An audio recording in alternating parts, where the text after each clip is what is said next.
The NFL playoffs are here, and this matchup on Wild Card Weekend is brought to you by EA Sports. It's the Cowboys and the Packers, and it's all up next. The playoffs are back at Lambeau, and the temps, well, they're where you would expect them in the frigid range. Just how the Cheeseheads like it here in Green Bay, Wisconsin. Tonight, it's the second game here on this Wild Card Saturday, as it'll be the Dallas Cowboys taking on the Green Bay Packers. Hello, everyone. Welcome to the postseason on EA Sports. Alongside Charles Davis, I'm Brandon Gaudin. And, Charles, that's really all I need to say to get you fired up. It's the postseason on EA Sports. And no one's more fired up than the guys who are going to be playing in this game. This is what they fought for all year long. Go back to the OTAs, the mini camps, training camp, throughout the season to get to the playoffs.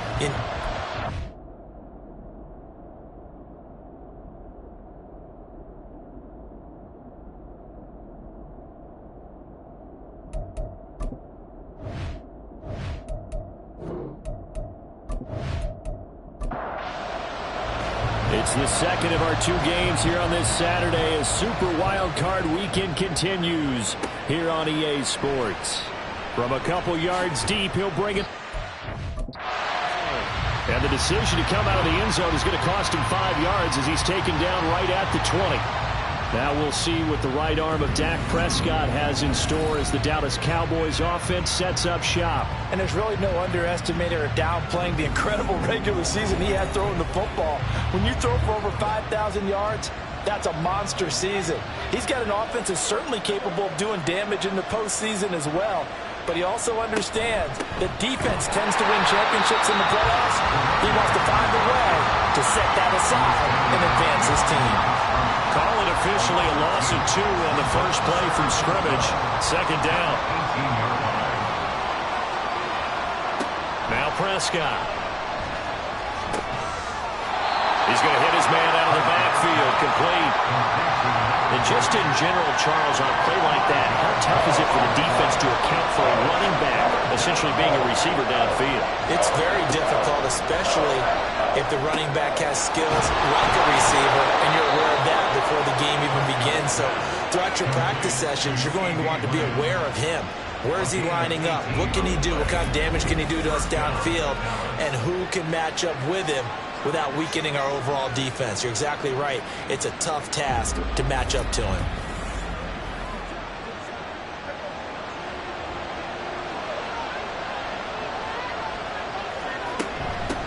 On first down, they'll go to the ground attack. And some good acceleration there as he's across midfield to the 48-yard line. Another nice gain. That's now 30 yards between those last two plays. So into Packer territory now. Here's 1st and 10 at the 48-yard line. Prescott. He finds his man complete. That's Ferguson. And he's going to be stopped up right at the line of scrimmage. 2nd and 10.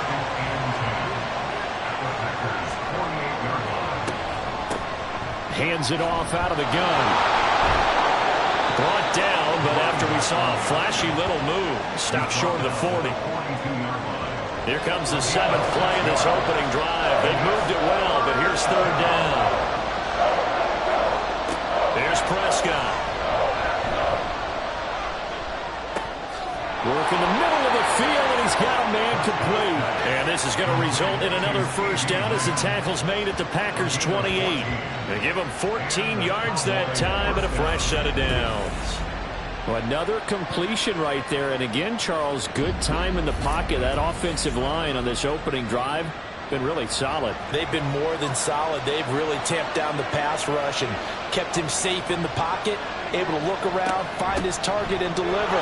He's got to make sure he tells our offensive line in the huddle, thanks, fellas, let's keep it going. And just good downhill running there as he'll take this to the 15-yard line.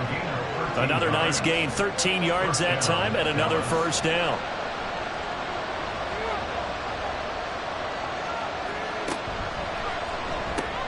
Dak swinging this out quickly to Lamb. And stopped a few yards shy of the goal line at the 3. Back-to-back nice plays, 12 yards that time and a first down.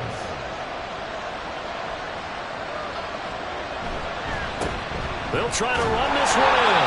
And he gets halfway there from the 4 to the 2 on a gain of 2. Here's where we need to see some tenacity from this defense because they've been pushed right down the field on this opening drive. They've got to find some way to push back, and that's a good first step. And this will result in him losing yardage back to the 3. That'll be a loss of a yard, and it leads to a 3rd down. Prescott from the gun. He had him. He was open, but he couldn't get it to him. It's incomplete. So it's been a long drive. They've held the ball for quite a while. Now what do you do here? Well, to me, at this stage after this drive, this close to the goal line, 3 points would be a letdown. I'm going for it here. And his kick is good. So a long drive gets him down inside the 5, but ultimately they settle for just the field goal. And I have to think that if maybe they were a yard closer, that would have made their decision tougher, and I think they likely would have gone for it. But in this situation, they just decided to take the 3, and I think it was a smart move. And up to about the 26-yard line, just across the 25. So here comes the Packers offense now onto the field. They'll be led out by the former number 3 overall pick back in 2021. It's Trey Lance. And he comes into this wild card round off of a really good regular season, better than 30 touchdown passes. And he said he feels like he can take some shots against his secondary. In fact, in our meeting, he said not only can he take shots, he expects to do it early. And the Cowboys pressure gets there this time for the sack. The corner blitz gets there as he goes down for a loss of 7. Clock rolling as we hit the midway point of this first quarter. Throwing on 2nd and long. Lance. And his throw's going to be incomplete. And this drive is almost over before it began thanks to a great defensive effort. Sack on 1st down, followed by an incompletion. One more good rep, and they get off the field. And they'll get him down about 3 yards short of the first. 14 yards is the pickup there, but it'll still lead to a 4th down. 4th and short, partner. I mean, this would be a really risky call. Here we are in the first quarter. On your own side of the field. Own side of the field. But, boy, what a tone setter that would be to go for it and get it, wouldn't it? You're gritty today. I like it. I'm feeling it. On now is the Packers punter as he's on to punt for the first time tonight. And he'll send this one into the cold Lambeau night. And a fair catch signaled for and taken at about the 18-yard line. So possession goes over here on the punt. And the Cowboys will take over the football with a 1st and 10. The Dallas offense here set to begin the drive.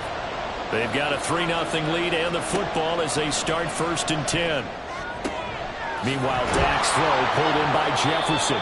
And they're going to get this beyond the 40 before he's taken down. A well-executed 22-yard gain.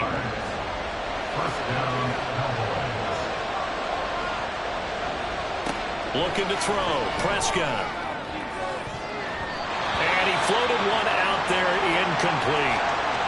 Now whistles come in. We're going to get a timeout here by the offense. So as they talk it over, we step aside.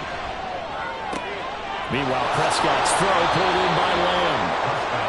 9 yards, not quite enough, and they'll be left now with 3rd and 1. So they just need 1 yard here to pick up the 1st down. On 3rd down, they'll try and pick it up with a counter. And he's going to run into a brick wall right in the middle of the field, and I don't think he got there. No gain on the play there, and it'll bring up 4th down. As usual, the hallmark of a good run defense, linebackers making plays near the line of scrimmage. Absolutely nowhere to run there. On 4th down, Ryan Stonehouse on to punt.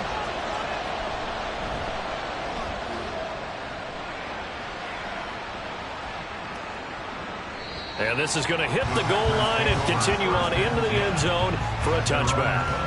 The Packers offense here coming back out for their 2nd drive. And the last drive, their first drive, 3.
What changes here, if anything?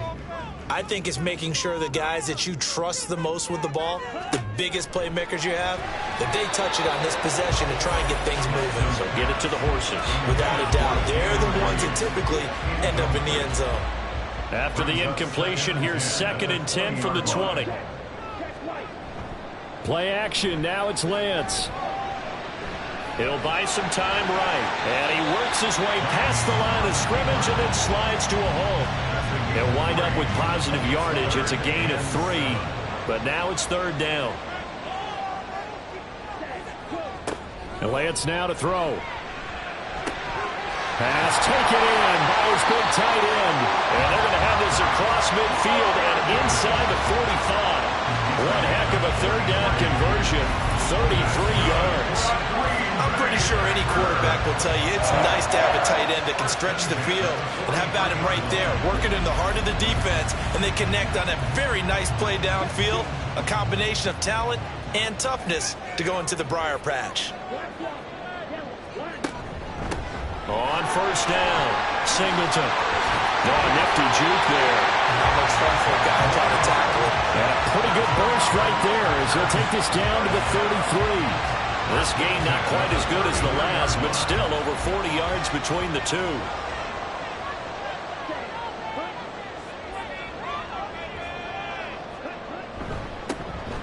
They'll run on 1st down. McCullough, and he'll manage to pick up about 4. It's 2nd down.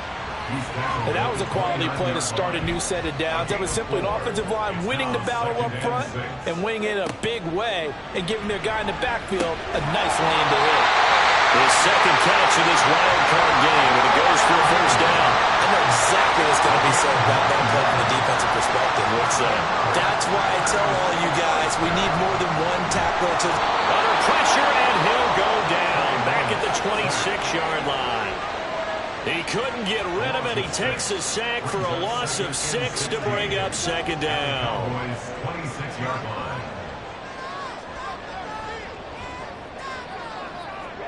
Throwing now is Lance.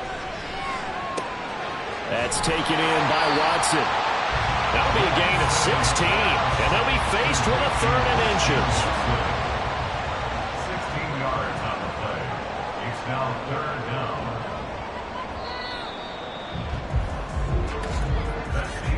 3-0 after 1 on EA Sports. Back for the 2nd quarter in Green Bay. It's the Packers in possession of the football. So 3rd and inches, and this will be the 9th play of the drive. Now Lance. Able to find the open man. That's complete. And the Packers are going to be set up with a 1st and goal as they get the conversion there on 3rd and inches.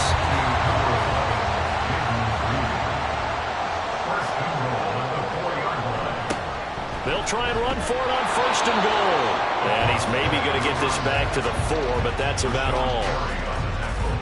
Line of scrimmage, again the 4-yard line. 2nd and goal. At the Cowboys' 4-yard line. They'll try again, and he's going to lose yardage again as he is stuffed behind the line. That's a big loss of 3, and it brings up 3rd down. This has not been a fun sequence for him at all. 1st and goal, no gain. 2nd and goal, he ends up losing yardage. He may be trying to talk him into getting the ball 3rd time. That's a Packers touchdown. Christian Watson. A 7-yard touchdown grab. And the Packers have taken the lead. Well executed there offensively. Defense looked a little confused, but he found his receiver, and that one good for 6 points. And the payoff we just saw there tells us how many times they ran this play in practice over the past few weeks, because they executed that flawlessly right here on game day when the situation arose. To try here for the extra point. And this is up and good to make it 7-3. So that drive, 12 plays in length. And it was all capped off by a touchdown catch from Christian Watson. And this will not be returned. It's a touchback, and they'll begin at the 25. And now Dallas gets set to take the field. Over on the sideline, hoping to hit that reset button between possessions. Last time out, they had to punt it away. This time, hoping to finish this thing off in the end zone. And he gets this one just shy of the 40, down at the 39. 45 yards now on the ground on just 7 carries. Solid running there. And, CD, we hear so much about what it takes to win in the playoffs. Most people like to include having a strong running game in their assessment. And with this man in the backfield, this group has a strong running game without a doubt. Oh, I absolutely agree with you there, because in terms of yardage, he's a top 5 running back in the league. And in terms of impact on a game, not many better than him. And when they're flowing and he's carrying the ball consistently, they're tough to beat. Now a toss left side into the hands of his tight end. Calling a gain of a yard. And now it's 3rd and 4. In search of 4 yards here to pick up the first down. Prescott to throw it. He's got his target. That's complete. And this is going to result in another first down as the tackle's made at the Packers' 36. His first catch, and it's a pretty big one. They get the conversion on 3rd down. That's a play that will likely be forgotten when you talk about big moments in this game. But plays like this are critical to keep drives going. And if points result, we'll call this play significant. On first down, they'll go to the ground attack. And he works his way free all the way down to the outskirts of the red zone. Another good gain. That's now 35 yards combined on those last 2 plays. This offense finding its legs now. Here's another 1st and 10.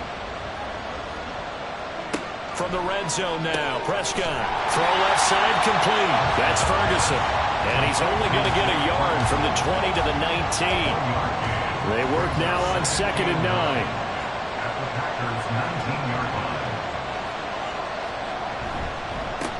One back in the backfield, he'll get the carry. He'll get forward for 3 down to the 16-yard line. And now we're going to get a stoppage. A member of the Cowboys shaken up. While they come out and take a look at him, we will step aside for just a moment. The offense on 3rd down tonight, they've converted 3 out of 5 thus far. This is 3rd and 7. And the throw there going to be incomplete. So on 4th down, Prescott off, and on is Aubrey for the Cowboy field goal. This a 33-yard attempt. And his kick is right there. It's good, and they'll get it back within a point at 7-6. So the margin shrinks a bit as back-to-back drives here for him, and with field goals. Yeah, we know no one's turning down 3, especially in the first half, but you've got to finish these drives in the end zone. That's got to be a priority. Nice to have a reliable kicker, but outside of his agent, you know you'd rather him kick 1-pointers instead of 3-pointers. The Packers offense now heading back out onto the field. And they'll be looking to build off of a nice drive last time, a drive that really relied on the quarterback. Making good decisions, distributing the ball well, distributing it accurately, keeping it away from danger. A really nicely run drive. But now the defense, what adjustments do they need to make in the passing game? Pass rush, pass rush, pass rush. Whether it's the guys up front or maybe you bring additional guys, but you've got to disrupt the timing of them throwing the football. We'll see if they can disrupt it here. They get 7 out of that, so they're left with a 3rd and 3. Coming up here looking for 3 yards to pick up the first. Lance going to try and throw on 3rd down here. And he is caught. And he is going to have the Packers first down. They needed 3. He doubled that. He got 6. The term pitch and catch a lot to denote timing and confidence. Quarterback sees it, rips it, there you go. Nothing fancy on first down, but a very consistent type of a play. Hit that slant. A lot of people call it an extension of the running game, and it can be if that pass is completed, because you hit a guy on the run like that, he often can go for big yardage. Sets him up nicely for 2nd down, staying ahead of schedule. His 2nd catch in this wild card game, and it goes for a first down. And defensively, they were in zone coverage there. Do you have to be a little careful? You're losing, playing against a good quarterback like he is, to not play too much zone?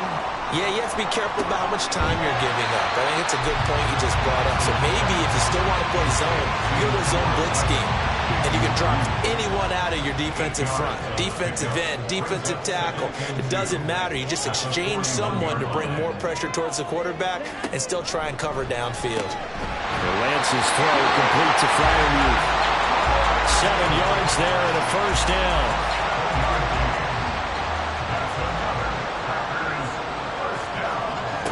Again, they'll throw it with Lance. And that is incomplete. He couldn't hold on through the contact. Brings up second down.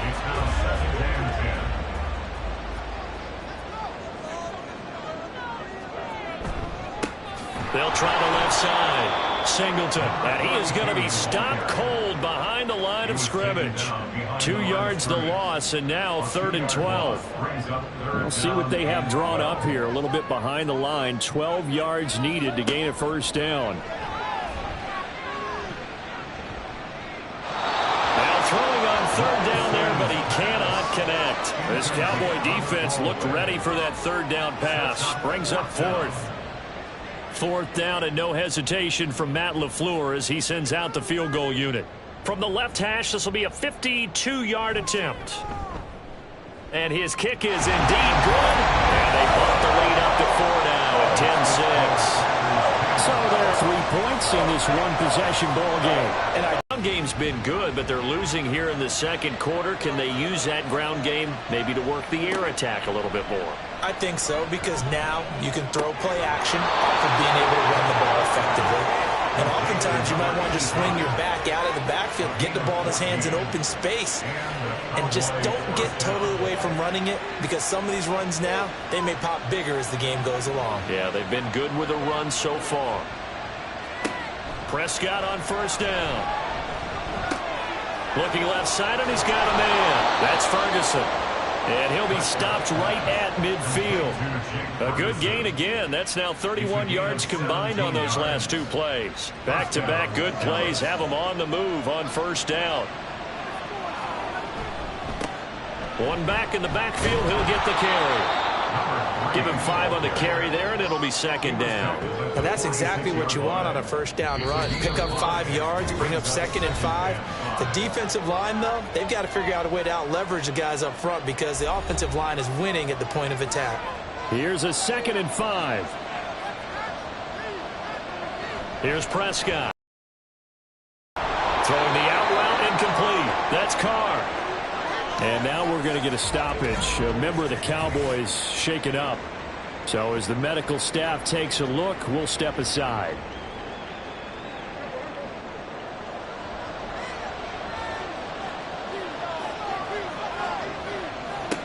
A first down throw for Prescott. That is caught by Lamb. And they're going to be set up down around the 15-yard line. A really nice gain of 25 yards. Boy, everything clicking on this drive. He's 4 for 4 now, and that throw, maybe the best of the bunch. This offense is really humming, and they pick up another first down. Line of scrimmage, the 15. It's 1st and 10.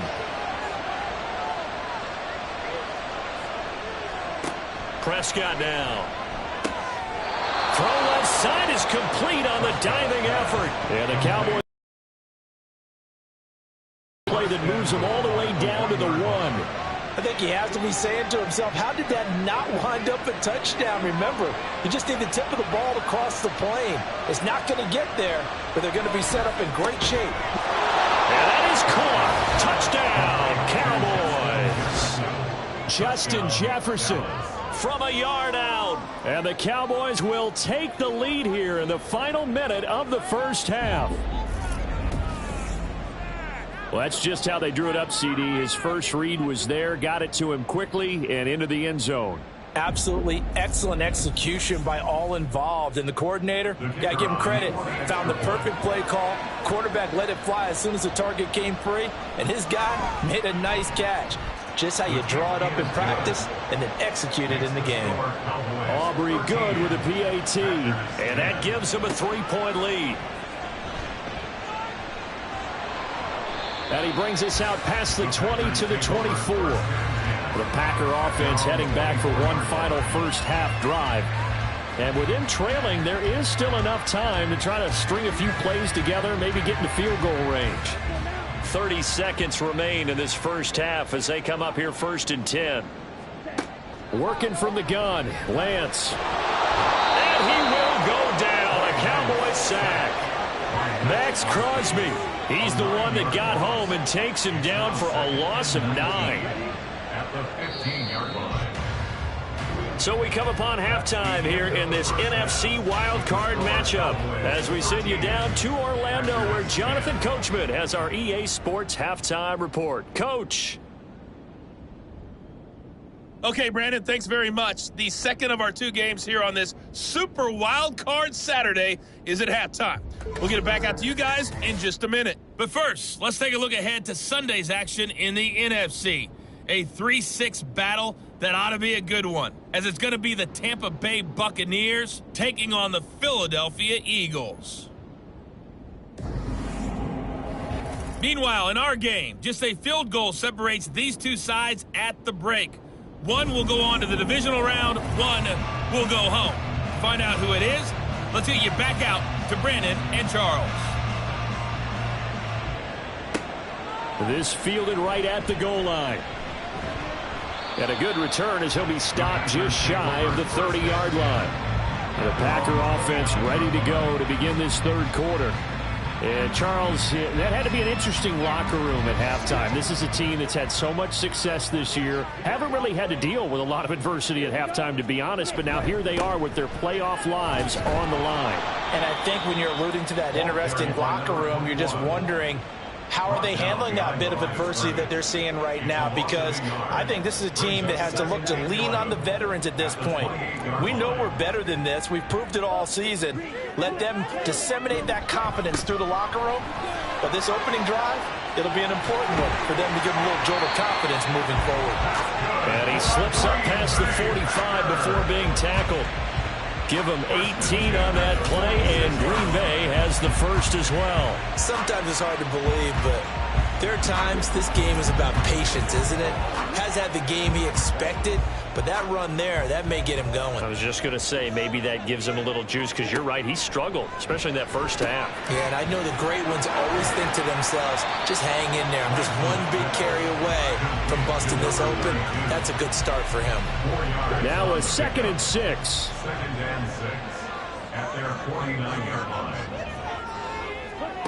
To throw, it's Lance. Now this taken in by Downs. Call it a gain of 6 on the play, and that's going to make it 3rd down and less than a yard. They kept the receiver in the short field, but that let his quarterback get the ball quickly to him before either guy in double coverage could react. On 3rd down, Singleton. Boy, no chance as he was met and dropped behind the line there. It's a loss of a full 3 yards, and it brings up 4th down. I see a shake of the head as he gets up, and you've got to imagine he's thinking, guys, you got to help me out. He's hoping his team can read his thoughts because he definitely needs some assistance. His first punt, 48 yards. This one looks equally as good. This one angles out of bounds in a good spot in the coffin corner. And they're going to mark this out of the 5-yard line. The Cowboys offense now, they head out for their first possession of the second half.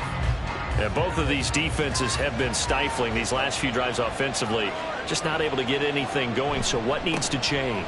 I think a lot of the guys will go back and review, so to speak, because everyone has someone assigned to how did each play work. Okay, what did we use that kind of worked for us during this game? Try and get back to some of those plays, as well as the possibility of showing something you haven't shown already in this game and trying to change things up. We'll see if they take the advice of Mr. Davis. Here's 3rd and 3. To throw is Prescott. A short one there taken in by Ferguson. And I don't think he got there, no. He's short by maybe a foot, maybe. Call it 4th and inches. Here's Ryan Stonehouse now, standing just about on his own goal line.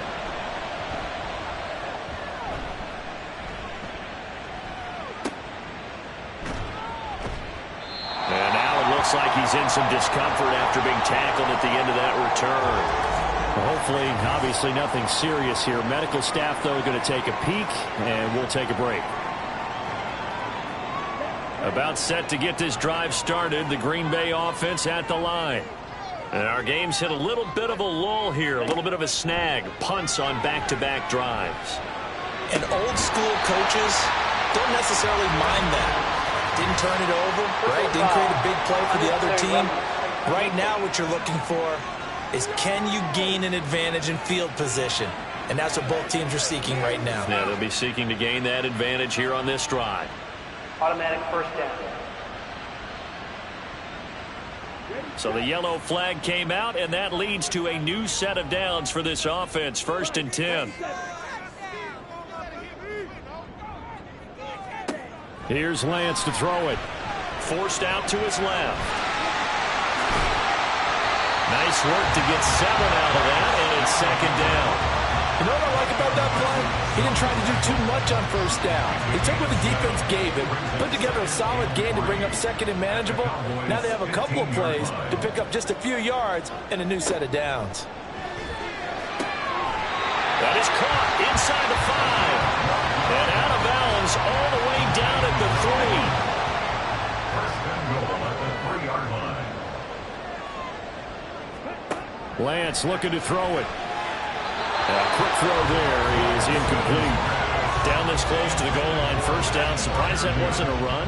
I am, and you know I'm old school. I want to run the ball on 1st down in this situation because 2nd down, that gives me an option. Touchdown, Packers! Jaden Reed from 3 yards out. And the Packers have taken the lead here this 3rd quarter. There was no going through the progressions on that touchdown pass. Yeah, nor was it necessary. His receiver won that route early, presented himself. No reason to wait. Go ahead and put it on him and score a touchdown. Now the try here for the point after.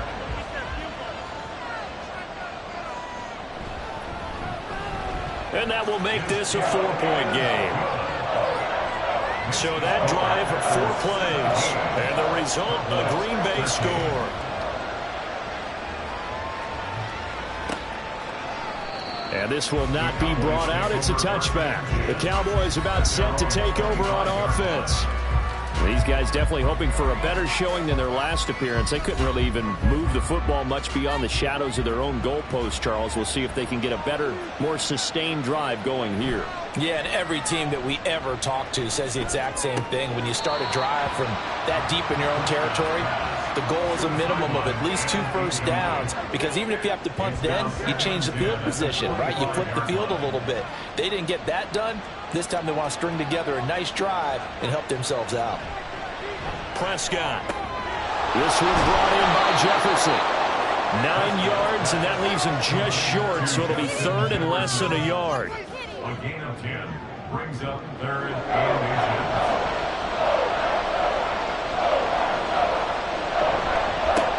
One back in the backfield, he'll get the carry.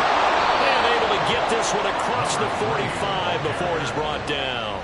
87 yards for him on the ground now. He has been a tough man to bring down all night. And the Cowboy first down.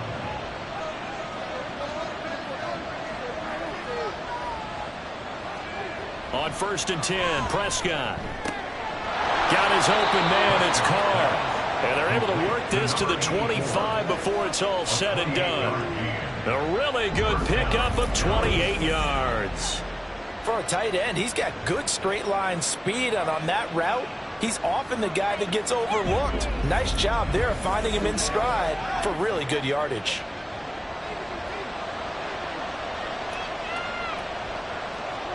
First down, Prescott. Left side to Lamb. And they'll get this down to the 10. Another nice gain, 16 yards there, and a 1st down again. Just picking up yardage in bunches here these last few plays. They have moved right down the field, and just like that, they're going to be set up with a 1st and goal. Prescott looks to throw on 1st. And that one off the mark behind him, incomplete. They always say that real estate is about location. Well, guess what? When it's a slant route, the quick ones, timing, timing, timing. Got to be able to lead your man with the football. And the timing off right there, threw it behind him. And he'll get about 4 there as he takes it from the 10 down to the 6. Defensively, I think they can smell a stop. Ball right around the 5 here, brings up 3rd. And I think what they've done is they put doubt in the minds of the offensive guys. What do we do? Because now you don't have a go-to play. Either side they pick, throwing it, running it, it won't be easy. He'll wind up getting 4 yards there on his own, but it also brings up 4th down. No surprise to see him running again here. It's something he's done throughout this season, and that run puts him over 500 yards on the ground for the year. He's got to be thinking to himself, if I'm already at 500, what's to stop me from going for 1,000? And his kick here is good, and that'll bring him back within a point.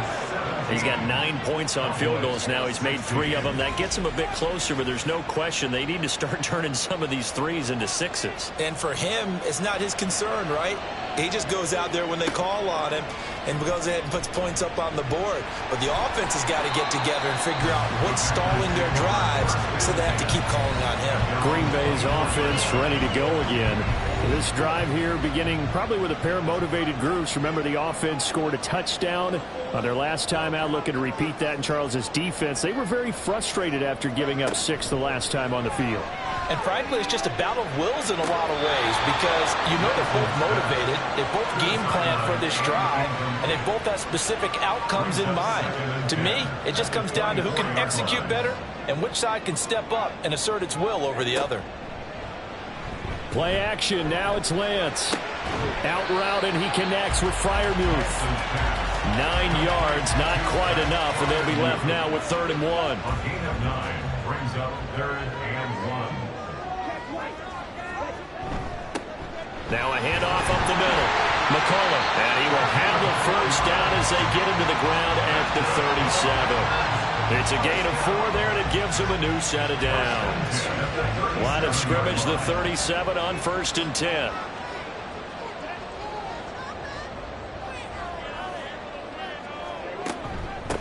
Up the middle they go. Singleton, and a 5-yard gain gets him to the 42. That's a really nice, tough run inside, and they gained 5 yards on it. And to be frank about it, most offenses don't expect to get 5 yards on a play call like that. So when they do, they go back to their huddle with a little pep in their steps. They're starting to think that they're starting to dominate the line of scrimmage. And he'll be taken down, but not before he works it past the 50. Well, these Packers and these Packer fans really thrive in the cold temperatures here at Lambeau. And their guys have the lead here with a 1st and 10. Now, meanwhile, a pass that should have been intercepted, but it winds up falling incomplete. 3rd quarter, wild card round. Thanks for being along for the playoff ride with us. Here's 2nd and 10. Now a handoff up the middle. Singleton. He'll get only a couple down to the 44. They know that old expression, it's not my night. It hasn't been his so far. I don't know if the legs are a little bit heavy. Sometimes having to hang out all day and play doesn't exactly play to your advantage, but it's been a tough go for him. Every time he looks up, somebody's there defensively. That was the same case on that play. Oh, man, for him to be that wide open and drop it, sometimes you have just too much time on your hands, right? You end up thinking way too much, and your hands get shaky. And yes, he's a tight end, but that's a catch he should have made. And he put enough leg into it, but it's well off to the right and no good. And this is going to remain a 1-point game. Wow, partner, it's almost a little jarring to see a holder set up on the other side of midfield. I haven't brought out my binoculars to make sure on that one. But that is showing an awful lot of confidence in a kicker to try and hit from 61 yards. And this one winds up no good.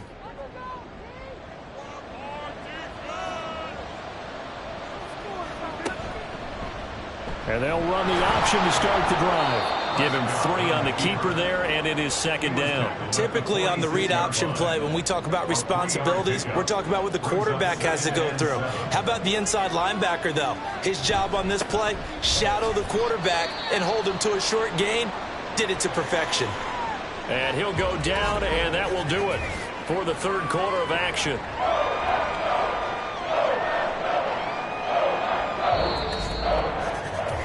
One quarter remains in this NFC wildcard matchup. You're watching the NFL on EA Sports. Back now at Lambeau. And we've got a dandy here. A 1-point game as we begin the 4th.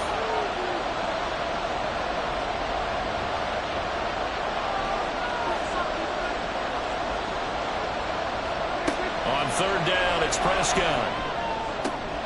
And it'll find the open man. That's complete. And he will have a Cowboys 1st down as they're able to get the 3rd down conversion. Tell you what, he's been able to put the ball in some tight spots all game long. That throw, no different. Yeah, a lot of people would call it a gutsy type of a throw. I think he looks at it as, I can do it, so it's not that big of a deal to me, and I'm going to keep firing. Prescott to throw it. And this will be incomplete. Physical play on the football there, and it's second down. Now it's 2nd and 10. At the 24-yard line. Looking to throw. Prescott. Oh, he'll want that one back. Incomplete. He doesn't drop too many in that department. 3rd down. Right where this set of downs started, they need a full 10 here to pick up the 1st down and move the chains. Now this is going to be a quarterback draw. And they take him down, losing yardage back at the 27. And a loss of 3 to bring up 4. When a draw works, it can be a thing of beauty. But when it doesn't, oh, it can be ugly. And in this case, loss of yardage ugly. So a big one coming here for Brandon Aubrey. This for a 4th quarter lead. And this one is right through. And they have taken the lead here in the 4th quarter. So the drive here ends with a field goal. It does give them the lead, but this one's still certainly a long ways from over. It definitely puts a lot of pressure on your defense to hold the lead, right? They're happy to have it and happy to be out there trying to do so. But I know as a former player, in the back of their mind, they're thinking, why don't you score the touchdown and seal this thing? And Green Bay getting ready to go as they take the field. And what a pressure spot for both sides, really. But they're at home now. They have the football here in the playoffs, sort of controlling their own destiny. It's a spot they've all dreamed of. This is where you want to be. Home, have the ball, a chance to win the game, control your own destiny, as you noted. But here's the thing. Don't let the crowd get too involved if you're this team now. You've got to make sure you let them carry you, but not cause you to do things out of what you're supposed to do, right? Take you away from focusing and concentrating on the game. Because sometimes you get so amped from the crowd that can carry you in the spot you don't want to be. Is that what you're saying? From experience, sometimes that crowd gets so involved in it and you get involved with them that you end up making plays or trying to do things that maybe you shouldn't have done. He's got his target. That's complete. And they'll get this well past midfield before being stopped just before the 35.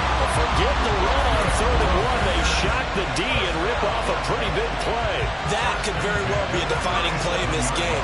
A touchdown, that gives them the lead, and they took a major step towards getting there with that big play right there. So how about that for a chain mover? They're all the way down inside the 40 now for 1st and 10. Up the middle they go. Singleton.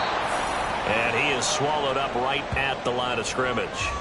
And now we're going to get a stoppage. A member of the Cowboys shaken up. Well, now they're going to come out and take a look at this injury, and we'll be back in a moment. Here's 2nd and 10. They'll keep it on the ground. Singleton. And this time he's going backwards. So after the no gain on the last attempt, here they get him behind the line. There's no question that coming into this game, this defense was pretty vocal about its desire to take this running back out of his game.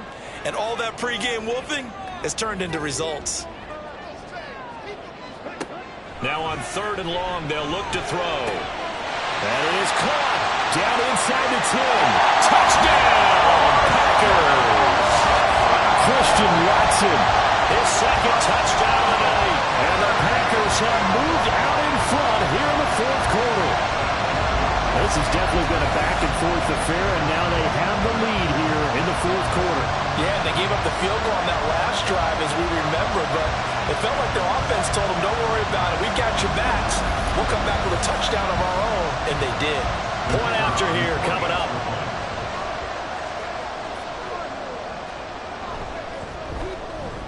And the lead is up to 5. So the drive there took 6 plays. And it was all capped off by a touchdown catch from Christian Watson. And this will be a touchback, so they'll bring it out to the 25. Here's the Dallas offense now heading back out onto the field. If they want to advance in this divisional round, look, obviously the time is now. Trailing here in the 4th, as they go to work on a crucial drive, 1st and 10. Flushed out right. Shreds him with a stiff arm. And he'll be out of bounds right at the 40. Now it looks like we'll get a timeout, and we will. We've got an injured Packer on the field. Well, the medical staff is going to come out here and take a look, and we will take a short break. So quickly all the way up at the 40-yard line. Here's Prescott. And his throw is going to be incomplete. We know it's not an easy job to go out and catch passes when people are trying to tackle you and knock the ball away. But the bottom line is, that's a pass he's got to have and a pass he should have caught. One back in the backfield, he'll get the carry. A little juke. And he goes out of bounds. It looks like right at the 50. 102 yards rushing for him now as he goes over the century mark here in the wild card round. Prescott now from the 50. Work in the middle of the field, and he's got a man complete. Now it looks like we'll get a timeout, and we will. We've got an injured Packer on the field. The medical staff will attend to him, and we will step aside.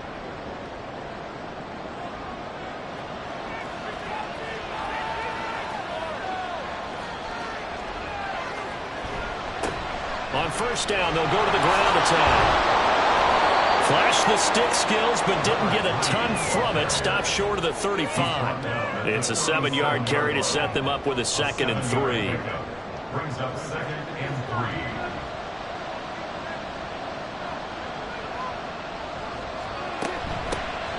And they'll keep leaning on the running game. Back to the ground. And this defense not ready for that one as he'll take this down inside the 25. 13 yards and a 1st down, Cowboys. We'll definitely see some open running lanes, and he's taking advantage of it right now, but that shouldn't be a surprise. Defense has the lead. They're playing for the pass first. Play action now. Prescott. He finds his man. Complete. That's Carr. And down inside the 15, shy of the 10. 13-yard gain yet again, just like last play. Now we're 1st and 10 at the 11.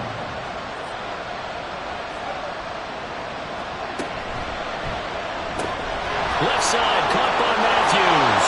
Touchdown. An 11-yard touchdown. And the Cowboys answered back with a touchdown of their own to take a 4th quarter lead. Plenty of scoring here of late, and our lead changes hands now in the 4th quarter. Yeah, they just gave up a touchdown the other end, so they knew that with time getting short, they had to put something together here, and they were able to do so and retake the lead right back. All right, so the Cowboys will go for 2 here.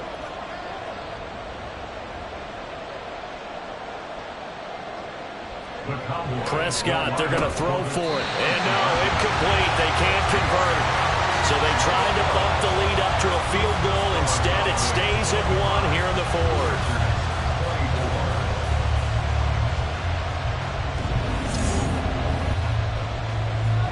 Out is the kickoff unit as they run up and send this one away. And he won't return this one. He'll go down to a knee, and they'll start at the 25. The Packers ready to take over offensively. And they will be looking to answer the touchdown their defense just surrendered. Still a good chunk of time remaining here in the 4th quarter and a chance to regain the lead in a tight one. And a good physical run that time. He's going to wind up gaining 5 on that one. Ball on the 30. They'll come up with a 2nd and 5. They'll keep it on the ground. Singleton. And they get him down, but not before he takes it across the 40-yard line. 14 yards, good for a Packer 1st down. Muscle damage has been done through the air. I mean, they've rung the bell 3 times with passing touchdowns, but guess what? Ground game has not been neglected. Nice little burst right there. On 1st down, Singleton. And give him about 5 as he gets this up to the 48-yard line. If you're a coach, you'll absolutely take that run every time on 1st down because it really sets you up to go in a number of directions here on 2nd. And he's got this one across midfield into Cowboy territory. Well, if you're a football guy, that's a pretty run because everyone is in sync right there. Obviously, the guy carrying the ball, but how about the people up front? Leverage, athleticism, they created some nice space for him. And he's going to have a first down as he's brought down at the 44-yard line. They're able to convert with a gain of 4. We all love to have a home run hitter in the backfield. Guy can take him the distance. But in short yardage, trying to pick up first downs, that big guy, always a nice luxury to have, isn't he? Now this one complete downfield on the left side. And he's going to get this inside the 30. 17 yards on the play there as the Packers have the first down as well. And here we are in the fourth quarter, partner, and we watch them drive for what would be a go-ahead touchdown. And you and I both know this is where you need a quarterback who can keep his cool back there, not just for himself, but to keep the rest of the team relaxed too. On first down, Lance. Catch made by Watson on the out route. And he'll be out of bounds as he gets this down about the 21 or 22. Here's 2nd and 5 now from the 22. Here's Lance. That was a nice job defensively of disguising their coverage and making it difficult for the quarterback to lock in on a receiver. And it results in an incomplete pass. They'll break the huddle and come up on the 9th play of this drive, needing 5 yards on 3rd down. Throwing now is Lance. And that's incomplete. In the early days of the NFL, you could easily blame these drops on maybe some uneven or uncertain lighting in a stadium. Not anymore. The lights are pretty good. Yeah, they're great here at night, but his second drop, indeed, not a good look. And his kick is good. And they have taken the lead here in the fourth quarter. So in the end, they had the ball for 10 plays, but the drive gets them 3, not 6. Is it okay if I give credit to both sides on this one? Absolutely. All right, let's start defensively. They hung in there. 10-play drive, but they stiffened when they got close to the goal line, made them kick a field goal. And for the offense, 10-play drive. They might be a little disappointed they got a field goal, but they moved the ball down the field with dispatch and came away with points. Dallas offense set for this next drive. And now they find themselves trailing following the field goal. Still a good amount of time in this fourth quarter, but this drive very well could determine the outcome of this ball game. Throw left side complete. That's Ferguson. And he'll get this one way up just shy of the 45-yard line. 25 yards that time. Certainly no settling into the drive there. They came right out on the first play and attacked the middle of the field for a big gainer and a first down. Now this one over the middle into the hands of his tight end, complete. Now following the completion, we're going to get a stoppage here for an injury. While they come out and take a look at him, we will step aside for just a moment. So into Packer territory now. Here's 1st and 10 at the 34.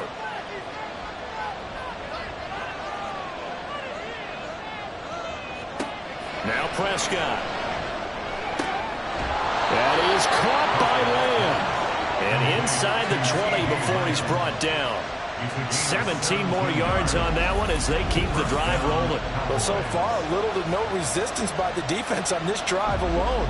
3 passes, 3 completions, 3 first downs. They're taking it to them, and it's paying off. All 3 timeouts plus the 2-minute warning. Here's 1st and 10. And he's got it. And the Cowboys are looking at 1st and goal as he's tackled all the way down at the 2-yard line. 1st and goal at the 2-yard line.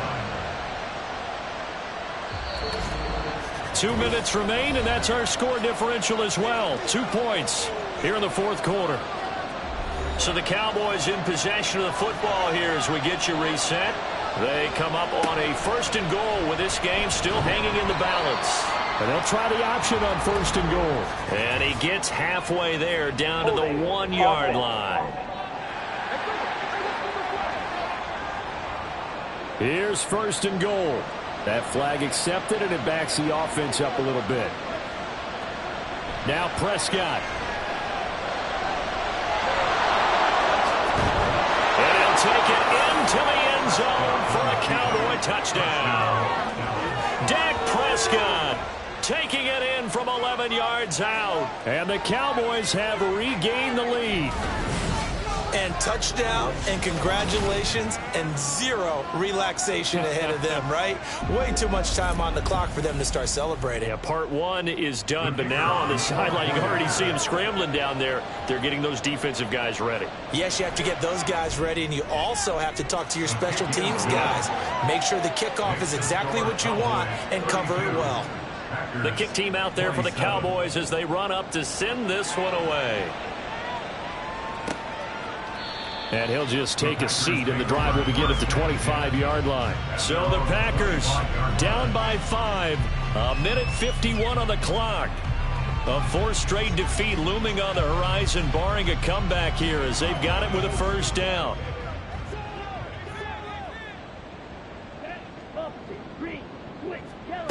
Now Lance. He finds his man, complete. That's Reed.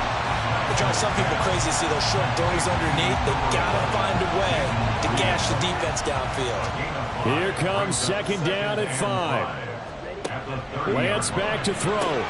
That's to Freiermuth. And they'll get it out just short of the 45 at the 44. Here's Lance. And he can't get a throw off. He's taken down. What a huge play at this point in the game. Lance looking to throw. And that one incomplete, but now a penalty flag coming in late. That might be PI. Defense. So the defense helping him out a little bit here late in the fourth. Yeah, and you're exactly right. And when you're the one doing the chasing, you'll take a little help from the other guys, won't you? He'll look to throw. Throwing the out route incomplete. It's Reed. The Packers going to use one of their timeouts as they'll stop it with just over 40 seconds to go in the game. Quick hitter here. It's complete. And he gets us down inside the 35 before going out of bounds. Here's second down and 3. It's a gain of 7. Brings up second and 3. They'll look to throw. And Lance will have the first down as he's able to slide to avoid the contact there at the end of the play. Back to throw. He's going to leave this for his running back. It's complete. And he'll be brought down at the 21, just shy of the 20 in the red zone. Now the Packers going to burn their third and final timeout as the clock will stop with 21 seconds to go in the football game. Here comes second down. Back to throw. And that is incomplete. So 17 seconds now on the clock here. An 8-play drive to this point. So here's play number 9 on 3rd and 7. He's back to throw. And it's incomplete. Took a shot, couldn't connect. So this defense, they looked a little shaky to start the drive, but bottom line, they're a play away from finishing it off. They rocked them a little bit on this drive, didn't they? But as you and I both know, it's not how you start, it's how you finish. They have a chance to end it right here. Now on 4th down here, that pass knocked away and incomplete. They had to go for it with such little time remaining, and as a result, their playoff run may end right here. They go down to a knee, and that will do it. They are moving on here in the playoffs. And the Cowboys will advance to the next round as we say thanks for watching and so long, everybody.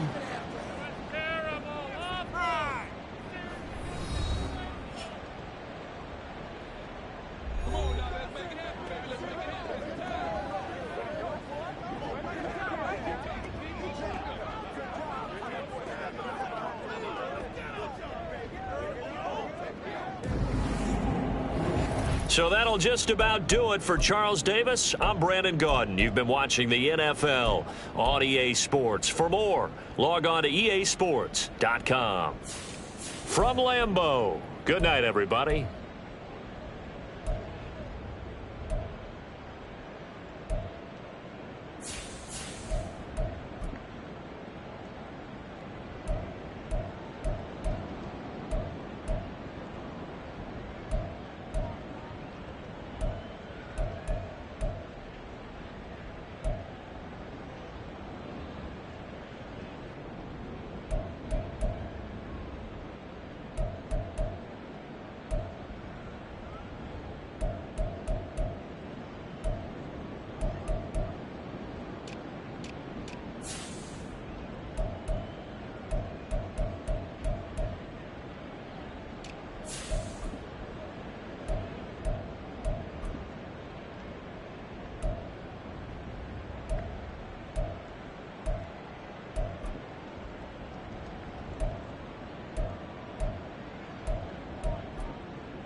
It's the opening round of the NFL playoffs, and EA Sports continues its coverage of Super Wild Card Weekend.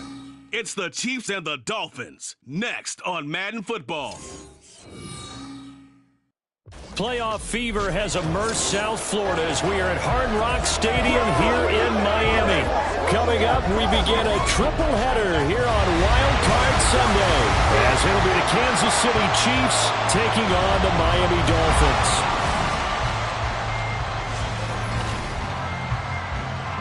Hello, everyone. Welcome to the postseason on EA Sports. Alongside Charles Davis, I'm Brandon Gaudin. And, Charles, that's really all I need to say to get you fired up. It's the postseason on EA Sports. And no one's more fired up than the guys who are going to be playing in this game.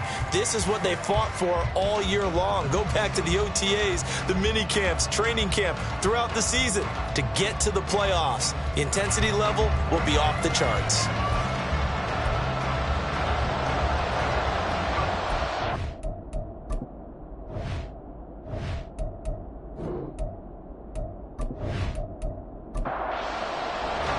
Strap in, the first of three on this Sunday. What a day we have in store. Super Wild Card Weekend on EA Sports.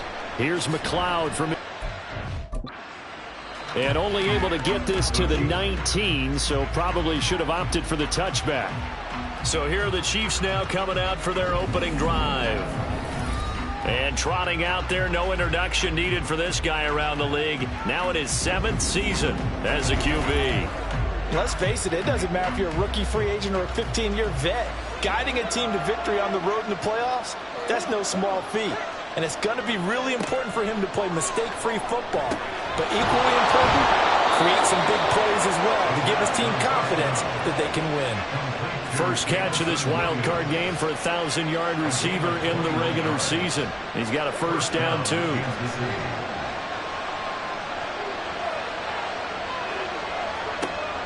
They're going to look to throw. He'll drop this off to Pacheco. So 5 yards here, 5 on the play. And that's going to bring up second down. It's a gain of 5. Brings up second and 5. At the 46. Back to throw here. Over the middle, complete. That's Rice. He had over 100 catches in the regular season, and now he's got his first catch of this wild card game. So now 1st and 10 as they've crossed into Miami territory at the 48-yard line. They'll look to throw again. That is incomplete. And not a common sight, at least on this drive. A momentary setback, though, for this passing game that has been moving well this series. Good thing for them, though. Still 2 more downs to connect and try and pick up another first down. He'll check this one down to Pacheco. And he's got this down a yard or 2 shy of the 40 before he's out of bounds. A good chance this is 4-down territory if they're unable to convert. But right now looking at a 3rd and 3. They'll stick with the passing game as he looks to throw. Oh, this will be incomplete. The rush gets home just as he was letting that go. That could have been worse. Instead, it's 4th down.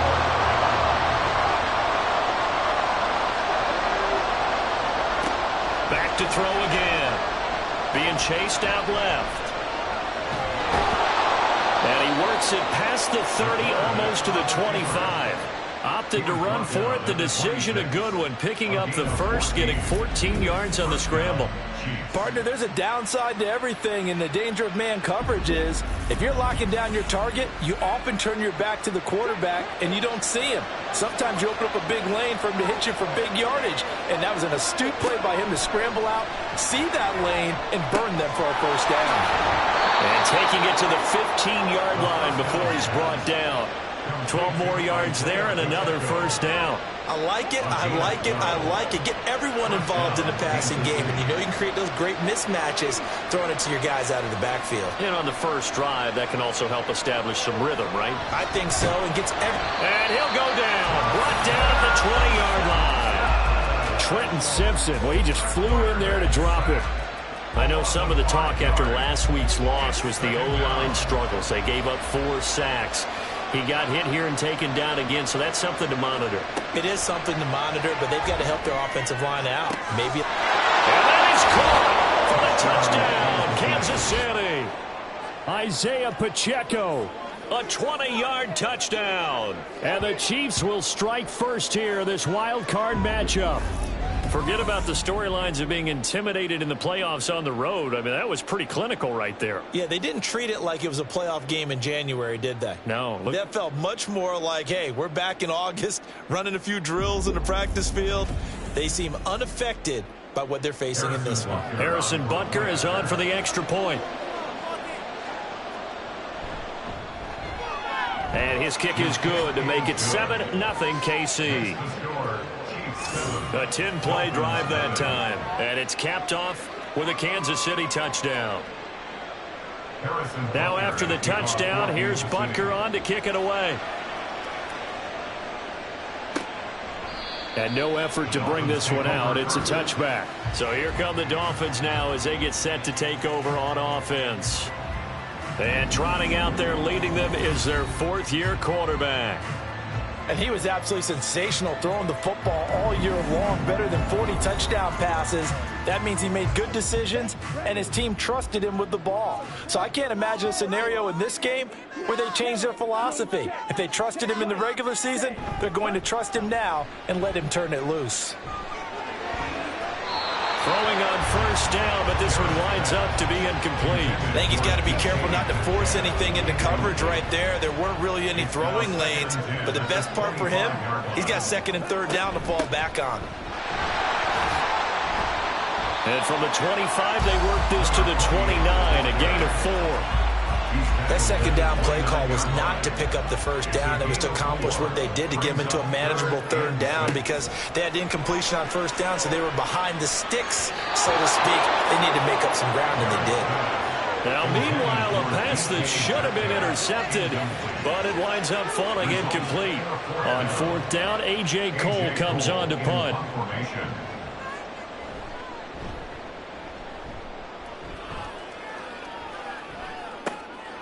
Fielded at the 20. That'll be a 49-yard punt, 6 yards there on the return. And it's Chiefs football, 1st and 10. The Chiefs offense about set to begin this drive. And they'll be looking to make this a 2-score advantage. Had the touchdown on their first drive, Charles. Hey, they can get up 2 scores here on the road. That's a heck of a start. And not only have they thought about it, I wonder if they visualized it. I remember playing, and they used to turn the lights out in our meeting room and run through a situation like this and say, just think about what it would be like to be up on the road and take the crowd out of it. Maybe they did some of that. And he is met in his tracks behind the line of scrimmage. They'll come up now 3rd and 9.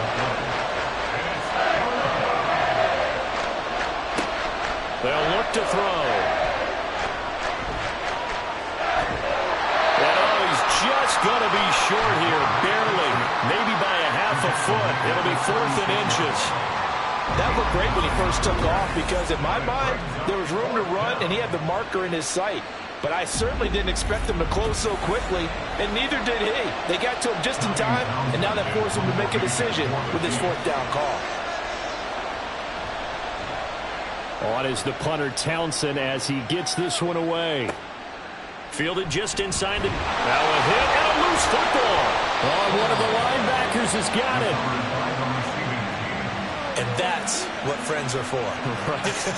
As the returner, you know who you're buying dinner for later. Oh, without a doubt, because he just took care of you and your team in a big way. You know, you turned it over there. That's a big momentum changer and put your defense in a bad spot. So Miami coming out for their second drive. And the first drive, 3 and out. Second possession, see if they can get a little momentum. And oftentimes that first drive is just a feeling out process. You have some plays that you've got called and you want to see how defense reacts. It may not go terrific on the first one. Now they're ready to go. They've kind of got to look at them, got a sense. Let's see if they open things up a little bit. See if they open things up. Let's see what the defense does here, too, after a good stop. A loss of a yard brings up 2nd and 11 at the 26-yard line. A give left side. Here's Achane. And he's upended after a gain of 2 out to the 27. Just not a whole lot of room to operate there on that carry. No, not at all. They did a really nice job staying in their proper places and not allowing any lanes to open up. Work in the middle of the field, and he's got a man complete. And he is going to have the Dolphins first down as they're able to get the third down conversion. First and 10 at the 42-yard line. Now Achane on 1st and 10. Good running right there, and this is a man who was a 1,000-yard rusher in the regular season, so you know he's going to get his chances, and he picks up nice yardage on that one. Second and 5. Right back to Achane on 2nd down. And he is going to be stopped cold behind the line of scrimmage. A loss on that play, and now 3rd down gets tougher. 3rd and 6. It's now 3rd down and 6. Looking to throw. Jarrett. He's got his running back out of the backfield. And he is going to have the Dolphins first down as they're able to get the 3rd down conversion. I'm not sure that was necessarily a safety valve or a check down throw on 3rd down. Sometimes just try and find the open guy and get him the ball. He did exactly that and found a way to pick up a first down. So now 1st and 10 in Chiefs territory at the 45-yard line. Back to throw. Jarrett. Pass complete. George Pickens with it. That will go as a pickup of 7 on the 7th play of the drive. He decided to run a hitch route. It really helps to have a guy who can turn it loose. And, boy, he rifled one in there on that one. Not much run after catch, but it worked really well. Looking to throw on 2nd down. Jarrett. A short one here, caught by McBride. His 2nd catch of this wild card game, and it goes for a first down. Again, he'll drop to throw. And it's incomplete. Boy, he doesn't drop many like that one. 2nd down. 2nd and 10 from the 33-yard line. Throwing again. Jarrett. He's got McBride here over the middle. And he'll be brought down with a first down as the tackle's made at the Chiefs' 22-yard line. That's good for Dolphins. First down. 1st and 10 at the 22. Off play action. Jarrett. He completes it to Jones. So nothing doing there, and it's 2nd down.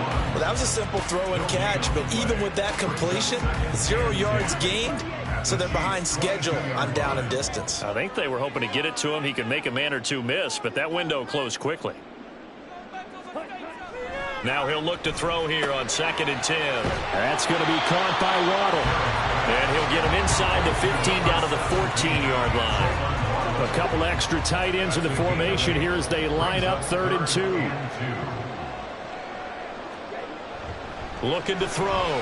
Jarrett. Pass taken in by his big tight end. And he's going to be taken down, but there's a penalty flag in the backfield. Is this a hold or did they rough the quarterback? So, Charles, this a defense that hasn't made a lot of mistakes like this on the road to this playoff matchup, but that a bad one there. Yeah, you definitely want to rattle and shake up the other quarterback, but you know you've got to do it the right way. Otherwise, that clock's going to be on the ground. Now a throw to the end zone on first down, but it winds up incomplete. Off the play fake. Jarrett. And that's going to be knocked away and incomplete. And with it, time has expired on the first quarter. After one, 7-0 on EA Sports. Second quarter from Miami. It's the Dolphins with the football as they'll see what they can do on 3rd and goal. Back to throw. Jarrett. He had a man open, but he missed him, and it's incomplete. Well, how about the coverage we just saw him break out on 3rd down? Dime defense, blanketed the field with extra defensive backs and speed, unable to find an open hole to complete that pass. Patterson's kick is good. And they are on the board, but still trailing. It's 7-3. Well, in a close game like this, obviously you want the touchdown, but certainly they will take the 3.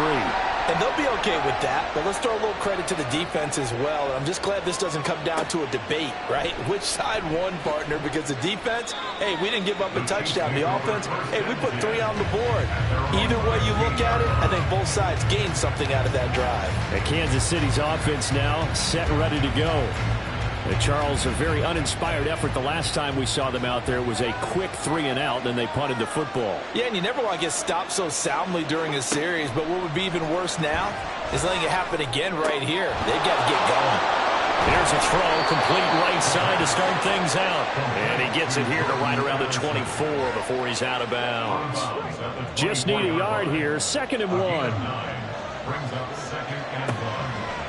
Here's a play fake as they set up to throw. A short throw pulled in by Kincaid. First catch of this wild card game for a 1,000-yard receiver in the regular season. He's got a first down, too. And the first down, Chiefs. He'll look to throw. And he slides and covers up at the end as he's going to be able to pick up decent yardage. He'll get 8 on the scramble there. It'll be 2nd and a couple. Now back to throw. And that'll be incomplete. Took a pretty good shot as he tried to pull that one in. Couldn't hang on, 3rd down.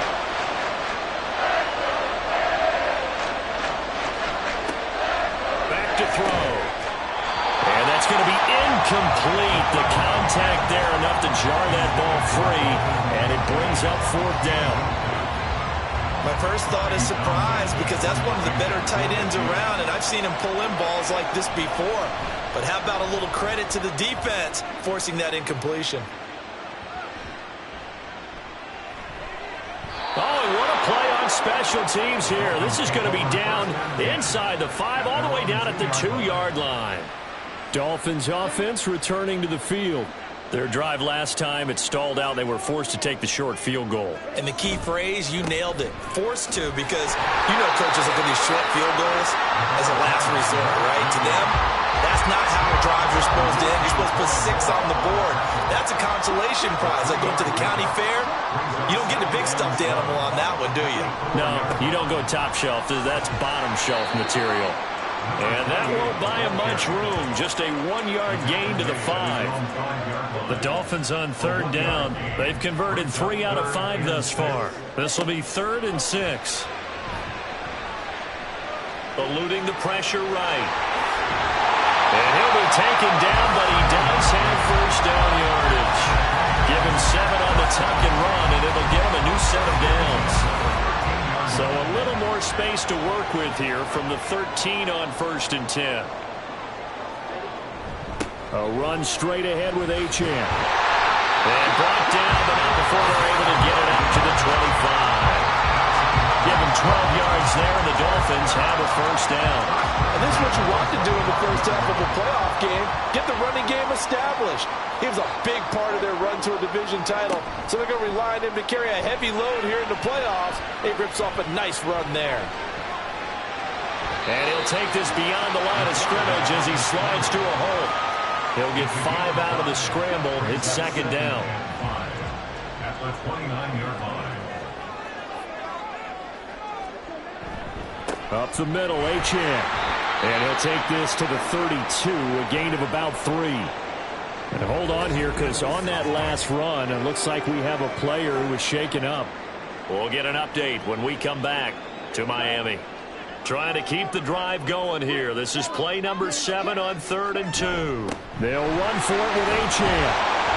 And he's going to have the first down yardage to the 35. A 3rd down gain of 3 yards, and that'll be enough. I haven't met a football team yet that runs the ball successfully that doesn't talk about having an attitude to be a running football team, right? You got to be able to put your nose in there, smell where the first down sticks are, and get there. Officially no gain on the play, and it's 2nd down. No gain on the play. 2nd and 10 at the 35-yard line. Now they'll switch it up here and look to throw. Open man is Waddle, complete. They'll wind up getting just a yard. And 3rd and 8 now. They'll be in search of 8 yards here as they hope to convert the first down. To throw on third down, Jarrett. And that nearly intercepted. Boy, for a guy known for his hands defensively, that's a ball he probably thinks he should have come up with. But instead, it's fourth down. Here's A.J. Cole now to punt this one away.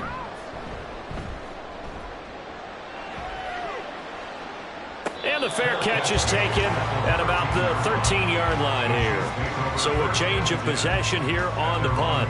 And the Chiefs are going to take over with a long field ahead and a 1st and 10.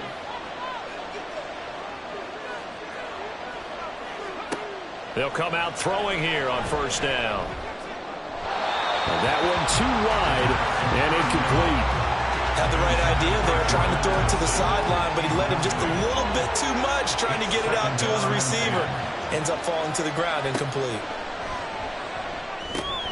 Meanwhile, the throw here is complete. They get 7 out of that, so they're left with a 3rd and 3. A nice grab there for a guy coming off a terrific season, one that saw him have over 100 catches. And when you have that many catches, that means you're a full part of the offense. And let's face it, he's been as good as anyone in the NFL this year. So it figures he's going to play a big role in whether his team can advance in the playoffs. Sometimes you just sit back and marvel at what he can do defensively. Speed, strength, quickness, he's the whole package. And that package just wrapped up the runner for a loss. On fourth down, Tommy Townsend to punt for Kansas City. He's been a busy man here in this first half as he gets it away. Good open field tackling there. 50-yard punt followed by just a 1-yard return. And it'll be Dolphin football.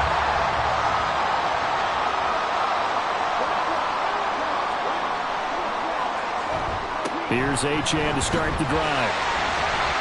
And room to run as he's out past the 35-yard line. And hold on here, because on that last run, it looks like we have a player who was shaken up. We'll get an update when we come back to Hard Rock Stadium. Ball on the 36 now. Here's 2nd and 3. Again, it's Achane. He's free going down the left side. It's a foot race. And some nifty running here as he'll take this across midfield and down to the 47. 56 yards rushing for him in this first half as he has certainly carried over his regular season success into the playoffs. And now a throw on first down there, but it's incomplete. George Pickens, his intended receiver there. That'll bring up 2nd down.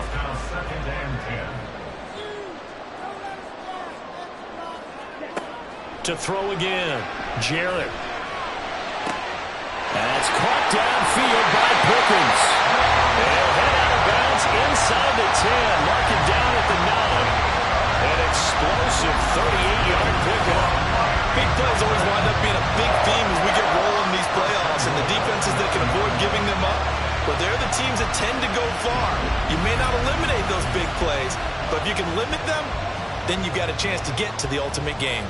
The chain gang hustling to catch up. Here's 1st and goal from just inside the 10. And a quick throw here, that's complete. And the stop will come inside the 5 at the 4. Now a timeout here, an injured player, and that's Jalen Waddle, who seems to be in some discomfort. We'll get an update when we come back to Miami. 2nd and goal from inside the 5. They'll let the fullback try and take him home. And he's going to press this one forward as they stop it right around the 1. This is a big play in this wild card matchup, facing 3rd and goal. Achane will take this in for the Dolphin touchdown. So they brought the extra bulk in down on the 1-yard line, and they're able to push this one across.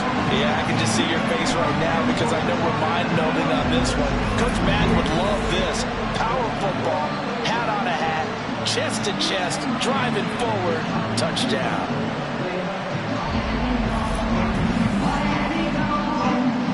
Riley Patterson now for the extra point.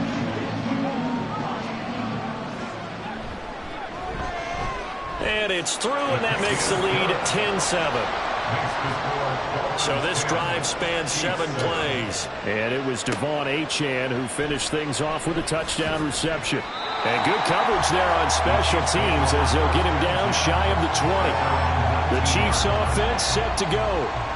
As we eat closer and closer to intermission, Charles, remember last time out they punted. They would love to get points here, especially if this is going to be their final possession of the first half. Yeah, and this is what close games feel like because the pressure is on both sides, but sometimes the pressure is a little bit higher on the team with the slight edge because they're trying to hold on to that, trying to increase it. Let's see how this one continues. And boy, showing how tough he can be to bring down, just fighting his way forward to pick up 7 yards. Offensive linemen love creating space for their guys carrying the ball, but when that guy also breaks tackles and creates extra yardage, they almost feel like he's one of them, and they really embrace him. A throw over the middle, taken in. Catch number 4 for him on the afternoon, and it'll give him a first down. 2 minutes to play here in this first half of the NFL playoffs. A reminder, as we did all through the regular season, we'll check in with Jonathan Coachman at halftime. He'll have highlights and analysis of this first half of play. This taken in by Kincaid. And he is tackled inside the 40, not quite to the 35. The Chiefs have got the passing game rolling a bit, and another first down. Good job there of getting his tight end involved because he lines up on the right side of the formation, just works his way across the field. I really like how they were in sync on that one. He spotted the open gap in the zone, and his quarterback found him, and they get a first down. On first down, he'll drop to throw. Right side to Williams. And he'll be out of bounds as he gets it down to the 30 there. And the ball on the 30. Here's 2nd and 4. They'll look to throw again. And the timing a bit off that time as that one falls to the ground. His back has been a dependable safety valve all game, so he went back to him when his first read was covered. Just unable to connect, so the play results in no gain. They'll stick with the passing game as he looks to throw. And that one goes incomplete on the drop. That's one he definitely normally catches. 4th down. Now Harrison Butker for the field goal try. It'll come from the right hash. It's a 47. Oh, they flip it to the kicker. He looks like he's going to throw it. Oh, but this is going to backfire as it's intercepted. And the Dolphins are going to get it back here just shy of the 20. Well, that play, a mess from beginning to end. Especially since not only do you take what likely would have been 3 points off the board, but now after the return, the other guys are set up with terrific field position. So essentially, you've traded what we think would be 3 points to a possible 6 points, but for the other team. That's a bad trade no matter how you look at it. Now a throw over the middle, and he's got it to start the drive. Stopped at the 24-yard line after a gain of 5. Now the Dolphins going to burn the first of their timeouts. So as they talk it over, we step aside. Now 2nd and 5.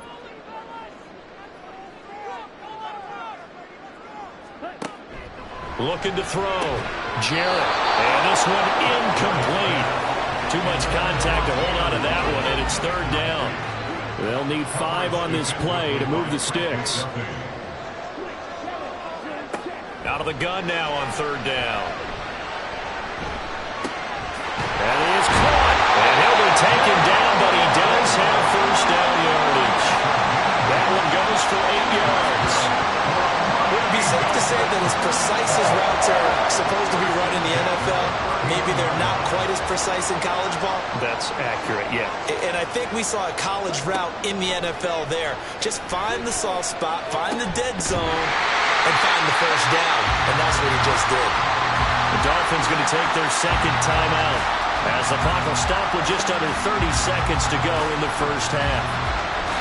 Throwing on first down, but this one winds up to be incomplete.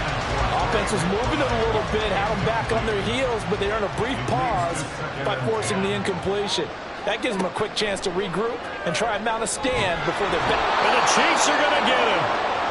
Now the Dolphins will use the last of their timeouts. And with halftime on the horizon, they'll be out of timeouts from here forward. On third down, Achane. And they'll stop him right on the midfield stripe. He was taken down at the 50-yard line. A gain of only a yard. It's fourth down. So we're at halftime of this AFC wildcard matchup. As we go up to Orlando now and hand it over to Jonathan Coachman with our EA Sports halftime report. Take it away, Coach. All right, Brandon, thanks very much. We'll get back to you and Charles in a minute. But first, time to give the folks at home a look at what's going on around the NFL.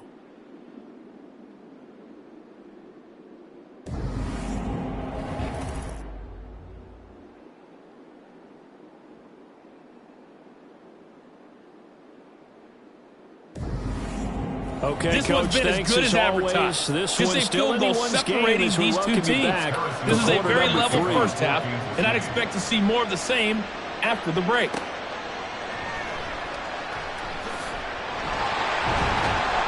And he'll get it up across the 20 to the 21-yard line. The Dolphins getting set to go back to work here in quarter number 3. And they're in the position they expected to be in. They've got the lead, home crowd behind them, and they're looking toward making that next step in these playoffs. And I think a key for them is to put together some good, long, extended drives. Work the running a little more with that big offensive line. I'm not saying get away from throwing the football. That's still working.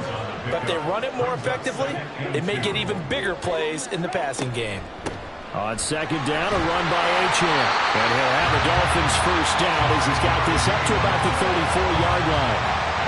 From the 34 now, here's first and 10. First and 10 at the 34-yard line. Jet sweep. Here's Pickens with it. Oh, and this one may need to go back to the drawing board. He's going to be swallowed up right away. 2 yards the loss, second and 12. Second and 12 at the 32-yard line. Off play action. Jarrett. That's going to be knocked away and incomplete. Zone coverage there, and they were playing deep. That makes it obviously a little bit harder to run by guys. And that time, it was not much of a window to get the ball in there, and it winds up incomplete. Oh, he had a man open. He overshot him. It's incomplete. Oh, my goodness. He had his tight end running free down the middle. I think maybe if you don't try to go for the home run ball and just kind of get it to him, just put it on him, this play will work out. But he let him too much, and that's a tough incompletion to handle. So here's the Chiefs offense ready for their first reps in half number 2. We have not seen much on offense here from either side these last few drives. We've hit a wall, so to speak. And hit it hard, haven't we? Because the defenses right now, they seem to be a step ahead, don't they? Beating them to the point of attack, beating them to the punch. These offensive guys, they're tinkering like crazy. What's it going to take to get back on track? Yeah, both sides searching for adjustments. And this throw incomplete. And the defender all over him that time, but it's going to lead to third down.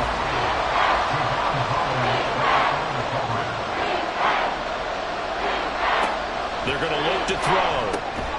Able to find the open man. That's complete. And the Chiefs are going to have first and goal as they try to finish off this drive with 6 points. And that one was a lot of fun right there because that was the game within the game. Third and short, blitz was on. What's the key for the quarterback? Get out of your hands in a hurry. And that was a quick little completion. Got the job done for a first down. They'll run here with Pacheco. And he takes this into the end zone for a Chiefs touchdown. Isaiah Pacheco with his second touchdown of the afternoon. And the Chiefs have retaken a third-quarter lead. Sometimes you get a first and goal and you're back near the 7, 8, 9-yard line and you start thinking, maybe we'll run it here on first down to get half of what we need, so maybe we can have 2 or 3 shots at going for it from closer range. So this is a bonus right here. What a great run to work his way into the end zone. Extra point by Butker is on target. And the lead is now 14-10. Now after the touchdown, here's Butker on to kick it away. Harrison Butker to kick off for Kansas City. And it's a pretty good return here as he'll get this up to the 29. Miami set to take over. The last series for him, a little disappointing, forced a punt. And now they'll try to do better here and come away with some points as they begin this drive. 1st and 10. The drive starts with a run from Achane. Stays on his feet. A gain of 3, 2nd down. Oftentimes we praise an offense for their variety of being able to hit people with the run in the pass. But in this game, how about what we're seeing from the safeties? They are all over the field. Doesn't matter if they threw it or if they're trying to run it. I don't think we've ever awarded an MVU, most valuable unit, but you're right, it might go to them in this game. I like that, MVU. Well done. They have 3 yards on 1st down, just 1 yard there. On 3rd down, Jarrett. He's got his target. That's complete. And they're going to have this across midfield and inside the 45. First catch of this wild card game for a 1,000-yard receiver in the regular season. He's got a 1st down, too.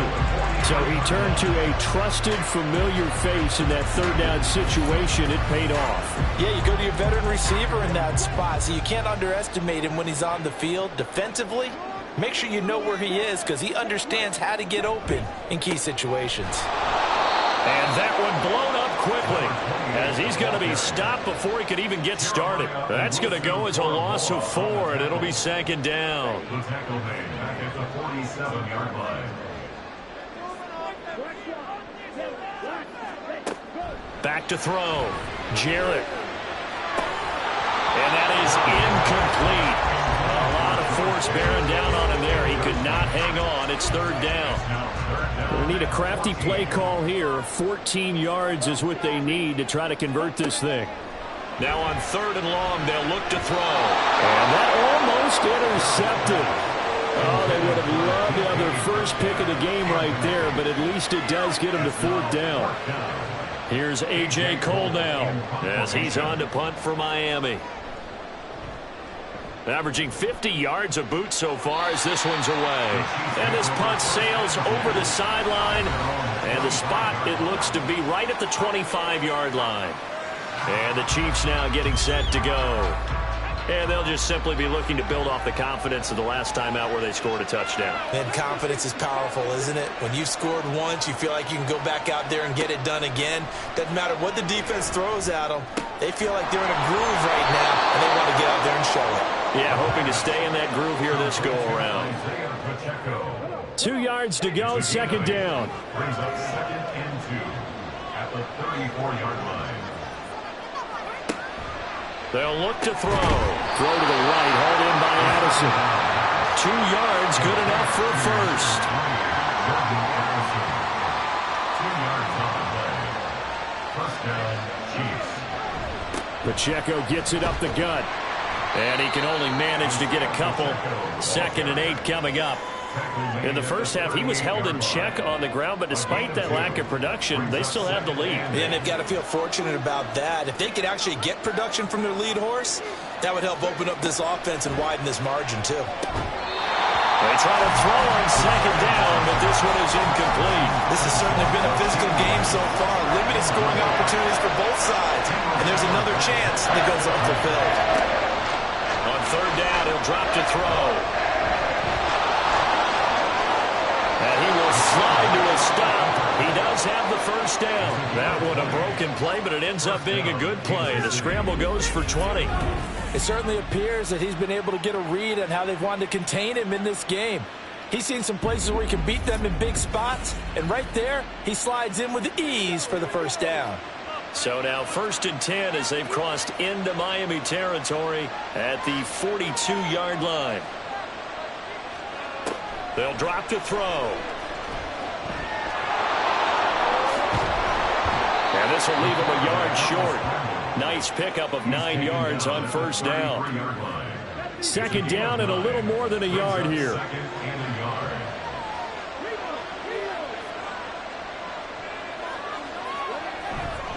Headed straight, it's Pacheco. And he'll work it inside the 30 to the 29-yard line.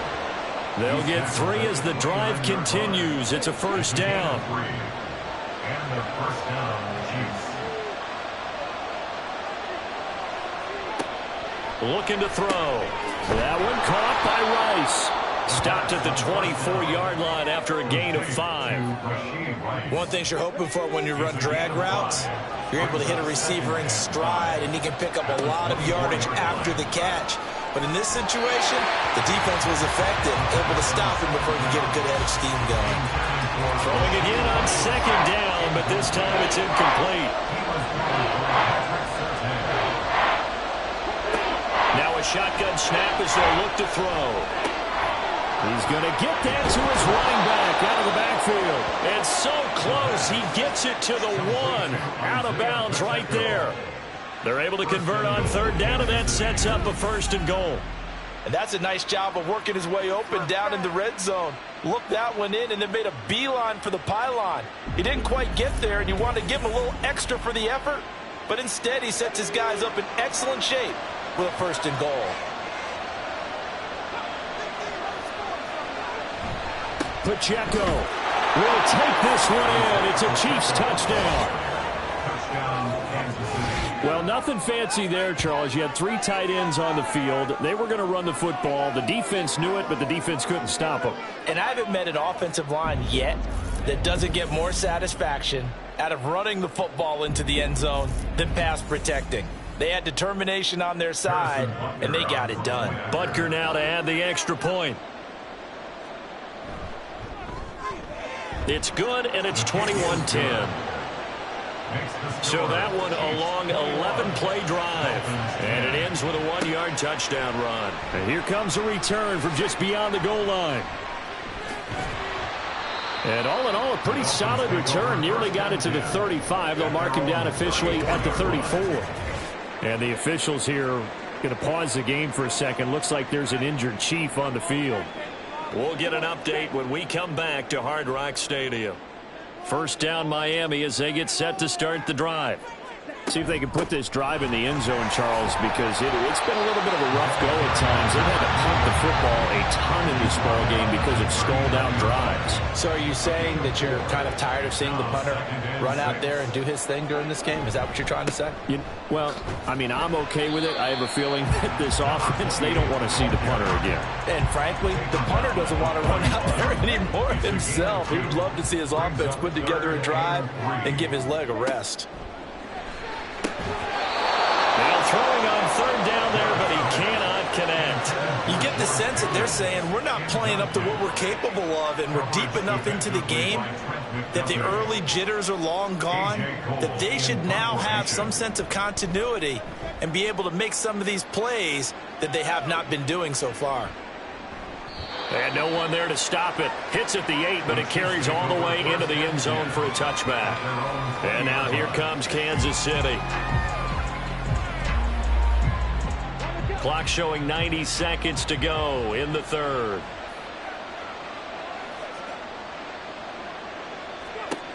They'll come out throwing here to start the drive. Throw inside, completion to Rice. And he's going to get this one across the 30-yard line. So they'll come up 1st and 10 now from the 33. He'll look to throw. And this nearly an interception, but it's incomplete. Well, a turnover really would have helped him there, but not to be. 3rd quarter from Miami. This is 2nd and 10. Back to throw here. Throwing quickly there, but it's incomplete. Well, those two have hooked up for a touchdown once already in this game. That time, unable to find the completion. Yeah, it just appeared they wanted to get him out into open space and try to get him the football. As you mentioned, unable to connect. Opted to run for it. The decision a good one. Picking up the first, getting 14 yards on the scramble. That's multiple times now he's tagged him with a big gain with his legs. Really showing off some nice awareness and the ability to correctly realize when he's got a chance to tuck it and go himself. A couple of first downs on the drive already, as they'll go from the 47 now on 1st down. Out of the gun, they'll look to throw.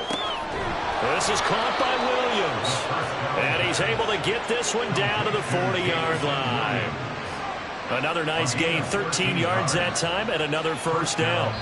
I'll tell you what, a lot of those mid-range throws have been available because sometimes teams get too concerned about the deep ball and they leave too much space in front of them, and these guys have been taking advantage so far.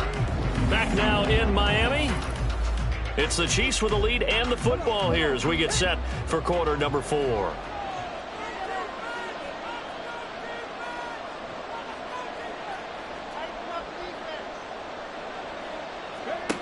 Back to throw now on first down. Over the middle and complete to Addison. And he gets this to the 35. Good for a gain of 5. Ball on the 35. Here comes 2nd and 5. At the 35-yard line. They'll run out of the gun with Pacheco. Nice footwork at the 25. And he's going to get this down near the 20-yard line. Give him 15 yards on that one. Kansas City has a first down. As I take a look at the clock, I realize that this drive has eaten up a good portion of the fourth quarter already. Got to tell you, partner, when you're trying to salt away a game, this is exactly what it's supposed to look like. This is caught. And in for the Chiefs touchdown.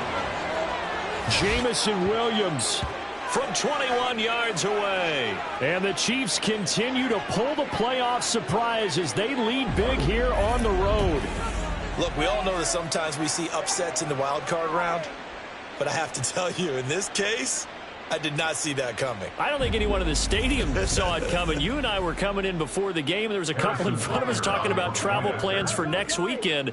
They might want to cancel those. Yeah, I would say so, because right now it's looking more and more like they're going to be one and done. They're probably trying to call the hotel and make sure they get their security deposit back. Extra point by Butker is on target. And the lead is up to 18 now. From a yard or two deep, here comes a return. And he's up past the 20 to the 22-yard line. The Dolphins offense now heads back on the field. And they are most likely staring at a cold end to their season here in this wild card round. Nothing has gone right so far. And they are, to be frank, in desperation mode now as they begin with a 1st and 10. A throw there, but that's going to wind up incomplete. They lead big, and a major part of that has been how they've taken their play to a whole new level this second half. No points allowed since the break, and you can add another incompletion to the total number that they forced in this runaway contest. This one complete to his fullback out of the backfield. And he'll get this up past the 25 before he's out of bounds.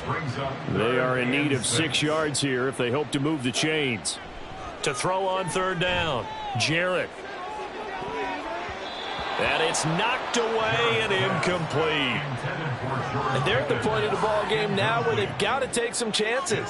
They've got to put the ball in the air and just see what happens. But this defense knows that all too well. Got to try it here. He's back to throw. He's got his running back out of the backfield. And they're able to get this one across the 35. So signs of life in what's been an offense in this second half. Here's 1st and 10.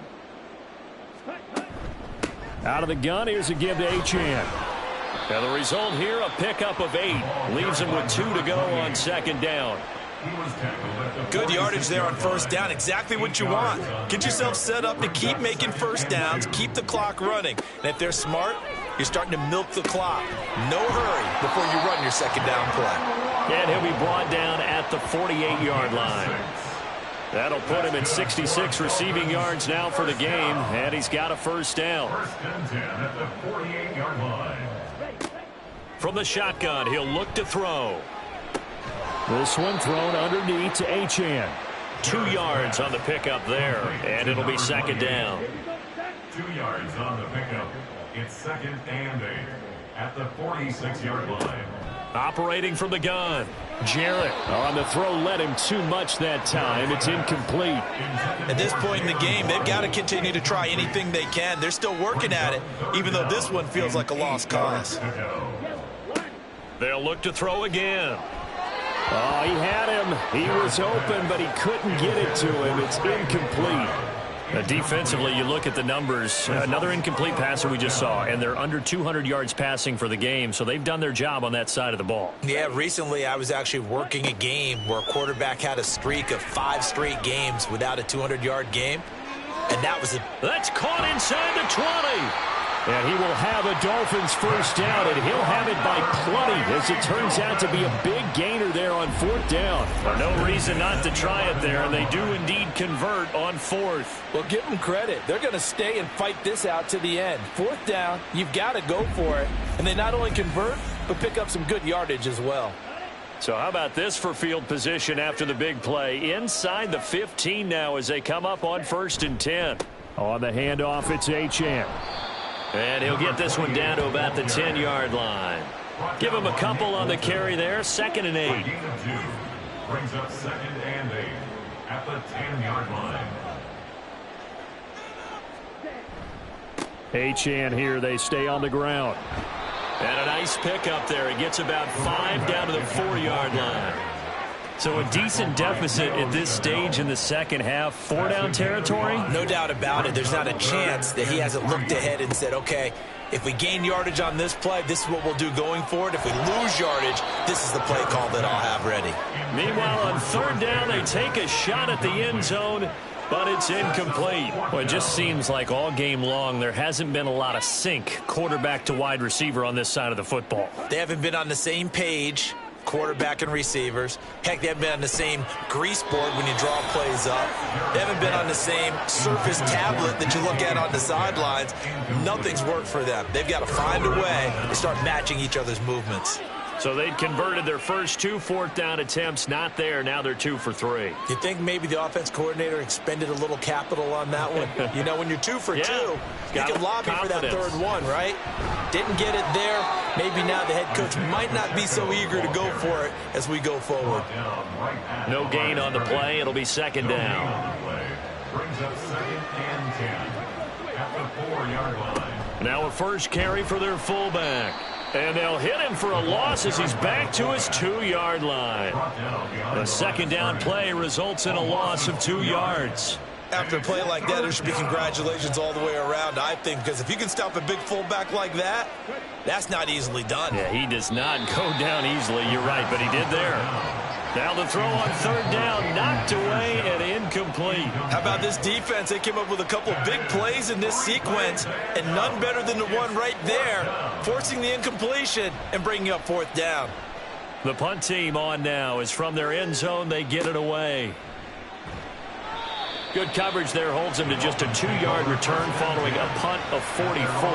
And it will be 1st and 10 as they take over. The Dolphins about set to go to work on offense. Saying their fans here are stunned would be an understatement. Things in this wild card round have not gone according to plan. On 1st down, Jarrett. That's going to be caught by Waddle. And he's able to take it across midfield before going out of bounds. 2nd and 5. Out of bounds at the 48-yard line. It's a gain of 5. Brings up 2nd and 5. Operating from the gun, Jarrett, and that'll be incomplete. Took a pretty good shot as he tried to pull that one in. Couldn't hang on. 3rd down. Brings up 3rd and 5. Looking to throw, Jarrett. The throw here right sideline falls incomplete. At this point, down big, you'd have to imagine this defense are just going to sit back, blanket the field as best they can. Yeah, this is actually the easy part of the game for them because, just as you noted, they can sit back, keep everything in front of them.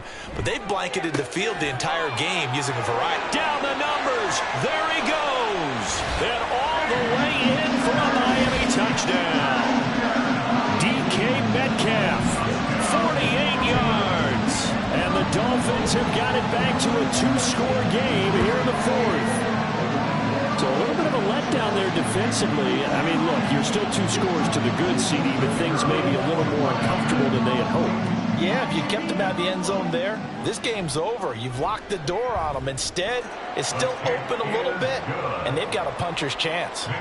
Extra point by Patterson, up and good. And the lead is down to 11 at 28-17. And ultimately cannot get this out to the 25-yard line as he's dropped at the 23. KC's offense ready to take over. And they are looking good. A 2-score lead here in this 4th quarter. as they hope to capture a spot in the divisional round next weekend. And just no chance of turning the corner. He can only get back to the line of scrimmage. 2nd and 10 coming up. No gain on the play. 2nd and 10 at the 24-yard line. They'll set up a throw. That'll be caught by Rice. That's good. The completion there for 7 yards. And that's going to bring up 3rd and 2. They'll come to the line, needing only 2 yards to gain the first here. Here's a play fake as they set up to throw. He lets one go deep for Addison. And he bats it away, and it falls down incomplete. Going for the knockout blow right there. I think if I'm up 2 scores, I'd be worried about an interception, but playing this way is what got them this lead. So you may as well ride it out to the end. Averaging over 50 yards of punt so far as this one's away. This will be fielded at the 17. A nice return that time, gets 12 yards back.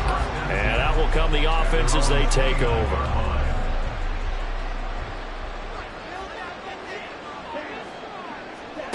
Throwing to start the drive. Jarrett. And seeing no options, he just tosses this one away incomplete. Now that'll bring up 2nd down. 2nd and 10. Back to throw. Jarrett. And this one incomplete. Too much contact to hold on to that one, and it's 3rd down. Brings up a 3rd down and 10 yards to go. Looking to throw. Jarrett. Pass incomplete, but the flag in the backfield, and this might be a roughing call. Personal foul, roughing the passer, defense. But Charles, they're trying to protect this lead late. Those are the types of mistakes they could afford to go without. About the last thing you want to give them is help in completing a comeback, which is exactly what that penalty does. That's caught. Waddle on the left side. And he'll be out of bounds just shy of the 40. 15 yards last play and 15 yards here this go-around. You cannot write these guys off just yet, not with a quarterback like that under center. You mean it actually crossed your mind with him running the team that you could actually maybe write this game off? Not yet. Not a chance. Not with him. We've seen it too many times.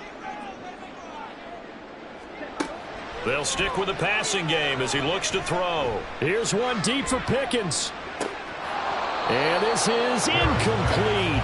Oh, it looked like he had a pretty good line on that one. That would have been a big play, but he could not pull it in.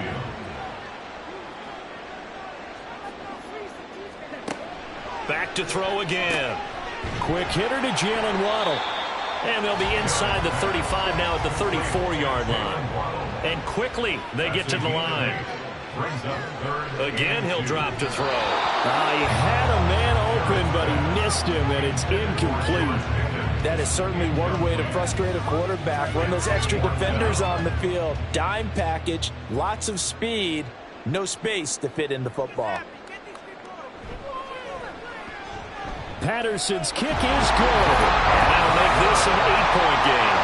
All right, so they needed 2 scores to get back in the game. The field goal there, maybe not exactly what they wanted, but the necessary first step. There's still time remaining, and there's enough time to get it done. They've got to get at the least a 3-and-out here to get the ball back, preferably a takeaway. And he had no room to run as he's tackled down inside the 20. Out now the Chiefs offensive unit ready to do battle again. And this a very important drive leading in the 4th quarter of this wild card game. But this one far from over as they start out here 1st down. They'll come out throwing here on 1st down. And that is incomplete. The coverage a little too good there, and it's 2nd down. He was covered by Patrick Surtain. Back to throw. And that falls to the ground, incomplete. A nice job of bodying him up defensively, and now it brings up 3rd down.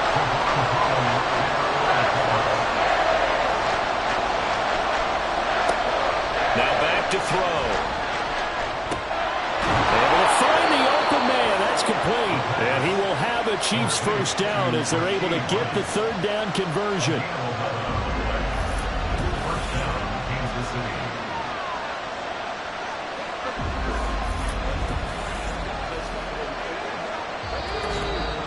Fourth quarter, down to the final 2 minutes, and we've got a one-score game. So the Chiefs in possession of the ball as we welcome you back. They've got a 1st and 10 as they look to try and finish this one off. 5 points of contact necessary at this stage as they'll run on first down. And now we'll see a timeout used on defense as they stop it right out of the break with 1:57 to go in the ball game. He's going to get it again. Just looking to get forward and protect the ball. The Dolphins going to take their second timeout. That'll leave them with just one remaining in this fourth quarter of play. On third down, he'll drop to throw. And he will have a Chiefs first down. And that's the one that should seal the victory. And they take a knee.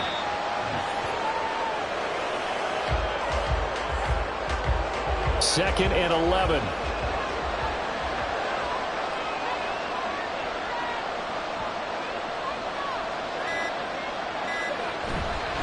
On the handoff, it's Pacheco. And he's across midfield and into Miami territory. You can really tell right now both sides have amped up the aggressiveness. That time the offense winning the aggression battle. And the defense was obviously aiming for the football, maybe a little bit more so than the runner himself, and that's why he was able to break through and get the game that he did. And there it is, that symbol that ends a game that one team loves and the other team can't stand. Taking a knee, and guess what? The visitors came in and got it done. Wild card round, first step on their way trying to get to the Super Bowl. First step indeed. They're underdogs. We'll see if they can continue to make some noise in the playoffs, but a good first step. And I know it's hard to find solace on one side when the season ends, no matter where it ends, but especially in the playoffs because there's all that build up to the moment. But I would imagine the post-game locker room speech, it'll have a pretty positive spin. It should. They've made a heck of a run to get to the playoffs and have that chance to advance, even though they didn't. But you're right about how much it's going to hurt because when you work that hard to get this far, it hurts just a little bit more. No matter when your season ends, it's a downer. But in this case, even more so because you had your eyes on the big prize, which was the Lombardi Trophy. So that'll do it for us. For Charles Davis and all our crew, I'm Brandon Gaudin. You've been watching the NFL on EA Sports. And with that, we sign off from Miami.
The NFL playoffs are here, and this matchup on Wild Card Weekend is brought to you by EA Sports. It's the Saints and the Niners, coming up next.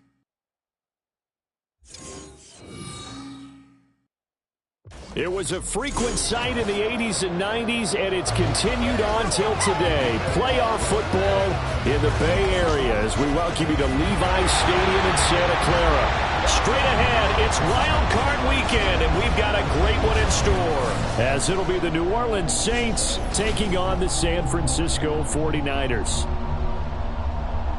Hello, everyone. Welcome to the postseason on EA Sports. Alongside Charles Davis, I'm Brandon Gaudin. And, Charles, that's really all I need to say to get you fired up. It's the postseason on EA Sports. And no one's more fired up than the guys who are going to be playing in this game. This is what they fought for all year long. Go back to the OTAs, the minicamp.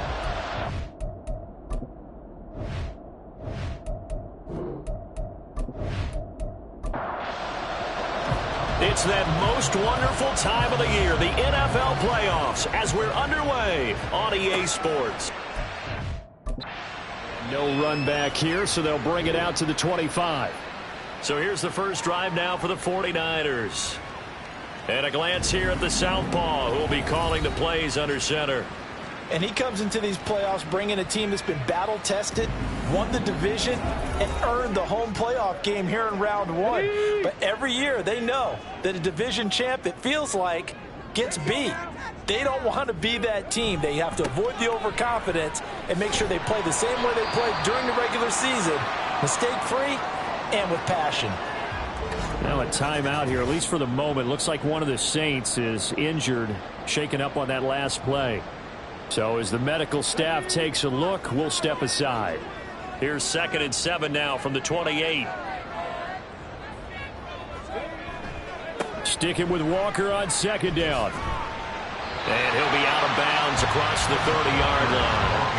Call it a gain of 5 there on the run, but they'll remain a yard or two short here with 3rd down coming up.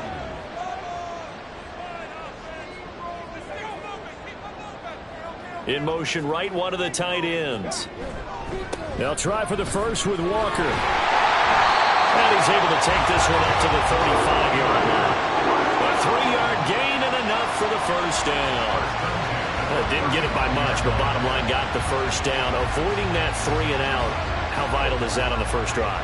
To me, it's like the first round of a boxing match. You know, it may not mean much right then and there, but you'd rather not lose it, right? So you want to go ahead and get it, kind of establish something early, and hope it can carry through. And they're going to have this across midfield and inside the 45. That one a broken play, but it ends up being a good play. The scramble goes for 20. That's the first time he's called his own number, but he's got to be overjoyed with the results. He wasn't just going to settle for a modest gain. To me, he was determined to come through with a big message to a defense that slept on him in the pocket. So in Saints territory now. Here's 1st and 10 at the 44-yard line. Up the middle, here's Walker. 5 yards on the carry. Good pickup on 1st down. Oh, that was a thing of beauty right there. Look at how quick those blockers fired off the line once the ball was snapped. That was an O-line on a mission, all in sync, and the defense is lucky that play only picked up 5 yards. Now they'll switch it up here and look to throw. Oh, his first throw of the playoffs is intercepted. Picked off by Cameron Curl. Still on his feet. And he will take this one home. It's a touchdown. Well, they were advancing the ball. They had a couple first downs under their belt, but a big mistake there on the opening drive leads to 6 points the other direction. And what a good read that was on his part, Brandon, because it prevents a possible scoring drive with how they were moving things along. And it gives the defense the early advantage. Was going to be a definitely entertaining battle between these units. Blake Groupie now for the extra point.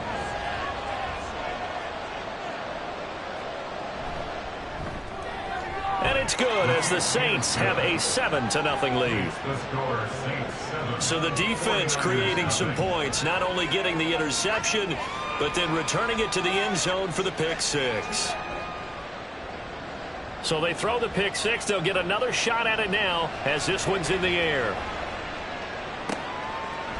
The football will come out to the 25 as McLeod will not return it. Out on the field now, here come the 49ers. And they come in as the 3 seed in this, very likely the last home game of the season for them, even if they win this ball game. But while they would have loved that top spot and the bye that goes with it, they're still in a pretty good position. Well, they certainly are, and let's face it, every team knows if they want to get to the Super Bowl, they're going to have to earn it. And even if you get the number 1 seed, you know you have to win 2 games against teams. They're going to be riding high after big playoff wins coming at you. On 2nd down, it's Walker. And he'll be stopped up at the 26 after a gain of only a couple. Brandon, we talk all the time about those hybrid players, guys who can do more than one thing. And I think if you're playing strong safety in the NFL today, you are a true hybrid. Part linebacker, part cover guy. And coming up, sticking his nose in the mess there and making a nice play defensively. Hang on now. We're going to pause here. We've got an injured player. Hopefully, obviously nothing serious here. Medical staff, though, are going to take a peek, and we'll take a break. So the big play changes the complexion of things. Here's 1st and 10 just outside the 30.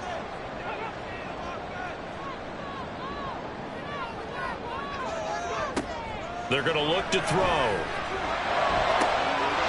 And he hauls it in the end zone. Touchdown, San Francisco.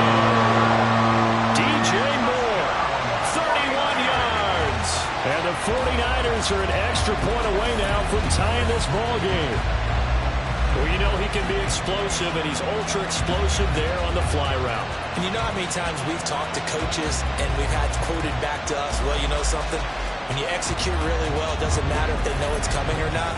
Well, sometimes athleticism beats you as well. He just took off and went. And that's almost like one of your Turkey Bowl games, isn't it? Just go long, Backyard. man. I'll hit you. And it worked really well for them. The kick is through the uprights to tie this game, but hang on a second. We do have a flag. Personal foul. Roughing the kicker. Defense. And that flag accepted.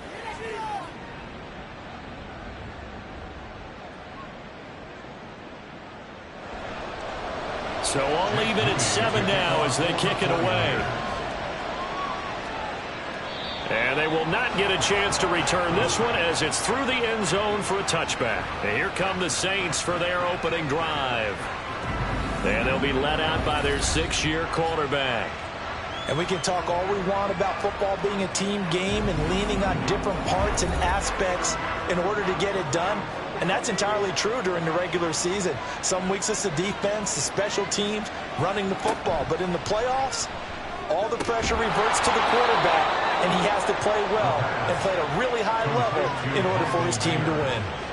Give him 13 yards on the opening play of the drive and also give him a first down. First run of the game for Jahmyr Gibbs, the Alabama product. And that one goes for about 6 as he's taken down just shy of the 45. So a nice run there, and I have to think a strong running game in the playoffs, maybe even more critical than the regular season. And if you go by the numbers, the man they have running it here, he was the best in the NFL. And since he led the league in rushing yards, I think it means he's going to see the ball a lot in this game, too, because that's what they're built like. That's what they're built around. So I think the offensive line, the tight end, the wide receivers, everyone is coming together, wanting him to get the ball and get it often, and they want to carve some holes out there for him. So from inside Niner territory now, this is 1st and 10 at the 34. Another run for Gibbs here. And he'll get what he can up the middle. 3 yards. That'll bring up 2nd down. 2nd and 7 with our score tied at 7. But they're planning to change that soon. Only question, will they get 3 or 6 out of it? Got his man, Dell. It'll go as a gain of 4. And now it's 3rd and 3.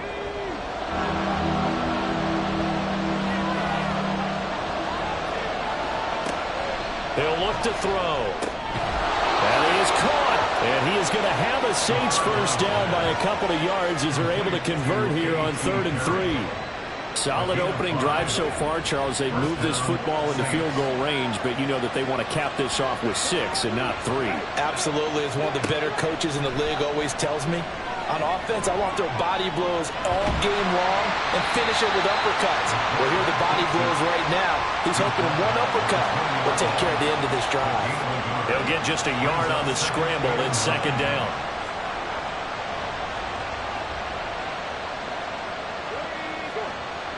They'll look to throw here. Slant pass complete to Olave. So the completion good for 7 there. And that'll leave them with a 3rd and 2.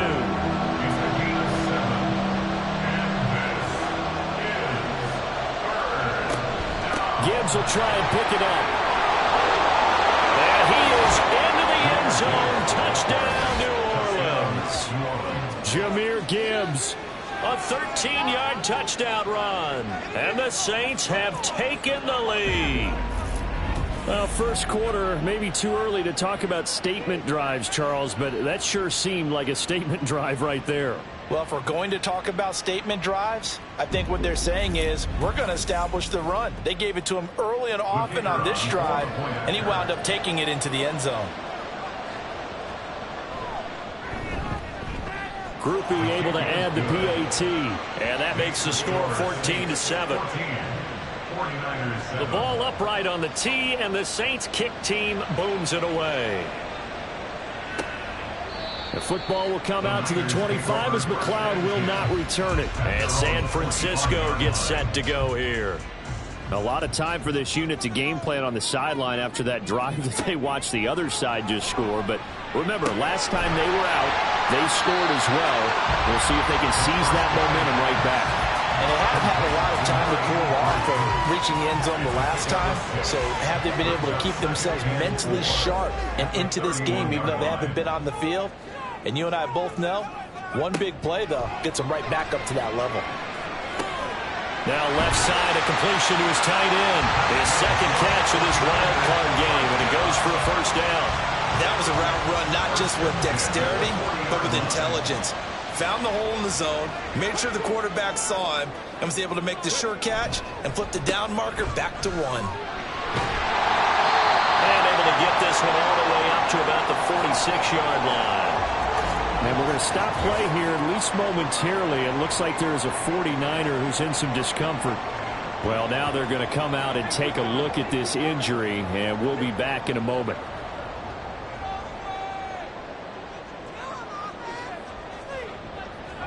Second and 3. Slant route connects with Deebo Samuel. And Deebo going to have a Niners first down as he'll get this across the 50 to the 49.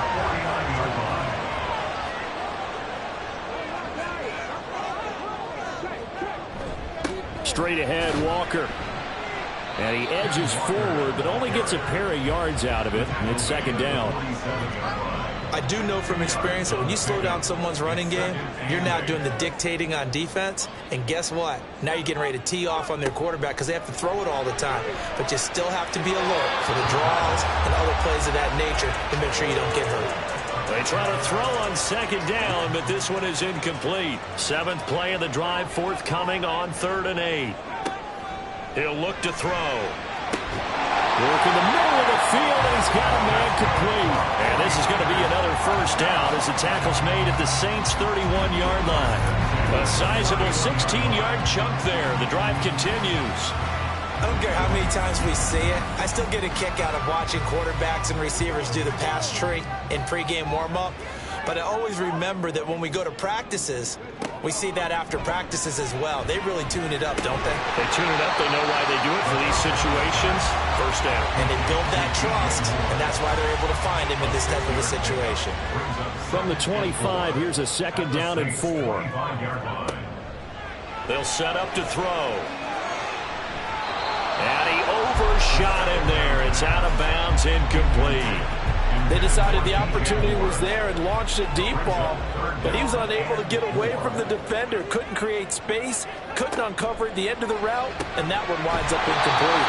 And he is going to have a 49ers first down, although it doesn't appear to be by much. He needed 4, he got 4 on 3rd down.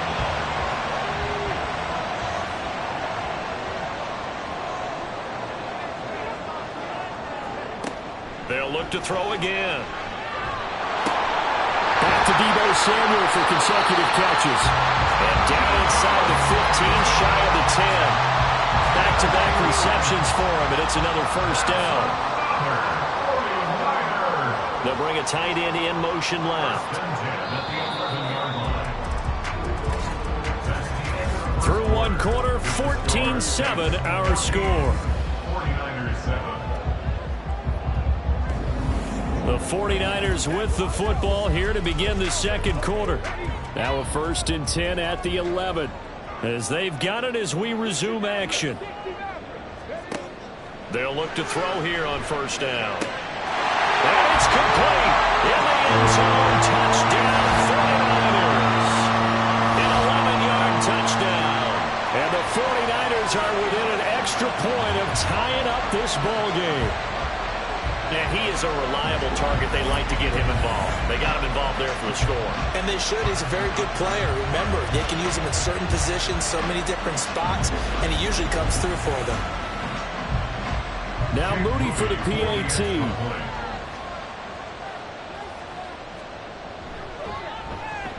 And we've got a good one brewing. We're all knotted up at 14. That one in the books as a 12-play drive. And it's polished off by a touchdown for San Francisco. This one tied at 14 now as he sends this one away. And no return here for Perry. That'll be a touchback. Jahmyr Gibbs and the rest of the offense headed back out. They'll be looking to get in the end zone again. Had the touchdown, as you see, last drive on 4 carries. And during the break, we were looking at some of the replays from the previous drive. Really good holes created, great space. Yeah, I like the observation you had, though. There he goes, left side. And he'll be taken down, but not before they reach the 50. 70 yards rushing for him as he has been tough to stop here this first half. Well, when you're a road team in the playoffs, when you're a wild card, what's the one thing you need to be able to do to stay in football games? Run the football. And that's an excellent job right there of identifying where to go and picking up good yardage. And good penetration here. He'll get this down only to about the 49-yard line. So from just across the midfield stripe, here's 2nd and 9. They'll go again with Gibbs. And down to the 44, 5 yards that time. I think we all suspected that they were going back to him after he found the end zone on his last carry, and they kept the positive momentum going there. Another nice run by him. Pass taken in by his big tight end. And this will move the chains again as the tackle's going to be made at the 49ers' 29-yard line. His first catch of this wild card game, and it's good for a first down. And that's well executed there on 3rd down. And I love the confidence that they had to let their tight end try and find some space in the middle of the field, right in their quarterback's line of vision. And QBs love to make that easy throw, and they hooked up there for a first down. On first down, he'll drop to throw. That's complete to Dell. Call it a gain of 3 on the play, and it'll be 2nd down. Brings up 2nd and 7 at the 26-yard line. And now whistles and a flag, and I think we got a jump here. Encroachment, defense. And that'll be a free 5 yards for the offense. Just like a tennis match, that's just an unforced error. Stay alert, don't jump early, and give them free yardage. 2nd and 2 now. The penalty leaves them in pretty good shape. Now a shotgun snap as they'll look to throw. Throwing out right here, caught by Olave. His 2nd catch of this wild card game, and it goes for a first down. A gain of 7. First down, Saints. Gibbs straight ahead. And he coughed it up. But it looks like one of the DBs has it. And a big turnover there as his guys will get the football back. And a little careless there, Charles, on that carry. And it's not just having 2 hands on the ball. It's tucking it away. It's using your body to keep people shielded off. It's so many different things into taking care of it and having ball security. In that case, though, we didn't see it happen. San Francisco's offense returns to the field. They'll take over deep in their own end after the fumble recovery as they start 1st and 10. They'll try and start this drive in the air. That's going to be caught by Samuel. And they'll get him down after a pickup of 8, 2nd and 2.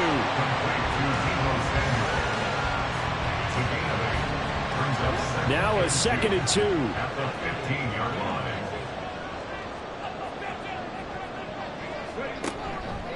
Off the play fake, he'll look to throw. And he will find his man on the outside. Catch number 4 for him on the afternoon, and it'll give him a first down. From the shotgun now, here's an inside give. Now the ball comes loose. Oh, and one of the linebackers has got him. And his guys are going to take over at the 39-yard line. Always costly to cough up that football. These defenders, they become so adept, though, at jarring it free. Yeah, it's amazing that there aren't more fumbles caused because now, if you're an offensive player, you go through ball security drills every single day. It's really not out of line to think you should take the ball to bed with you and just hold on to it. But the bottom line... And now, as with every potential turnover, they're going to take a second look at this just to make sure. Now the question, was the knee in fact down before this ball comes loose? And is the video convincing enough to overturn it? A lot of factors here. Remember, you also need clear possession of the football afterwards. This is a tough one to overturn. So that one overturned. They say the knee was down, and that will not be ruled a fumble. They go play action here on first down. They'll get 5 out of the scramble. It's second down. They made a nice effort to stick him with a loss for that play, but it's going to take more than that to keep him from advancing the ball. Should be an entertaining battle anytime he tucks and runs over the second half of this contest. 2nd and 5. Firing quickly, but it's incomplete. You've always been very good about checking my math. Am I correct? That's the first time that it's been incomplete when they've thrown it to him? Yes, he had caught every other ball coming his way. So they feel like they've got something really good going there, and they're going to continue to go there until the defense makes an adjustment and takes it away. Well, they finally made an adjustment there. We'll see if they can build on that stuff. The Niners passing game in sync now. They've got another first down. And when you have success throwing the football, the old cliche becomes true. The playbook opens up wide, and these screen passes, they become even more difficult to stop. Back to throw now on first down. Throwing middle, and it's complete. And he's going to get this inside the 30. Following the play now, they're going to stop the clock here as a man is shaken up. The medical staff is going to come out here and take a look, and we will take a short break.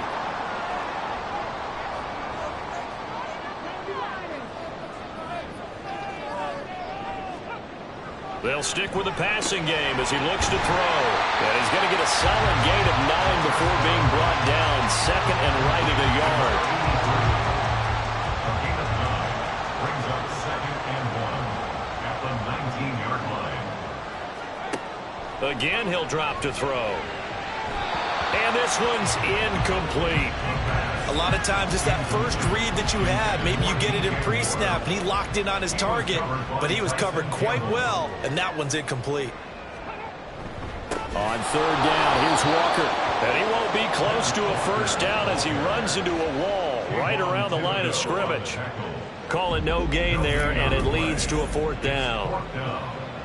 Remember, that was less than a yard. That was not a full yard. That defense, they were having none of it. Yeah, the surge the offensive line was seeking actually occurred on the other side of the ball. They reestablished the line of scrimmage and stuffed them. And his kick is good. And they take a 17-14 lead. So the defense are able to force their first turnover of the game, and then they add on to that by getting the field goal. And you don't just want to take the ball away from your opponent, partner. You want to make them hurt as well. And if you don't score yourself on defense, turn it over to your offense and have them put points on the board.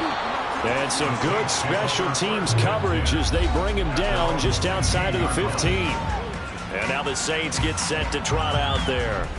And they'll be looking to atone for last time's mistake of fumbling inside the red zone. Certainly they don't want to do that again. And so much emphasis placed on red zone offense. I mean, you have periods devoted in practice just for that because everyone knows how vital it is to put points on the board when you've entered that part of the field. And to come away with nothing, that's difficult for a team to handle. And difficult, and now we'll see if they can make it less difficult on themselves on this drive. Another throw on 2nd down, and this one incomplete as well. A couple of quick incompletions, and now they're just one more away from getting off the field. They've got options now. Could they dial up a blitz here or just drop everyone into coverage to crowd the throwing lanes? That's incomplete, but there is a flag down, so hang on. A big call coming on 3rd down.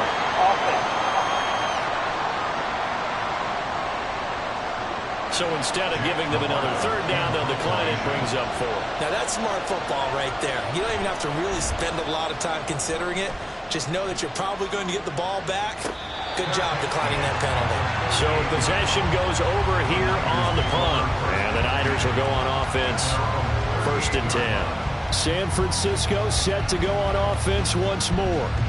And they split the uprights last time for 3. They've got the lead. They're not going to play this conservative. They're not hoping for another field goal. They're hoping for a touchdown. I'm with you on that one. I like where your head is. I like the way you're thinking because you're exactly right. Trying to sit on a lead and play that way, that doesn't work too well for most teams.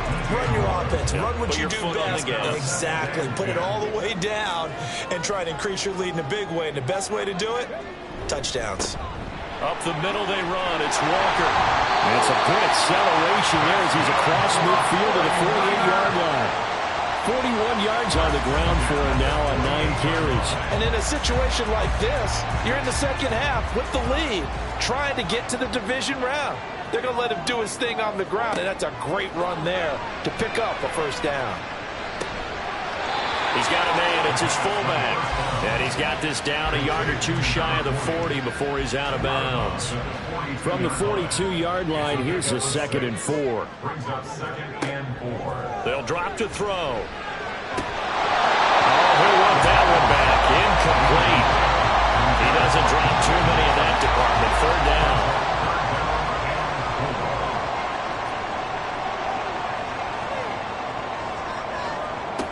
Looking to throw. Flush to his right. Powering forward. And he'll be taken down, but he does have first down yardage. Give him 7 on the tuck and run, and it'll get him a new set of downs.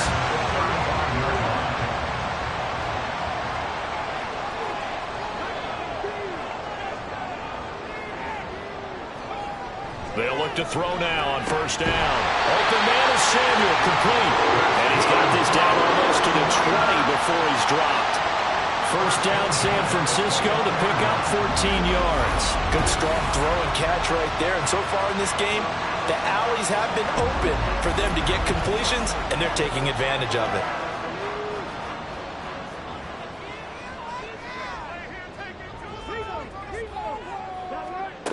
Now on first down, he'll drop to throw it. Touchdown, 49ers! DJ Moore with his 2nd touchdown here in this first half. And the Niners are able to extend their lead.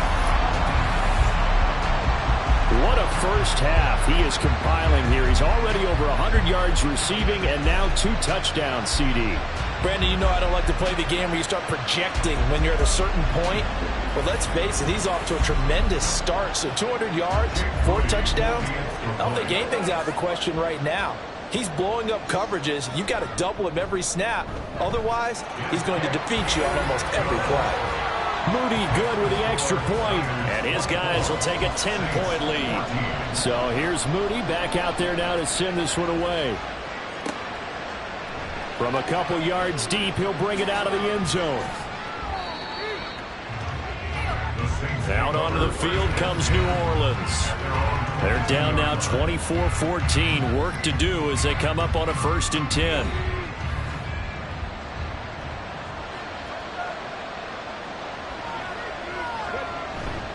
And they start things off with a carry by Gibbs here. It's a 6-yard gain on the ground, and that'll make it 2nd and 4. Well, it's time for them to be good teammates right here. And what I mean by that is possess the ball for a little while. Get at least 2 first downs. Give their defense a chance to settle down a little bit after they give up a touchdown. 2 minutes to play here in this first half of the NFL playoffs. Ball on the 28-yard line. Here's 2nd and 4. Now they'll throw here out of the gun. He gets this out wide to Gibbs. And he gets this one just shy of the 40. They'll mark him down at the 39. He'll look to throw. Tries the left side and finds Olave.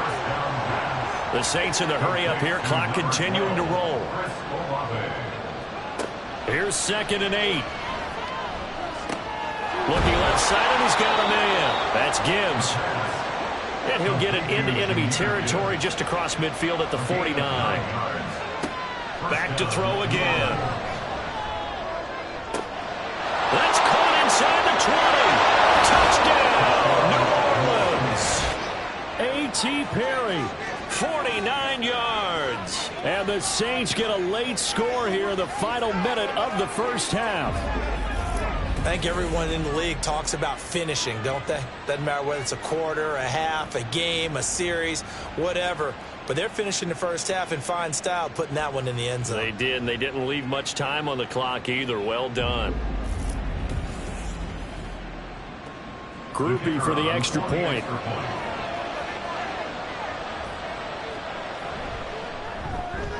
It's up and good, and this now becomes a 24-21 ball game.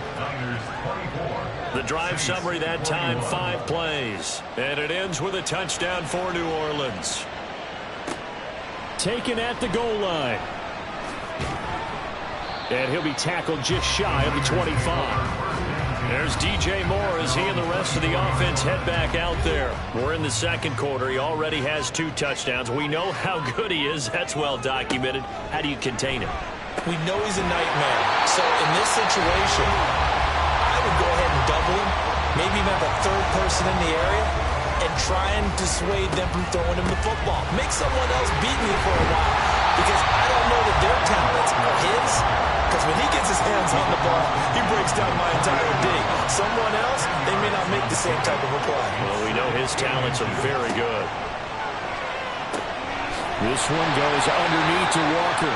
Now San Francisco going to call their second timeout, as the stoppage will come with 23 seconds to go till halftime. They're going to look to throw.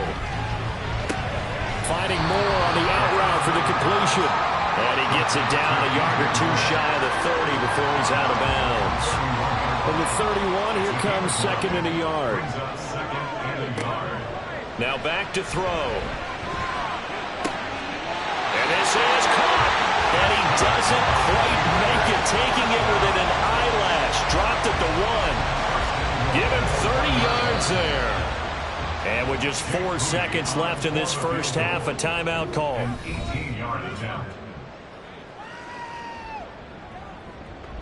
So with 4 seconds to go in the half, here's the field goal unit onto the field. From the left hash, he'll have to cut this at a tight angle. And his kick is right there. It's good. So 3 points on the board. As easy a field goal as you're going to get, but I can see you shaking your head. I love that peripheral vision of yours, partner, because to me, if it's the 4th quarter and you're up 6, I get it. But now, even if you run and don't get in, you're still setting them up to go a long field, 98, 99-yard drive. And he's free going down the left side. It's a foot race. It's a foot race. And he takes it the distance. No time remaining. No cloth on the field. Yeah, no flags, and it's a kickoff return to end the first half. It's been a back-and-forth game, a lot of points on the board, and that return right there kind of indicative of how this thing's gone. Well, you've seen both teams go at it, and as you just pointed out, both of them have found the end zone. But just like in boxing, you know the blow that hurts the most? The one you didn't see coming, and that often is the case when it comes in special teams. The point after, good by Groupie. And that will take us to the end of the first half of play. So we come upon halftime here in this NFC wildcard matchup as we send you cross-country to Orlando. Jonathan Coachman is there and has our EA Sports halftime report.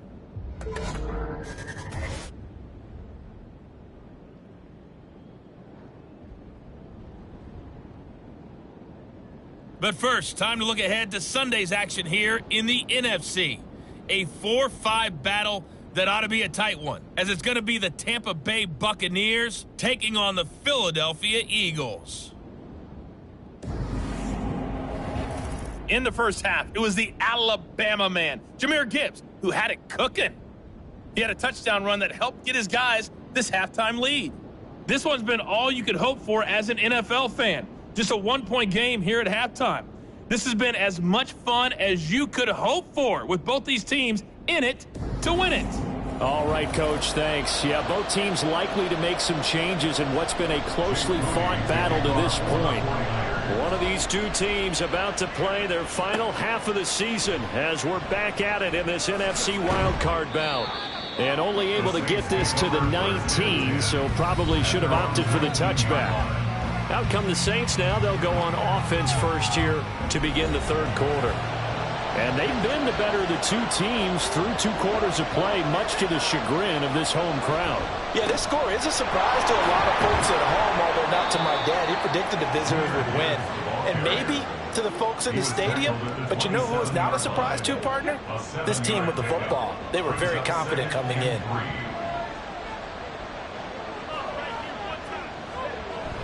Second down, and they go back to Gibbs. And he'll only get a yard to bring up 3rd and 1. Now, that's a mountain of a man that just made that stop, isn't it? But he's more than that. This guy's nimble and quick. More than a space eater, he just made a great play there. On 3rd and short. They'll try and pick it up through the air. There's a short one to the tight end, Johnson. So they'll get nothing out of that play, and it'll be 4th down. Excuse my snarkiness here, but isn't the idea of completing a pass supposed to mean you get downfield and gain yards? Especially on 3rd down. Yeah, that one. How about the defense? Figured that one out in a big way. Yeah, they completed it all right and lost yardage. Here's Hill on the return. That'll be a 43-yard punt, but a net of just 33 following a 10-yard return. And they will take over 1st and 10.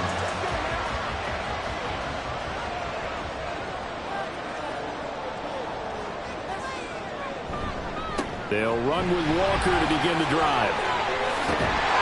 And good running there as he'll take this all the way out to midfield. 65 yards rushing for him now as he's run it 11 times. Nothing too fancy, just a carry up the middle, but a successful carry up the middle against this 3-4 defense. And to be able to do that, what do you have to control? The nose guard, right? Got to be able to move him, otherwise you're not getting anything up the middle. Nice. There he goes, left side. And he'll go down the middle before getting this inside the 30. That's good for 21 yards and a 1st down. As always, no rooting interest here, but that was pretty, wasn't it? To see him break through and then pick up his stride. Yeah, the guy carrying the ball loves it. I think the O-line, they might like and take more satisfaction out of those runs than anybody else, right? Without a doubt, because they're the ones that often have created it. Back-to-back good plays have them on the move on 1st down. Walker with another carry. Cameron Curl up to make the tackle. No doubt about it. A really nice job there by the defense, not allowing him to get to the perimeter. But that means your defensive ends, your outside linebackers, the guys that you pay big money to sack the quarterback, they also have to have interest in the running game as well. And they did a nice job there of holding the point of attack and not giving ground. And those two just haven't been in sync thus far. They've done a nice job against him, but still, with his talent, you would expect them to have more completions to him in this game. And now the 3rd down throw incomplete as well. Whenever I see an in-route dropped, as we just saw on that play, I'm always thinking that in the back of their mind, they're worried about what's coming at them because they're going towards traffic on that route as opposed to being away from it and maybe having a little bit more space. And this one looks good. It is good. Right down the pipe, and they have regained the lead. So give them 3 on that drive. You know, normally you'd say, we'll take it, but the way points have been flying around, it feels like a little bit of a letdown. Yeah, you just have to wonder, are field goals going to be enough? Because as you pointed out, the way touchdowns have been scored, does kicking a field goal actually put you at a disadvantage the rest of the way? Jahmyr Gibbs and the rest of the offense headed back out. He's had a good performance, moved the ball effectively on the ground. Of course, he has the 1 touchdown. And when you're able to move it as effectively as you've described, that leads to finding a way into the end zone, and now he's just trying to do it for a second time. And, of course, with that comes additional yardage. Yeah, looking for additional yardage, and again, that second score here in the 3rd quarter. The big play to start him out has him at the 45 already. Back to throw here. Finds Gibbs on the check down. It'll be a gain of just a yard, and it'll be 2nd down. 1 yard gain brings up 2nd and 9 at the 46-yard line. From the gun, Gibbs will get it. That's a pretty strong running there as he'll take this across the 50 and down to the 44. The Saints 1st down there on a gain of 11. And the Saints 1st down. The give, right side for Gibbs. And forget that 100-yard rushing game, at least for the moment, as he'll lose yardage here and fall back under the century mark for the game. So a 5-yard run the other way in the wrong direction, and that leads us to 2nd and 15. They'll set up a throw. Trying to lay one up deep. And this is caught inside the 5. Touchdown, Saints. A.T. Perry. Saving his best for the playoffs with his 3rd touchdown of the game. And the Saints have retaken a 3rd quarter lead. I know we often laugh and sometimes we even exalt the guys who are great trash talkers and give us some really funny lines. But the bottom line is absolute production on the field. his second touchdown of the game, and they lead. And now they'll be looking to their defense to preserve that lead. Groupie able to add the PAT, and the lead is up to 5. That time, 75-yard drive, 5 plays. And it all culminates in a Saints touchdown. The ball upright on the tee, and the Saints kick team booms it away.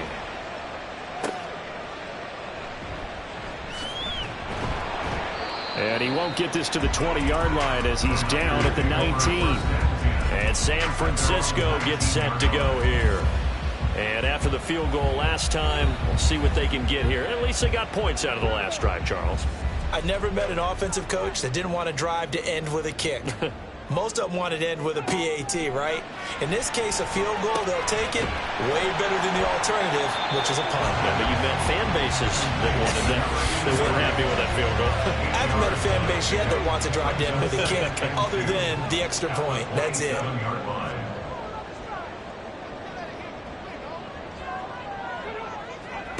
Second and 2. And he's got his favorite target yet again. It's complete. And he'll have it past midfield almost to the 40 before being taken down. Getting it to him in space pays off big time. That winds up going for 31. Well, this game has certainly had no shortage of offense. Both teams have been revved up from the start. And here's yet another big play. Boy, both defenses have just got to be dragging out there because they've been run ragged throughout. Walker now on 1st and 10.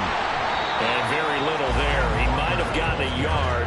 Yeah, I think he got a yard to the 41. Now we're at the 41, 2nd and 9. They'll look to throw. And this throw incomplete. Well, the defender all over him that time, but it's going to lead to 3rd down. They'll come to the line here needing 9 yards to pick up the first. On 3rd down, he'll drop to throw. Setting up the screen here. This is Walker. There he goes, right side. And they'll wind up getting this one all the way down inside the 20. A pickup of 24 on the 3rd down conversion. And when you're throwing the ball downfield really well like they have been on this drive, it's really a nice time to work one of the screen plays in. One of my favorite play callers in the game has always told me he starts every game with 10 to 12 screens because if he starts feeling the pressure from the defense, he uses their aggressiveness against them. Now to the ground. Here's Walker. Able to fight for about 4 yards there to the 13. This has been an up and down, back and forth type of a game, hasn't it? Maybe this long drive could take a little bit of the wind out of their sails, kind of settle things down a little bit. 2nd and 6. Got a man, and he hits him in stride. Touchdown! A great effort there. A beast in the red zone with his 2nd touchdown of the game. And the 49ers have answered back with a 3rd quarter touchdown of their own to retake the lead. Well, we know someone just added to his touchdown passing total, but all he did was get the ball out quickly to his tight end and let him take care of business the rest of the way. And now this is right in Kyle Shanahan's wheelhouse. He'll go for 2 here.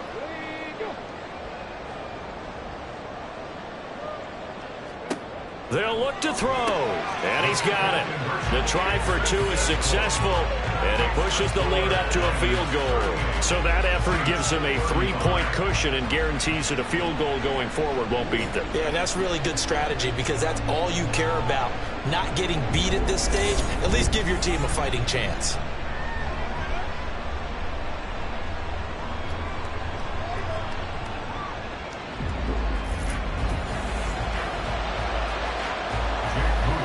So following the touchdown, here's Moody back out to send it away.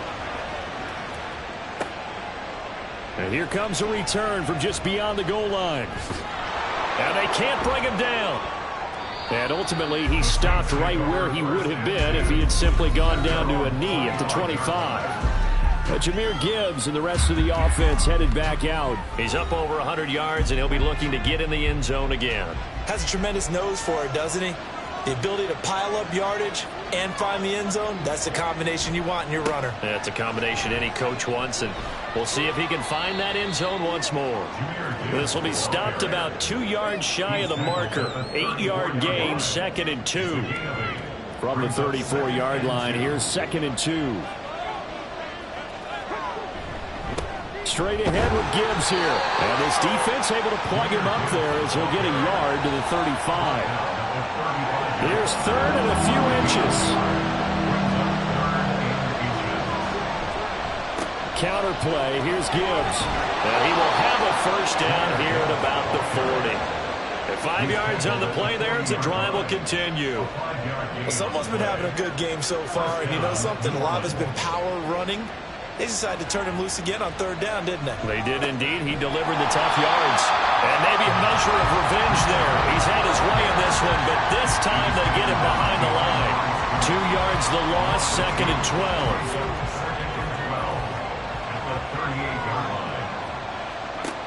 Now they'll switch it up here and look to throw. Throw left side complete. That's Perry. That'll give him 8 that time. And this will wind up being a 3rd and 3.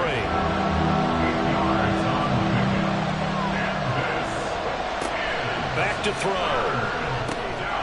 And he is caught. And taking it across midfield and inside the 45. They have certainly looked his way in this 3rd quarter. Another catch, and it's good for a first down. This offensive game plan has just been sensational. I mean, when you think about all the different ways they've gotten their receivers open so far, it's really been impressive. Scheme, design, execution.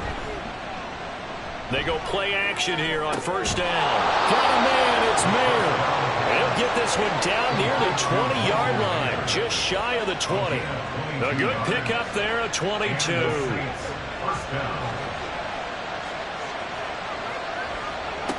They'll stick with the passing game as he looks to throw. Throw over the middle is taken in by Dell. He's tackled a yard short of the marker. Good gain of 9 on first down. 2nd down and a yard. 1 quarter remains in this NFC wild card matchup. This is the National Football League on EA Sports. Back now here in Santa Clara. They'll come up now on 2nd and a yard. It's been a very hotly contested game to this point. Just a field goal separating these two teams as we get set for the 4th quarter. And the Saints are going to have a 1st and goal as the tackle is made at about the 5. Only way to get the lead here, of course, with a touchdown. And that's what they're gunning for on 1st and goal. They'll look to throw again. To the goal line, but it's incomplete. So an incomplete pass a moment ago, and that leads to 2nd and goal. Off the option, here's Gibbs. And he's going to get him about 3 yards closer. He's down to about the 2. For the lead, here's 3rd and goal.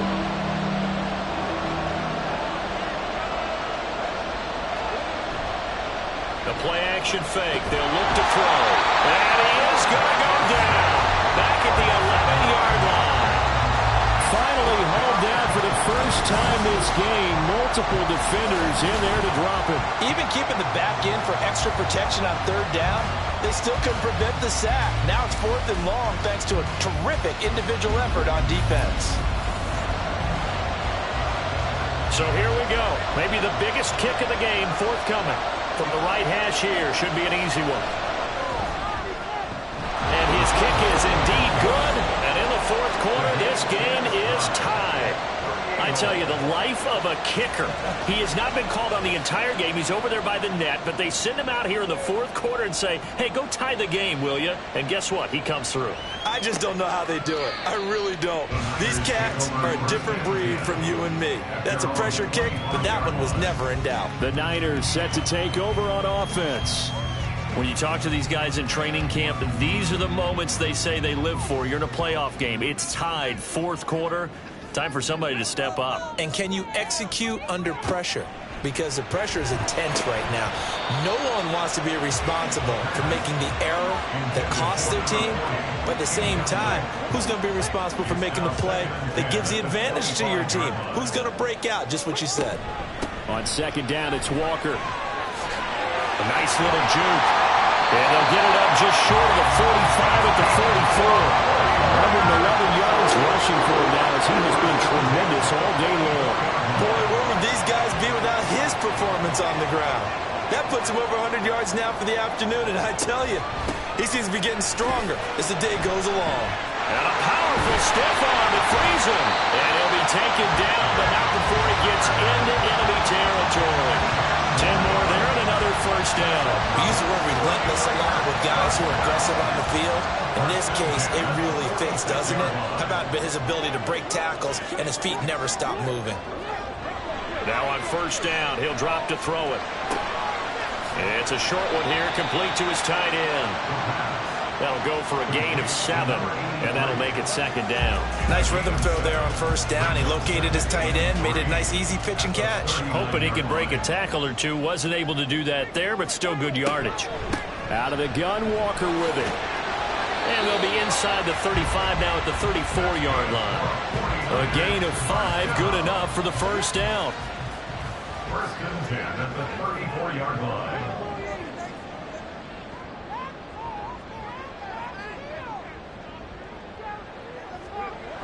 They'll look to throw here. They'll find Ayuk open right side. And this will leave him a yard short. Nice pickup of 9 yards on first down. Just need a yard here. Second and 1. Off the play fake, he'll look to throw. And this is going to be another first down as the tackle's made at the Saints' 12-yard line. That one goes for 13 yards, and it moves the sticks. From down at the 12, it's first and 10. They'll drop to throw. Got a man, that's Ayuk. And the stop will come inside the 5 at the 4. Timeout here, at least for the moment. Looks like one of the Saints is injured, shaken up on that last play. The medical staff will attend to him, and we will step aside. Second down, ball on the 3. First down marker at the 1-yard line. From the gun, it's Walker. And he'll take this into the end zone for a San Francisco touchdown. Kenneth Walker taking it in from 4 yards out. And the Niners have broken our tie and have taken a fourth-quarter lead. And this is a time of game where offensive lines can really dictate a team's fortunes. It's been a tough battle. They've been out there for a long time. But this was a question of who can wear down who. And that's excellent work to put a long drive together and finish it with a touchdown run to take the lead. Moody good with the extra point, and they will take a 7-point lead.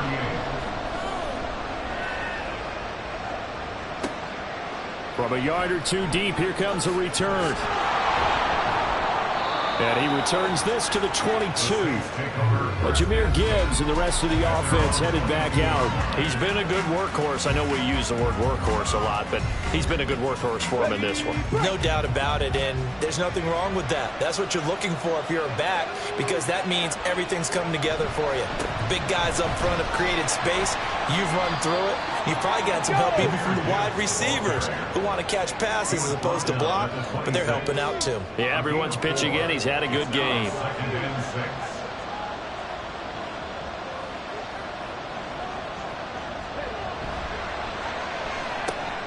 Caught left side. Here's Dell. The result, only 4 yards there on the play. And now 2 yards to go on third down. He'll drop to throw. There's a short one to the tight end, Johnson. So the completion gets him just a yard, and that'll bring up fourth down. Well, it wasn't a big strike, but that completion put them in really great range. What do we have now, 4th and inches? Yeah, it's not more than a half a foot. You know what I would do here? You would always go for it. I'm one of those guys. San Francisco's offense returns to the field. Their defense got the stop, forced the punt, and now you really start to monitor the clock as they nurse this slim lead. They'll come out throwing here to start the drive. And look at this. They get the turnover they needed. It's intercepted. It's Deontay Banks with it. And they are going to set up shop at the 32-yard line. A seismic shift in momentum here in the fourth quarter. That's the break that the defense needed. And you know as well as I do, people are going to question the play call in that situation. Sometimes you have to question the execution, not necessarily the call. And in this case, those defenders found a way to give their team a chance. Now the Saints coming back out ready to go for this next drive. They trail by a touchdown here in the fourth quarter. Their season, to be frank, it's on the line right now in this wild card matchup. And obviously points are a must here as they begin 1st and 10. Credit him with a 1-yard gain there to make it 2nd and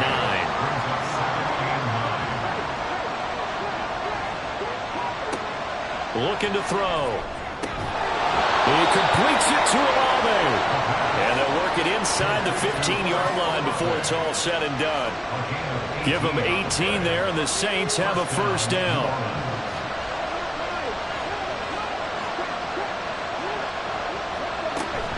Out of the gun, they'll give to Gibbs. And maybe a measure of revenge there. He's had his way in this one, but this time they get him behind the line. Officially, it's a 1-yard loss. That's going to bring up 2nd and 11.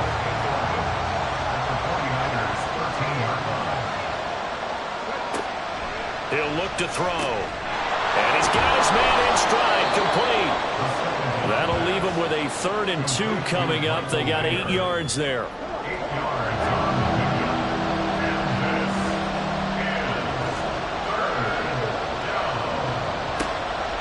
He'll look to throw.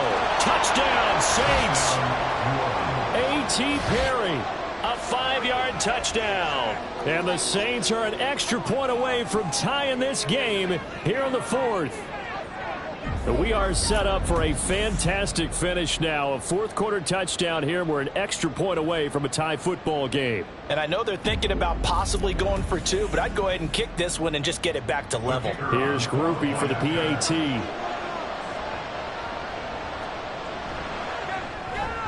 And no sweat, he puts it through, and we are tied here in the 4th.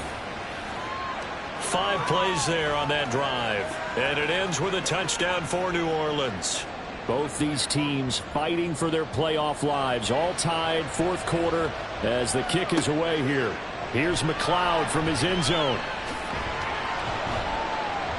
And tackled at the 21-yard line, so a net negative there of 4 yards. And the 49ers getting set to trot out there.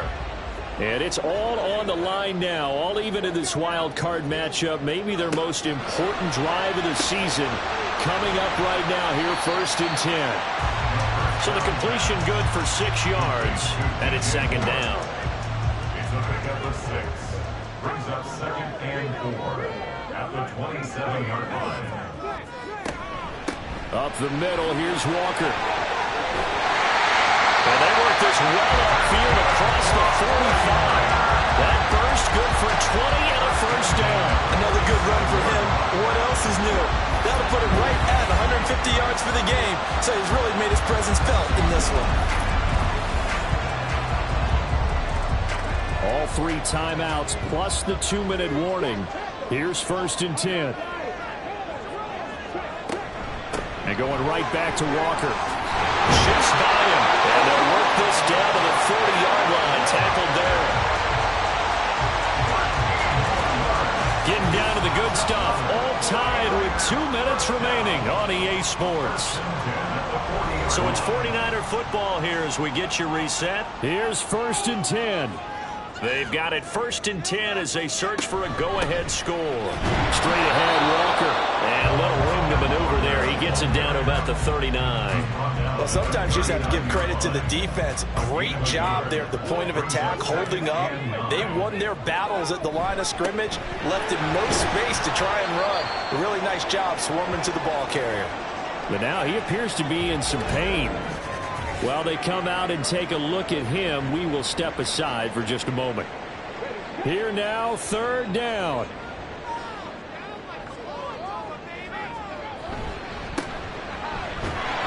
And he won't get close.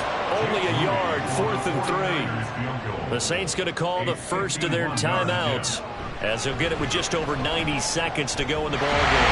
And this one is right down the middle. And they have taken the lead here in the final 2 minutes.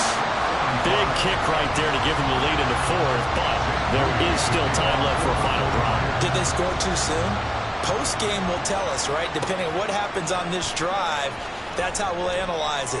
If the other team scores, they scored too soon. If they somehow hold on, they managed the clock exactly right. He's past the 30. And he's going to take it all the way into the end zone. What a return, and they've taken the lead. They had just relinquished the lead on the field goal. Ensuing kickoff, they get that lead right back. So does this come under the heading of you can't keep a good team down? There you go. That works. Eye for an eye. I'm with you on that one. Just to be able to break back immediately. Not down at all. No heads down after giving up the lead and coming right back at them. And a special team score, that's like gold in a coach's manual. The point after, goodbye groupie. And that will make this a 4-point game. Well, we talk a lot about explosive plays on offense. How about an explosive play on special teams? Certainly one there on the kick return for a touchdown. So now the other return teams out there as they'll try to duplicate what they just saw. Here's McLeod from his end zone. And they'll get him down right at the 25-yard line, so the same result, and he opted for the touchback. So now the Niners down by 4, 1:16 remaining. A touchdown likely means they move on in these playoffs. Tense moments for the hometown faithful as they've got it with a first down. There's that man again. It's complete. And he'll be taken down, but not before they work it across midfield. He's back to throw. He'll take a shot for the end zone. It's incomplete. Took a shot, couldn't connect. They took a big shot there for the end zone, and if he finds a way to come up with it, that might be your game winner. But it was not to be. The coverage was good, and it winds up incomplete. Another throw on second down, and this one incomplete as well. Back-to-back incompletions, but we know this is definitely 4-down territory. Time not on their side. I don't think they want to try and get the first down in 2 installments. I think they got to go and get it right here, right now. And this is going to be another first down as the tackle's made at the Saints' 25-yard line. Back to throw. And pass complete to Moore. Simple drag route here, lined up out left and tried to work his way back across the field. You probably saw me twitch there, partner, because I think he wanted the ball a little bit sooner. By the time he looked it in, the defender was right on it. Now a second down throw for the end zone, but it's incomplete. An important one here, no doubt. 3rd and 4. Back to throw. Throw out wide is incomplete. What a great sequence by this defense so far. They've given him nowhere to go with the football. And they just have to make it stand up one more time because it appears that they've got their number. Can they not have a slip up here and allow the touchdown? Now they go for it on 4th, but this one is going to wind up incomplete. They had to go for it with such little time remaining, and as a result, their playoff run may end right here. And with just inside of 10 seconds to go, they'll burn their final timeout. 9 seconds left, and they will take a knee here.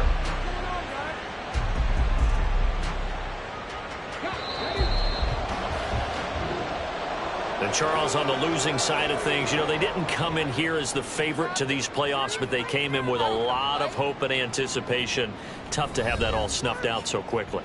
It really is. You're one of 12 teams when the playoffs begin that still has a chance to win the Super Bowl. So that's pretty darn good.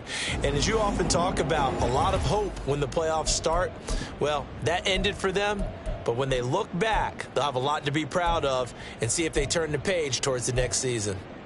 That'll do it for us. For Charles Davis and all our hardworking crew, I'm Brandon Gaudin. You've been watching the NFL on EA Sports. For more, find us on Twitter at EA Madden NFL. With that, we say so long from Santa Clara.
It's the opening round of the NFL playoffs, and EA Sports continues its coverage of Super Wild Card Weekend.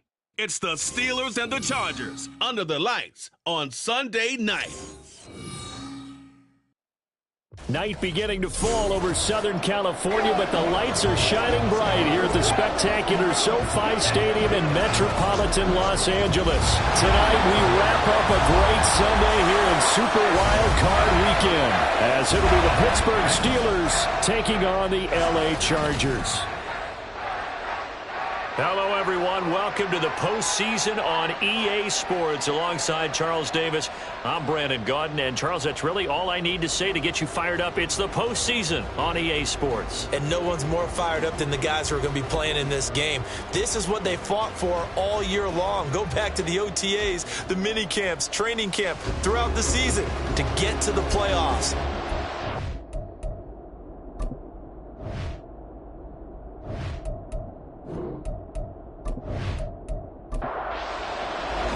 The third of 3 games to finish up this Sunday. We might save the best for last. And off we go here in the wild card round.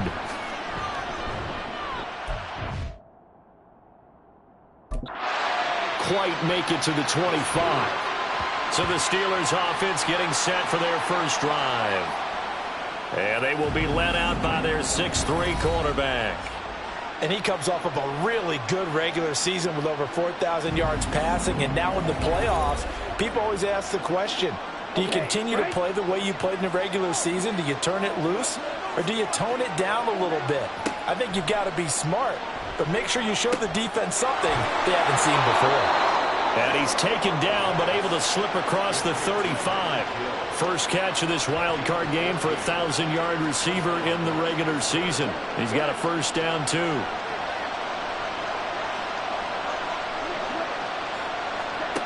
Ritter to throw it. And that one drops down, incomplete. Good coverage there, forced the ball free, and it's second down.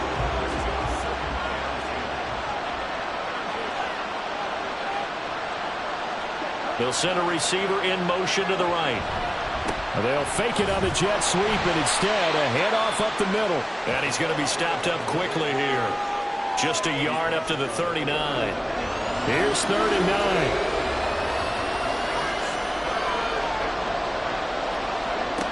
9. Looking to throw it here. Ritter.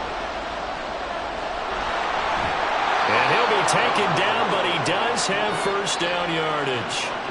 It goes as a gain of 9, and it moves the chains.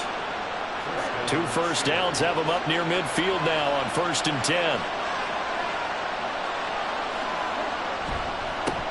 And now here's a carry heading left. And they're going to stop him right at the line of scrimmage. Just no cutback lane to be found whatsoever. 2nd and 10.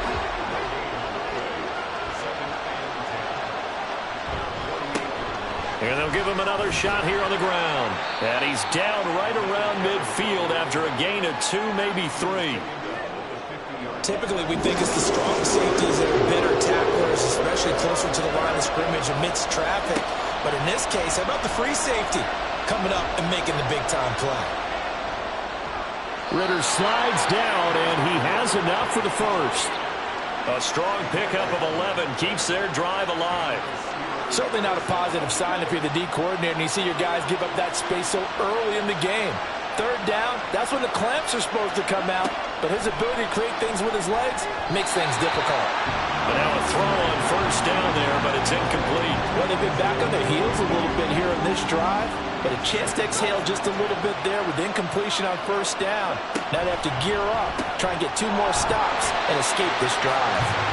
That helps the completion percentage, but not much else, and now it's 3rd and 10. And that's when it's fun to play defense. When you're able to diagnose a play right from the beginning, get all your guys to the football, and still the play, that's when you have a lot of fun playing on that side of the ball. And he works it past the 30, almost to the 25. And we're going to get a timeout as they deal with an injured player, and it's Tyreek Hill who is the man that's in some discomfort right now. More from L.A. in a moment.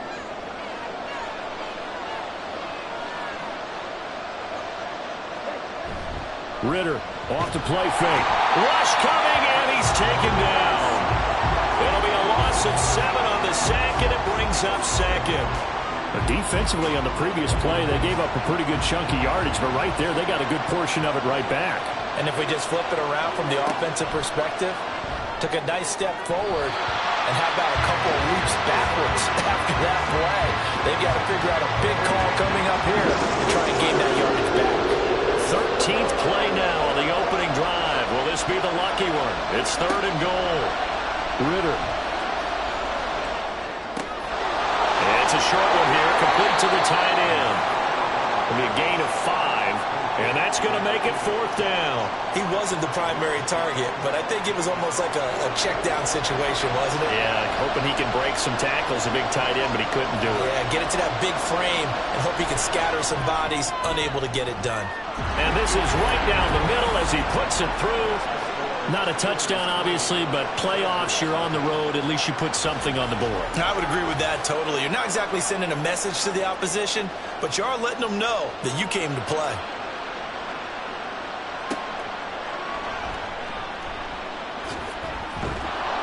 And his guys will get the football right at the 20-yard line. So here come the Chargers as they get set for their first drive. And a look here at the veteran under center, their 7th-year quarterback. I tell you what, when he is on schedule for that week, secondaries take notice because you've got to stay alert back there on every snap. A truly powerful arm, one that's capable of challenging any level of the defense on any given play.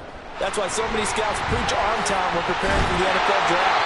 A quarterback with arm strength to make every throw in the book, he's an asset to have in any offense. Solid way to start the drive. 13 yards, picking up the first. Partner, we always talk about how important 3rd down is, but I think 1st down is equally important because everything comes off of that play. If the defense wins the down, they are able to attack. If the offense wins the down, they might go faster, do other things, and change things up. That big player allows this offense to really get in gear. And it appears we have a Charger shaken up on that last play. More from L.A. in a moment. Back-to-back good plays have them on the move on first down. Running right, this is Spiller. He'll get a nice chunk there on the first down run, and it's 2nd and 4. A quick burst there, and he nicely bit off a pretty decent gain. From the 44 now, here's 2nd and 4. They're going to look to throw. Firing quickly here, and that's complete. First catch of this wild card game for a 1,000-yard receiver in the regular season. He's got a first down, too. Option play, here's Spiller. And nothing much materializing there on the first down run. He'll get a couple, and that's it. Here's a 2nd and 8. They'll set up a throw. Quick hitter here, it's complete. His 2nd catch of this wild card game, and it goes for a first down.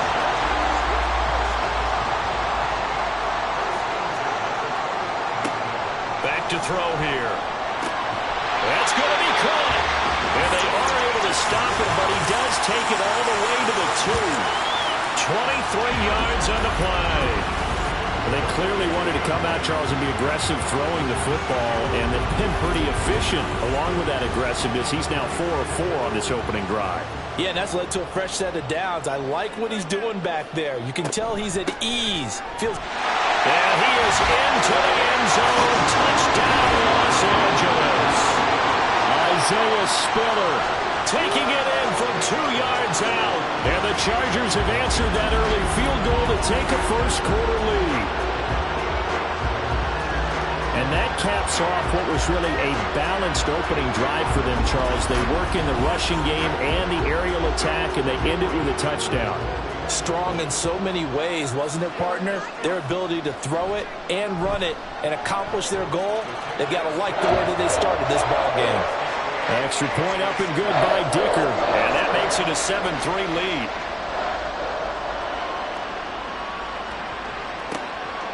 From a couple yards deep, he'll bring it out of the end zone. And in hindsight, probably should have taken a knee as he only gets this out to the 16-yard line. And Pittsburgh getting set to take the field. They just did manage to sneak into the playoffs as a 6th seed, so it's a tough road ahead. They know that. They would need to win 3 games on the road in January. But, hey, here's the bottom line. There's 18 other teams that wouldn't mind being in this spot right about now. Yeah, and you had to stick it to them, didn't you? Those 18 who are sitting at home right now. But you're exactly right about that. Your point about how daunting this is well taken because it all depends on their mindset at this point. How do they break it down so they're not looking at this whole big road and saying to themselves, we got no shot. You got to break it down to this game right now. Win this one, then worry about the rest of them after this. Here now, 3rd and a yard.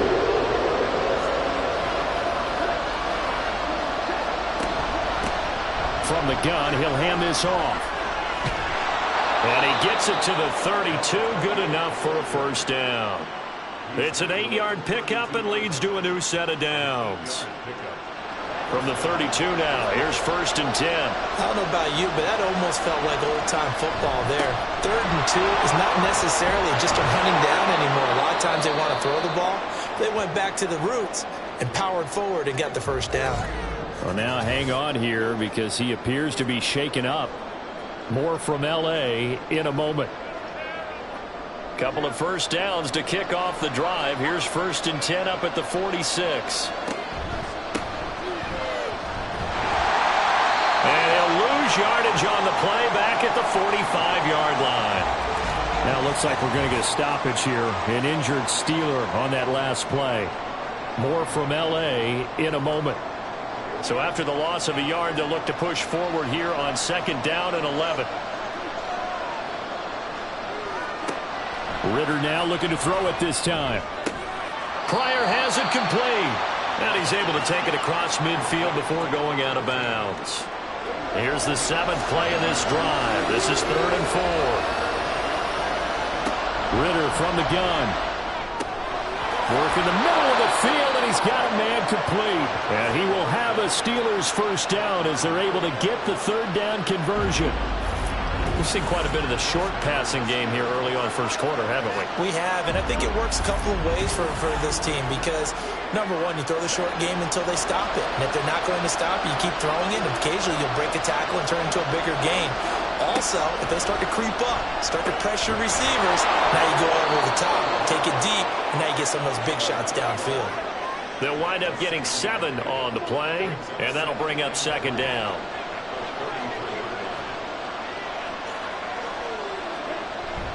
Going play action. Ritter. A throw left sideline falls incomplete. And that's the knowledge you gain from being in this league for a long time. He's learned the hard way when to get right and fight another down. And that's a smart move to throw it away. That is caught. And he's brought to the ground with another first down at the Chargers' 22-yard line. Give him 10 yards there as this offense is on a roll. This drive continues to plunge forward. They had to settle for 3 last drive, hoping this second go-around ends in 6. In good possession, 1st and 10. And it'll be intercepted. And the Chargers are going to take possession here. It's a touchback, and they'll take over at the 20-yard line. Well, your first drive of the first quarter, you get it down there, trying to fire it in the end zone, and big-time deflation on that play. No doubt about it. They're moving and grooving and getting into position, and this is not the ending that they saw on this drive, is it? They had things going their way. The Charger drive about to get going. A long drive last time out for this offense, Charles. If you remember, they started basically in the shadows of their own end zone, marched it down the field, and a lot of that was through the passing game. Well, partner, as a former defensive back, I'm having almost a physical reaction watching what's happening right now. But let's give credit where it's due because they've done an excellent job moving the ball through the air. Secondary getting picked apart pass by pass. Obviously, they need to make some adjustments there on the back end. And because offensively, we know that they're not going to be shy about throwing that football. Operating from the 27 now. Here's 2nd and 3. Charger football to start quarter number 2. The play action fake. They'll look to throw. Over the middle and complete to Wilson. First catch of this wild card game for a 1,000-yard receiver in the regular season. He's got a first down, too.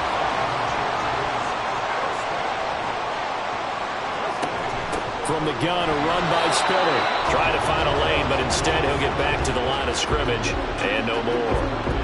2nd and 10. Right back to Spiller on 2nd down. And the hole closes quickly there. He gets maybe a couple up to the 38.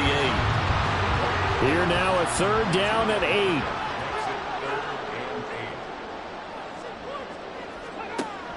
They'll drop to throw. Able to find the open man. That's complete. And they're able to work this to the 25 before it's all said and done. That goes as a gain of 37 on 3rd down. Mark this play, clip this play for the route running reel we're going to show at the end of the year. That was excellent. Sold the curl, showed his numbers back to the quarterback. The defender bit, and he was gone. And the ball was thrown just at the right time as well.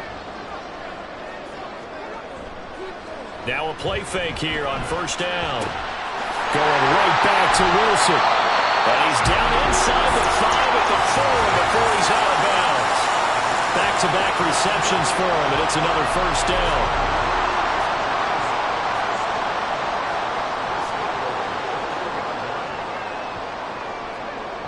Spiller. He is going nowhere in a hurry as he is going to lose yardage here in a big way. And it appears we have a Charger shaken up on that last play. More from L.A. in a moment. It's 2nd and goal, back to the 8-yard line now.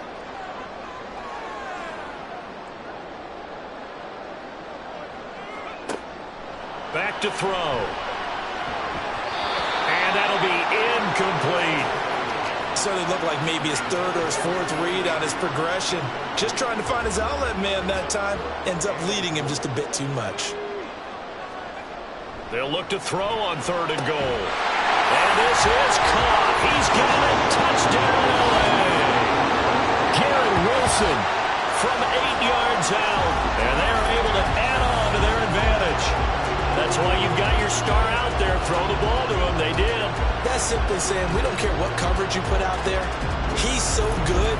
We're going there with the football anyway. And now before we get to the extra point, remember all touchdowns do have to be confirmed by the replay official. They're taking a peek at whether or not those feet were in bounds, and obviously a big call here in the end zone. And not just the feet. How about the hands? How is the ball possessed while the feet are hopefully getting down in bounds? That's what they're trying to look at to see if it all comes together. So they called it a touchdown originally, and this will stay a touchdown after the video review, so they had it right. Extra point up and good by Dicker. And that pushes the lead up to 11. The kickoff team on the field now as they will send this one away. And they'll put up the stop sign there as his guys will get it at the 25. The Steelers offense now, they head back onto the field. But not an ideal way to end their previous drive. They threw the interception, Charles, after they had built up some momentum. They were moving the football, but something to at least build on for this offense as they run back out here. Yeah, you're right about that. Up until that last play, everything was working pretty well for this offense, gaining chunks of yardage, getting first downs, really making a push for the end zone, and looked like they had a nice rhythm going. Now you got to have a short memory here. Don't focus on the interception. Focus on what came before it and get back to it. Escapes, but he can't get away forever, and down he goes. Will Anderson Give him the credit for the sack and a loss of 14 yards. We said it before the game, and I think it's still apparent. If these guys are going to advance in these playoffs, they're going to have to wreak some havoc coming off the edge. Yeah, wild card round. They told us the wild card could be that defensive pressure. They showed it there. The offense on third down tonight, they've been excellent. 6 for 7. This will be a tough 3rd and 18. Here's Ritter. It's complete to Parker, left side. And he'll be about a full yard shy of the 20 at the 19-yard line. 3 yards, all they could muster there, and it'll bring up 4th down. On 4th down, on is Logan Cook to punt.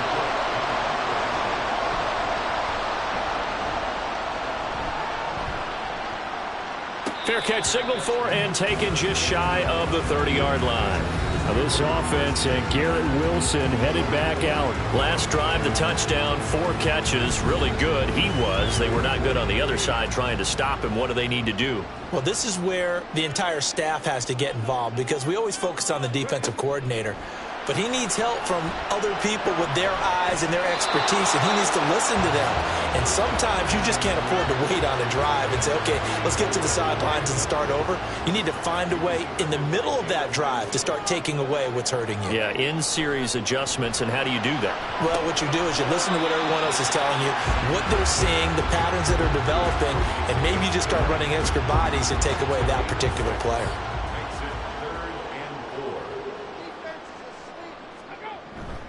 Here's a play fake as they set up to throw. And that will be incomplete. That might be the 3rd down stop that they needed because they've had a lot of trouble slowing down this offense in the first half. This might be their opportunity to get off the field. On is the punter Scott here as he gets this one away. Taken in at the 11. A nice return there of 11 to help mitigate a good punt. And the Steelers will go on offense here, 1st and 10. Pittsburgh's offense now heading back out onto the field. It's been very much a slow start for them. 3 drives and just the 3 points, CD. Yeah, if you're into the points per drive ratio, that answer is 1. And that's not going to get it done in a ball game. They've got to find a way to finish these drives in end zones, not having balls go through goalposts. And he'll protect himself at the end here as he winds up getting pretty decent yardage. Ball on the 30 now. Here's 2nd and a couple. Ritter with it after the play fake. And he's got his man on the out route. And they get him down, but not before he takes it across the 40-yard line. Back-to-back good plays have him on the move on 1st down. Ritter now. Looking left side, and he's got a man. That's Schultz. So give him 5 yards there on the pitch and catch, and that will bring up 2nd down. Ritter back to throw. Chargers able to get the pressure and bring him down. Jeffrey Simmons. Give him the credit for the sack and a loss of 14 yards. These sacks now, they're starting to pile up, Charles, and that front 7 defensively, they had their way with this offensive line. And I think at this stage, we have to start thinking about different play calls. We've got to start helping this quarterback out because the entire game he's been under siege. I don't care what the down and distance, they've got to get the ball out of his hands a lot quicker. Now on 3rd and long, they'll look to throw. And this is going to be incomplete. The passing game not in sync here early, and now it's 4th down. It's going to be another frustrating end to a drive here. This offense, they've not been able to get anything going in this first half. And now it's going to be time to gather on the sidelines and try and figure out what's going wrong. Who has an idea? Who has a plan? Time to implement it. It's a 40-yard punt, 6 yards on the return, and it'll be Charger football here as they take over. L.A. set to take over again on offense. No points last time out. They were forced to punt, if you remember, but no time to dwell on that. They've still got the lead here and a chance to add to that here. 1st and 10 as he fights through, and now a crease. A big-time gain there on the keeper. using his legs to hurt him. First down. It looked like almost some miscommunication defensively because once he decided to keep it, he had pretty smooth sailing. Yeah, it became a question of, wait a minute, who's got the quarterback? And when you talk about miscommunication, it's supposed to be called assignment football on the defensive side of the ball. But the assignment gets mixed up. That's the end result. Calling no gain on the play, and it'll be second down. Second and 10. At the Steelers' 43-yard line. He'll get only 3 there, so it leaves him with a 3rd and 7 ahead. So 7 yards from the first down here as they come up to the line of scrimmage. On 3rd down, he'll drop to throw. And that is incomplete. Oh, he did everything but hold on to it. But a nice play defensively, and now it brings up 4th down. So coming on now is the field goal unit. They're going to try for 3, and he'll need all the leg he's got here. They'll spot it at the 47, so call it a 57-yard attempt. And he missed it. It's no good. And this will remain an 11-point spread. Well, Brandon, anything beyond 50, you start rolling the dice a bit. And once you get up around 57, 58 yards, the chances of making it go down dramatically. And sure enough, this one winds up no good. Out comes the Steeler offense now, ready to see what they can do here. The defense got the better of them last series, forcing a punt. See if they make a few changes in the game plan here and try to get points out of this drive. 1st and 10. And a strong run that time as he's across midfield and down to the 43.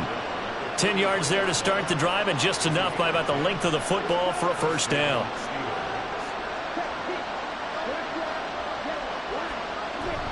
Off the play fake, it's Ritter. Toward the center of the field, but it's incomplete. Really good coverage all over the field. It took away his intended read and almost dared him to try for his guy out of the backfield. No surprise on that one. It doesn't connect. Now they'll run it on the toss. And some good tackling there as he stopped up at about the 41. They do get a couple, but they'll be left staring at a 3rd and 8 coming up. Ritter will set up to throw it. He's got his target. That's complete. And he's brought to the ground with another first down at the Chargers' 21. Looking to throw it here. Ritter. Well, a quick throw there, but it's going to be incomplete. This could be the start of a nice stand from this defense now for getting walked backwards on this drive. Come through with another one here, and you have them staring at a 3rd and long, and that puts the defense in a position to dictate to the offense. And this will be a gain of 6 when it's all said and done. Down to the 15 from the 21. Here's the 7th play of this drive. This is 3rd and 4. Ritter to throw it. Catch is made. It's Schultz on the out route. And the Steelers are going to have 1st and goal as they try to finish off this drive with 6 points. 1st and goal, and they got to be thinking a chance to get right back into this football game. Ritter. Now the pressure gets there, and he goes down just inside the 20 at the 19. Devin White gets him for a loss of 10 yards from his linebacker spot. Now the Steelers use the first of their 3 timeouts as the clock will stop with 45 seconds to go in the first half. Pass protection has been a problem all night long as they come up facing 2nd and a bundle.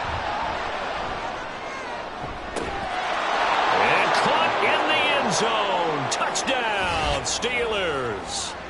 From 19 yards away. And the Steelers get a late score here in the final minute of the first half. Well, that's what I call an answer right there. They gave up a sack on the previous play. How about what they did to finish things off, turning it right back around? That's the response, and that O-line feels a lot better now. And now, of course, all scoring plays are reviewed, and I think they're going to take an extra long look at this one. They're taking a peek at whether or not those feet were in bounds, and obviously a big call here in the end zone. And not just the feet. How about the hands? How is the ball possessed while the feet are hopefully getting down in bounds? That's what they're trying to look at to see if it all comes together. Now for the point after. And he he's got it. That cuts the lead. It's now 14-10. That time a 9-play drive. And it ends with a Pittsburgh touchdown. And here comes a return from just beyond the goal line. And the decision to come out of the end zone is going to cost him 5 yards as he's taken down right at the 20. The Chargers going to take over now late in this first half. And we'll see how this is played. Offensively, they've got the lead. Not a whole lot of time left. What do you think, Charles? Well, it's tempting to try and add to your lead, but a mistake there, that could change things in a big way. I say go ahead, take the knee, get on out for the half. And the Chargers going to signal for the first of their timeouts as they'll stop it with a little over 30 seconds to go in the first half of play. Throwing on first down, but this one winds up to be incomplete. Now it's 2nd and 10.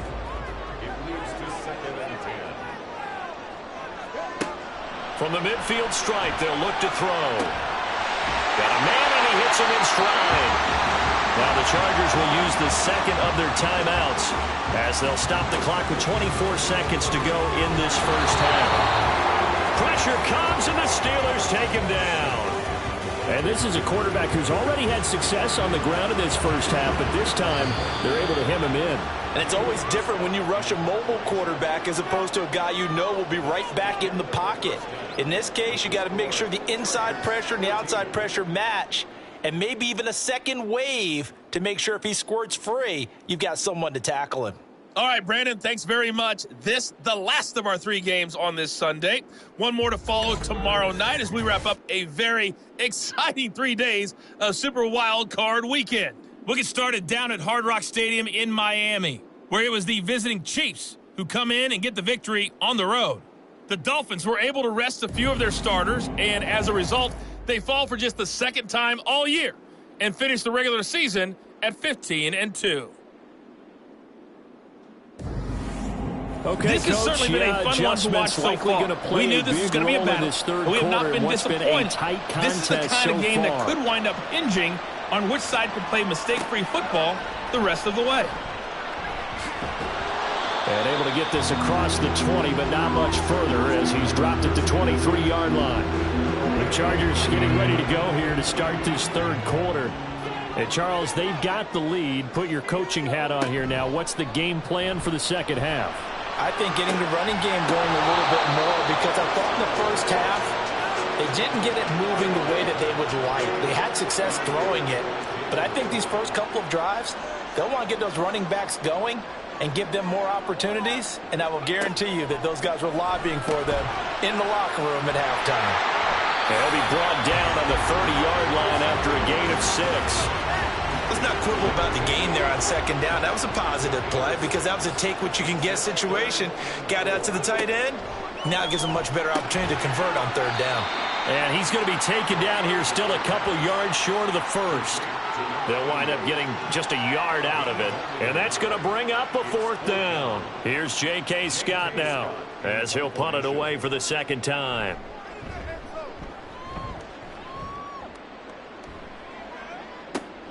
Now Hill to return it. 51 yards on the punt there. Time for the Steelers offense now to get set for their first possession of half number 2. And their defense did its job by forcing the punt to start things out. And now, Charles, can the offense get in gear? I think, partner, you can sense them saying, okay, the first half was theirs, but now let's get the momentum back on our side. We forced a punt. Now let's go downfield and score. If we do that, we'll be set up well for this second half. That's good. The completion there for 7 yards, and that's going to bring up second down.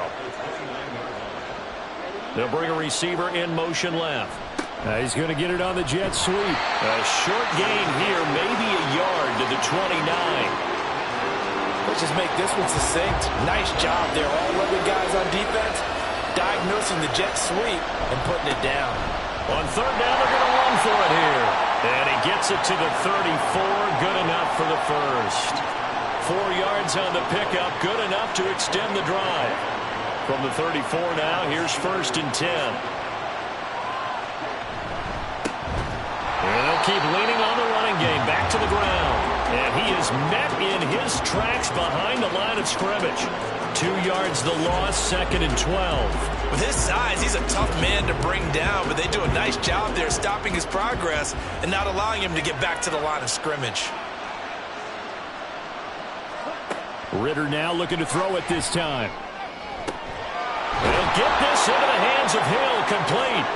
He'll take this to the other side of midfield before going out of bounds. A gain there of 21 yards. And it's pretty evident that this passing game has been frustrated so far. They haven't really moved the ball the way we might have expected, but this is a good pickup here for the first down. So from Charger territory now, here's a 1st and 10 at the 48-yard line. And he'll take this ahead for about 4, 2nd down coming up. Not a run that you're going to write home about, but still a good first down run. That's what an offense calls staying on schedule. 3 to 4 yards on first down, you're set up very well for the rest of the drive. And he'll be close to a first down at the Chargers' 40-yard line. I really like the vision he displayed on that play because he saw there wasn't a lane to completely break off a huge gain. So he found where there was the most space and got what he could. A nice, dirty run that's a positive play for the offense. Throw left side complete. That's Hall. And he's taken down, but not before reaching the 10-yard line. A very well-executed play. It goes for 29 yards. I love the drive they're working on here because they know they can take the lead with a touchdown. And so far on this drive, so good. They've moved the ball down the field with very little resistance defensively. But they better be prepared for some adjustments to come their way now. So not quite a 1st and goal. It's 1st and 10 from the 10. Hands it off out of the gun. And he'll fight his way down inside the 10 to the 9-yard line. 2 yards on the pickup there. It'll be 2nd and 8.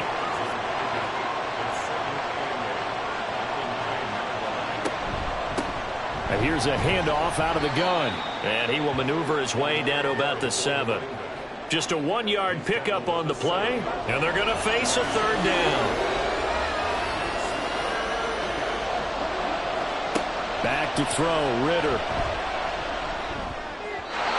he had him. He was open, but he couldn't get it to him. It's incomplete. They converted twice on 3rd down that drive already, but couldn't make it a 3rd. We always talk about in-game adjustments. How about what the defense did there, able to shut him down on that attempt? And his kick here is good. And the lead is down to 1 now at 14-13. So the 3 points there, and CD, that helps him inch a bit closer. Yeah, partner, when you're losing, any points you see go on the board in your favor, you're happy to take them.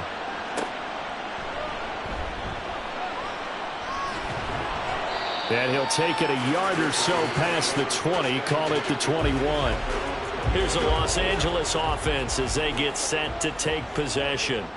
Obviously not the intended goal last drive. They had to punt the football, but still, they've got the lead here, and now a chance to... Oh, he rifles one, and that's going to be intercepted. Picked off by Joey Porter Jr. And he's going to get this one to the 23-yard line. And looky there, Charles, just acquired, already making an impact on the defensive side of the football. Maybe not a superstar, but he does a few things well, and I think they'll emphasize that in his new role with this team. And Pittsburgh getting set to take the field. They'll take over with great field position here, down a point as they start 1st and 10.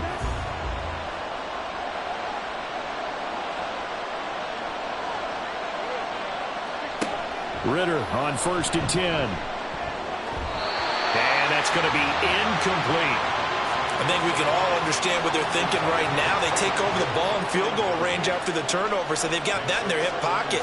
But they've got to go for the end zone and turn this into bigger points. Their thinking is a touchdown is really what they should get from starting here. Getting 3 points at the end of this drive, that would feel disappointing. The chance of wasting this great starting field position, a real threat. This is 3rd and long. Out of the gun, here's Ritter. And that will be incomplete as well. The Charger D making things difficult, and it's 4th down. Oh, that's going to hurt a bit because they needed to come through with a completion there. Now a drive that started with great field position is facing 4th down. And this one is right through, and they have regained the lead. So the interception set him up with terrific field position, but 3 points, the end result. Yeah, we can make this one pretty simple, partner. You always want to end drives with points, but that's one that you're going to look back on and probably say, we should have done better there. From a yard or two deep, here comes a return. And he'll be dropped at the 21-yard line, so bringing it out of the end zone proves not a good decision, loses him about 4 yards. L.A. readies for its next possession. And we'll see if they can bounce back from that last drive, in particular if they can bounce back at the quarterback position, Charles, after throwing their first interception of the ballgame. Yeah, and some guys, you know they're going to want to try and get a big play right away and take control back. Others, they're going to want to look to hit a couple shorter passes, get a little momentum back that way. But for the defense, that goal's not changing a bit. They want another pick. You're exactly right about that. In fact, you got to... Oh, wide open, complete. A big play there for L.A. 45 yards. And you need a big play? Go to your big play guy. Listen, that's football 101. When you have to have it, you expect that guy to step up. A lot of people call these receivers divas. Sometimes just leadership when they get in the huddle and say, get me the ball. I'm about to make a big play. So the big play changes the complexion of things. Here's 1st and 10 just outside the 30.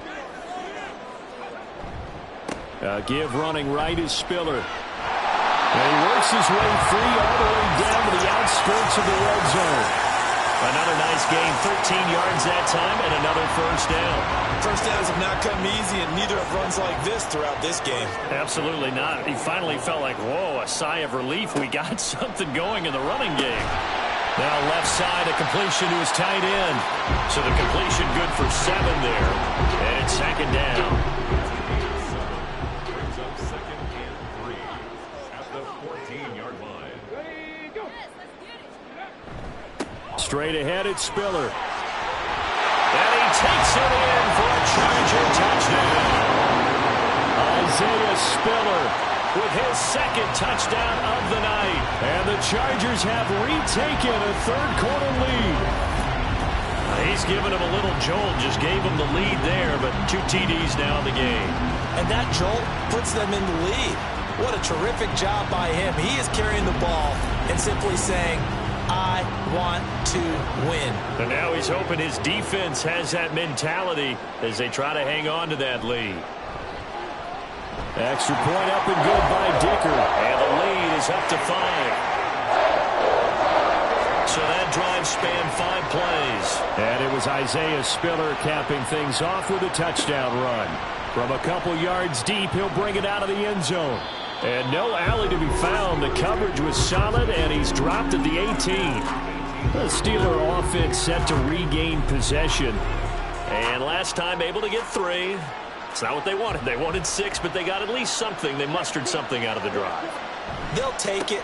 I like the way you've described it. Not ideal, but they'll take it. Anything to put some points on the board. And this time on offense, they don't even want to see the field goal kicker trot on the field. They want that ball in the end zone. Yeah, they'll be going for 6. And mark him down way up close to the 40 at the 39. 66 yards on the ground for him now as he's done that on 15 carries. Once he broke through that first wave of defenders, there was a pretty big gap there for him to run. And it helps that they were in a dime defense. That's 6 defensive backs. So this is why a lot of teams now are searching for those linebacker safety combo type guys who can add a little bit more size on the defensive side of the ball, but can still run as well, because when you run against 6 DBs with some bigger offensive linemen, you often get this result. So the first down run lost a couple. Now they come up 2nd and 12. Now a handoff running through the middle. And this winds up a gain of 4 to the 41. But really, that was no surprise there. They've been running it well all game.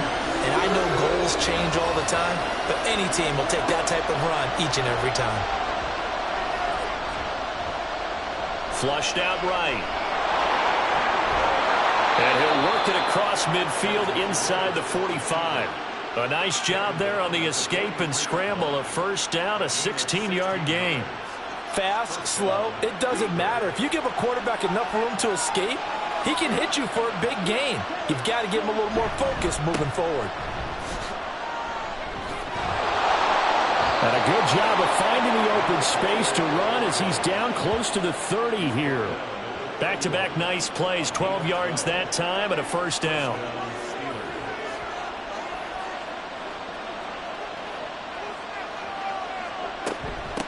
Now a handoff up the middle. It's Parker. 5 yards is the tally on first down. That brings up 2nd and 5. That's a strong pickup right there on first down. And as this drive goes on, we're seeing an offensive line and running game imposing its will. Now they'll switch it up here and look to throw. Looking middle, and that's complete. Now it appears we have a Steeler here slow to get up. More from L.A. in a moment. And this should be the final play before the quarter ends. Now Ritter to throw on first down. And that one incomplete. They try to sneak in a deep ball with the clock running down, but to no avail as time will expire on this third quarter of play. Back now at SoFi Stadium in Inglewood. It's the Steelers with the football, but trailing here as we get going in quarter number 4. And they'll run on the inside handoff. They do get a yard there, but only a yard. Leaves them with 3rd and 9 looming.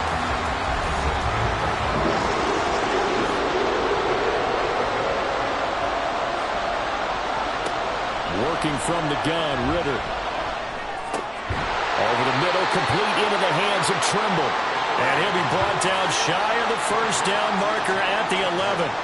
That'll go for a gain of 7. And it'll be 4th down. They'll try and run for it. And he has the first down before he's tackled at the 5. Well, we kind of looked at each other as they decided to go for it. But in the end, great execution, a 6-yard gain, and it all works out. Bootlegging out here, Ritter. And he's got his man in stride, complete. 3 yards is the gain that time, 2nd and goal. I wouldn't be surprised to see the next step in utilizing this position is to actually utilize more of a scat back in this spot, because we saw the catch there, right? He made it. And he's into the end zone. Touchdown, Steelers. Taking it in from 2 yards out. And the Steelers answer back with a touchdown of their own to take a fourth-quarter lead. So the toss play effective, even down here near the goal line. Yeah, and you're hoping the defense commits too many men to stop the run in the middle of the field and that your blockers can gain a little bit of an advantage. And when they do, foot race to the pylon, and this time he had the speed to win that race. So a big play now as the Steelers will go for 2. Ritter will throw for it. It's complete, and he'll get into the end zone. So now a field goal would only tie as they've upped their lead to 3. So they make the decision. They want a 3-point lead versus a 2-point lead, and they got it. Yeah, at this stage of the game, it seems like the exact right thing to do. Put a little pressure on your defense, but the biggest thing now is you're making the other team chase you.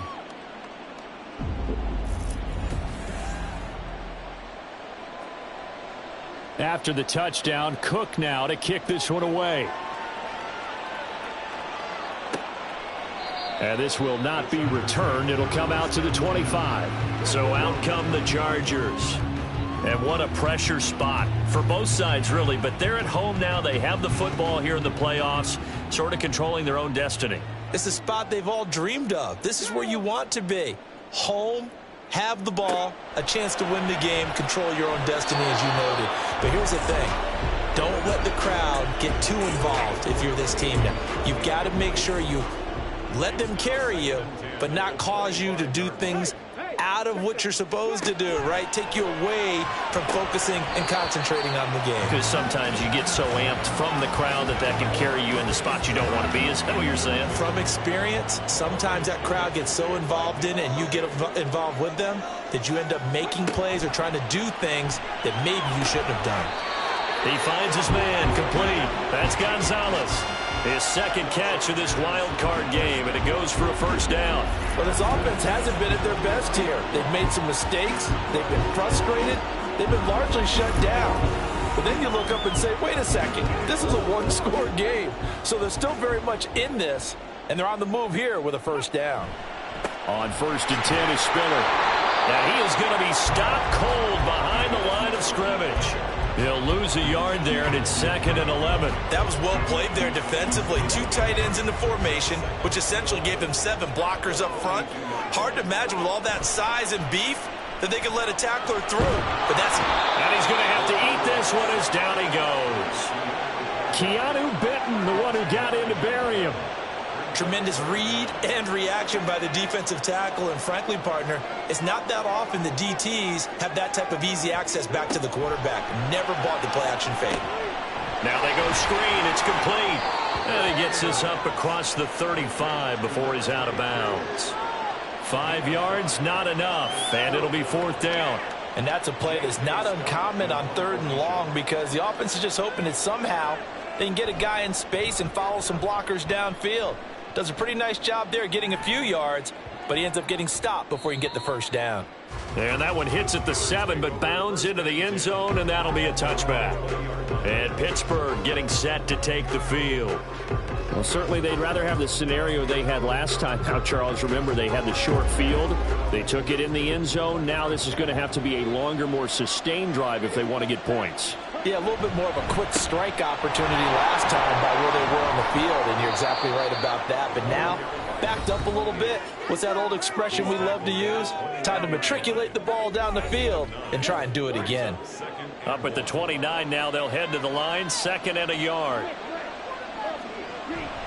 Going play action, Ritter. A quick throw there is incomplete. They tried to throw on 2nd down, unsuccessful. Now it's 3rd and 1. He'll look to throw. He had a man open, but he missed him, and it's incomplete. That close on 3rd down, I think everybody probably expecting a run. Instead, they go to the air on 3rd and short yardage. I realize this is a passing league, and they're liable to throw the ball on any down and distance. But that short, I do question the call. Run the football and pick it up. They call it 38 yards on the punt, no return. Now the Chargers offensive unit ready to see what they can do here. If they want to advance in this divisional round, look, obviously the time is now. Trailing here in the 4th as they go to work on a crucial drive, 1st and 10.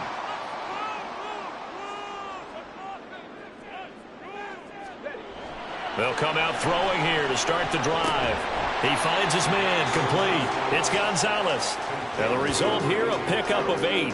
Leaves him with 2 to go on 2nd down. Now a 2nd and 2.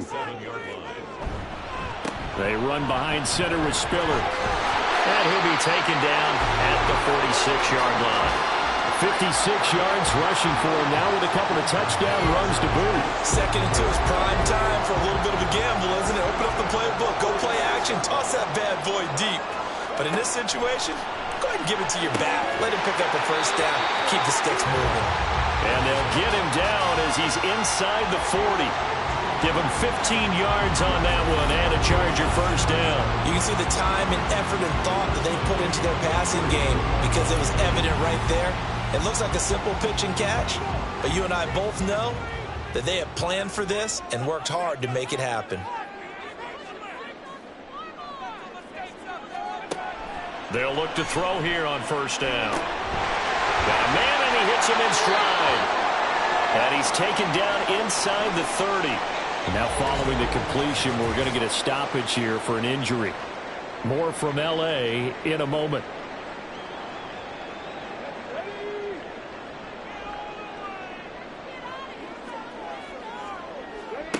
Back to throw now on 1st down.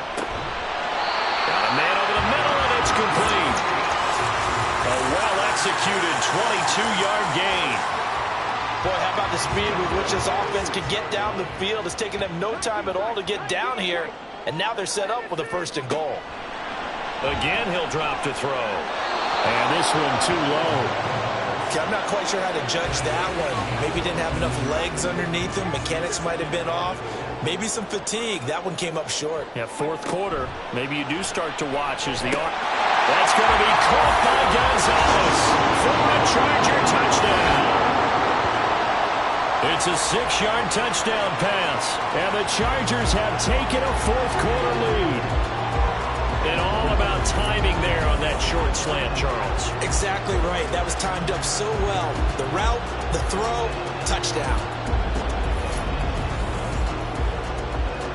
Dicker down to tack on the extra point.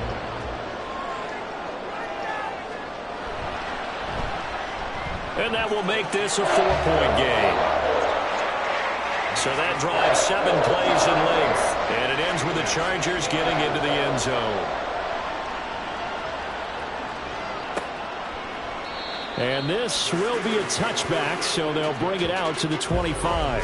And now out come the Steelers. We certainly have a good one on our hands. They're trailing after that last touchdown, but now a chance for this offense to try to snag that lead right back here in the fourth quarter.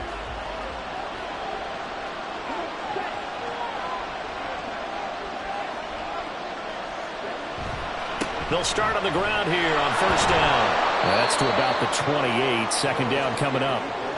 Give credit to the defense for stringing that play out, and they gave up no cutback angle. You know he was trying to dart through.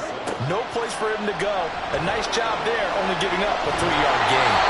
A second down pass play there, but it's incomplete. We've seen this quite a few times in this game. Offensive line unable to keep leverage, unable to keep people away, facing a lot of pressure.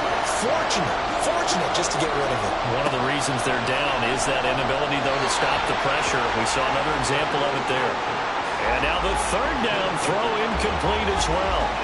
Had an open man that time. They ended up putting a little too much heat on it, don't you think, partner? Absolutely. Just needed a touch more air under it. Instead, he fired an absolute bullet. The Cook now on to punt as he gets this one away. And the fair catch is made at about the 27-yard line. It'll be a 39-yard punt, no return. And it will be 1st and 10 as they take over.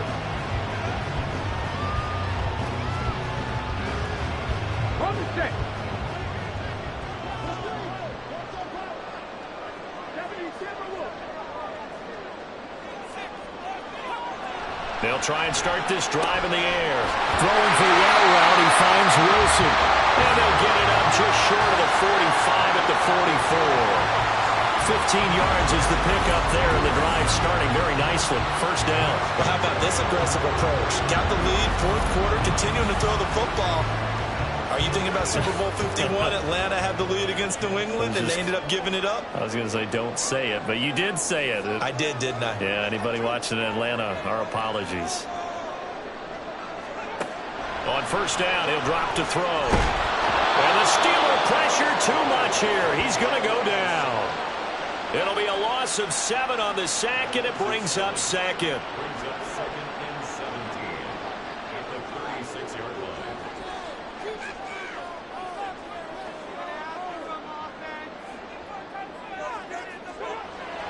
Back to throw here. Looking left side, it's complete. He's got it. Now it looks like we're going to get a stoppage here. An injured Steeler on that last play. More from L.A. in a moment.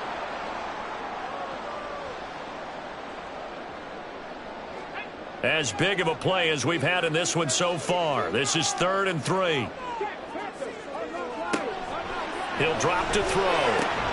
Work in the middle of the field, and he's got a man complete. And they're going to have themselves another first down as the tackle's made at the Steelers' 29-yard line. Well, they were in search of a short gain on 3rd down, and they wind up nabbing over 20 yards. He's been the go-to guy, and they needed a big play there on 3rd down. Went his way, it worked out. Doesn't matter whether they've scouted it or that they think he's going to get the ball. He has a knack for finding his way open and completing the connection. On the handoff, Spiller stopped at the 24-yard line after a gain of 5. Well, at this stage, that's exactly what you want offensively. Good run on first down, stay in bounds, keep that clock rolling. And look at that play chart that the play caller has in his hands right now. That's what you got to focus in on, because that's divided up by sections. And right now, he's looking at that 4-minute offense section. What running plays do we have to bleed down the clock and take care of the football? Right now, they're executing really well. And now we'll see a timeout used on defense as they stop it right out of the break with 1:57 to go in the ballgame. And he is caught. And he will have a charge at first down, and that should be the one that gets gets him to the finish line. Out of the gun, a give to Spiller. Now the Steelers going to use their third and final timeout. And as the two teams talk it over on their respective sidelines, we take a break.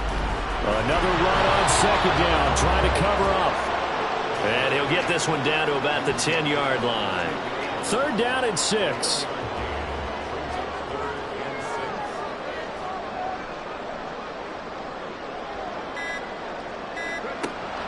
Back to throw. A bullet throw, but incomplete. So decision time now, because a field goal keeps it a one-score game. What are you thinking? Well, I'm looking at the down and distance, and that's where the issue comes in. It's not short enough that it's a no-brainer and you go for it. You have to analyze this one. To me, you take the field goal, take the points. I don't think you want to risk coming away with nothing. So that gets him a little bit of breathing room, but not much. And you have to think back to the field goal that he missed earlier. This would be a two-score game right now if he had converted then. And if you and I are thinking about it, you know he is as well, because in the back of his mind, he's thinking, I hope I get one more shot in an important spot. He just made that one. He wants one more later to truly make up for the earlier miss. So now the Steelers down by 7. Exactly 1 minute remaining. This is where your playoff medal is tested on the road, needing a touchdown to stay alive as they've got it 1st and 10. Ritter. He's going to let it fly. And at the 7-yard line, the catch is made.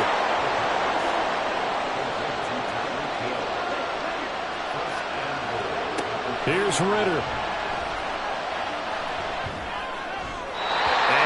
Get rid of it. And let's face it, this defense has had its share of struggles all game long, and they know that they can put it all behind them if they defend well here in the 2-minute drill. Excellent coverage right there to force the incompletion. Now a second down throw for the end zone, but it's incomplete. Now we're in the situation where the quarterback's got to take full charge of his home. Got to totally command it, make sure all eyes are on him. Focus is locked in. Going to call multiple plays and go over. And his ball is caught. It's a touchdown. And now in the final seconds, they're a PAT away from likely getting this thing to overtime. And while it appears the heavy lifting was accomplished by scoring the touchdown, they're still down 1. That extra point is not a gimme.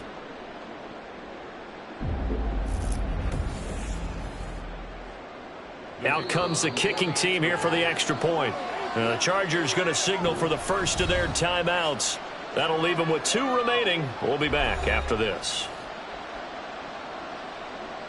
Point after here coming up.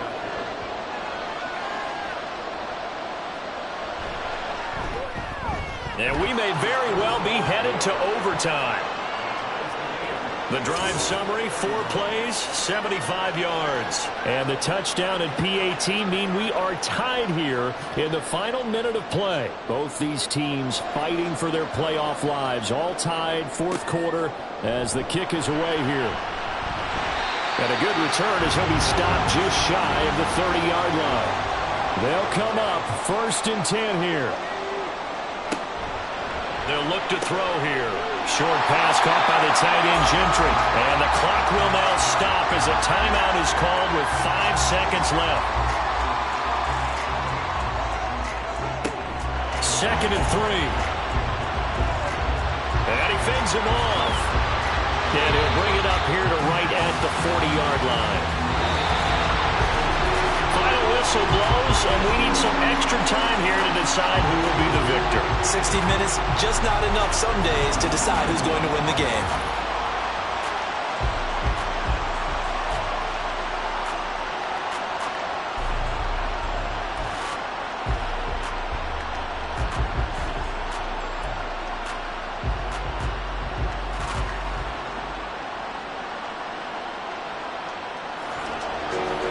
Plenty of chills and thrills in this one, and more to come here as overtime will decide who moves on to the divisional round.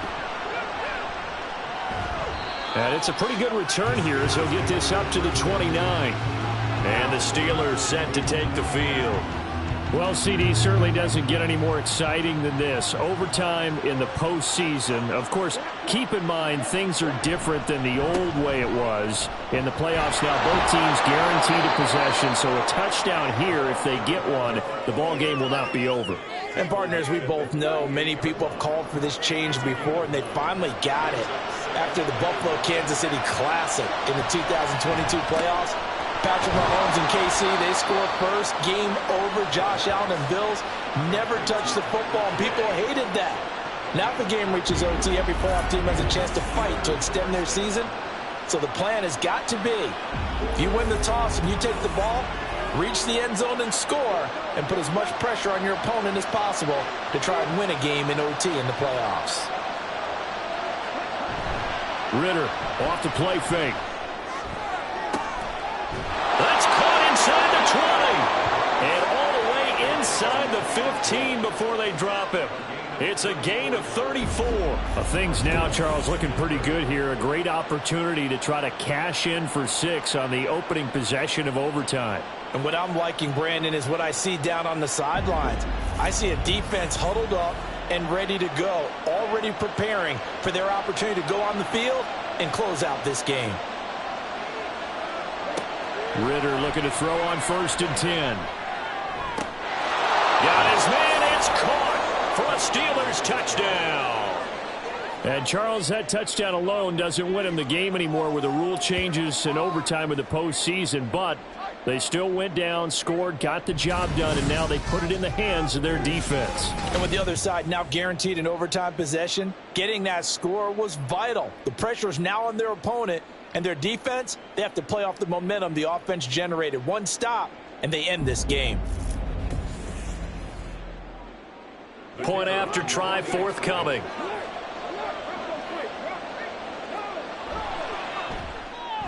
And they will take a 7-point lead now.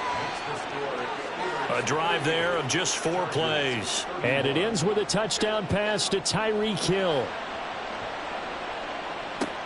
This fielded right at the goal line.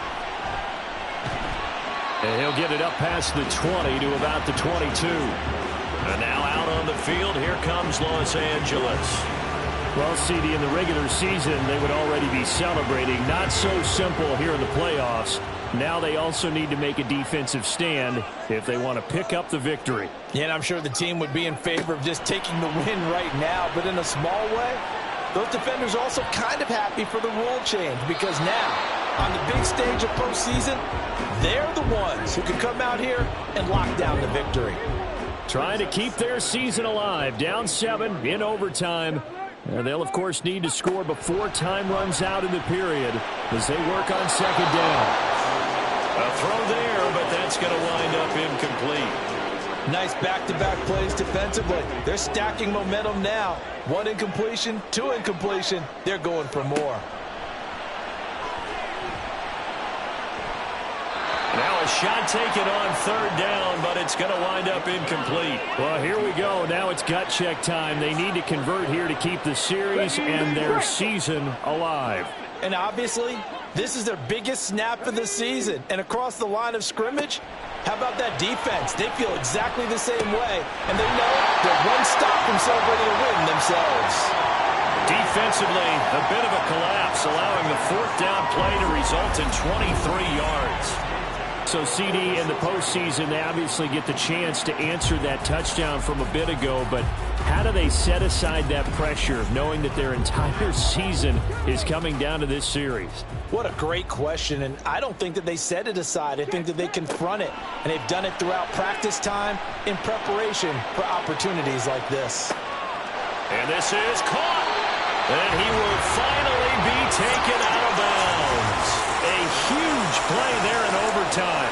53 yards. Well, what a game this has turned out to be here. 2nd possession of overtime. Obviously, Charles, they need the touchdown. And now looking pretty good here in the red zone. And in addition, they face a very important decision if they do reach the end zone. Kick the extra point, take the tie, and send this game to sudden death. Or go for 2 and let it come down to 1 last 2-point try.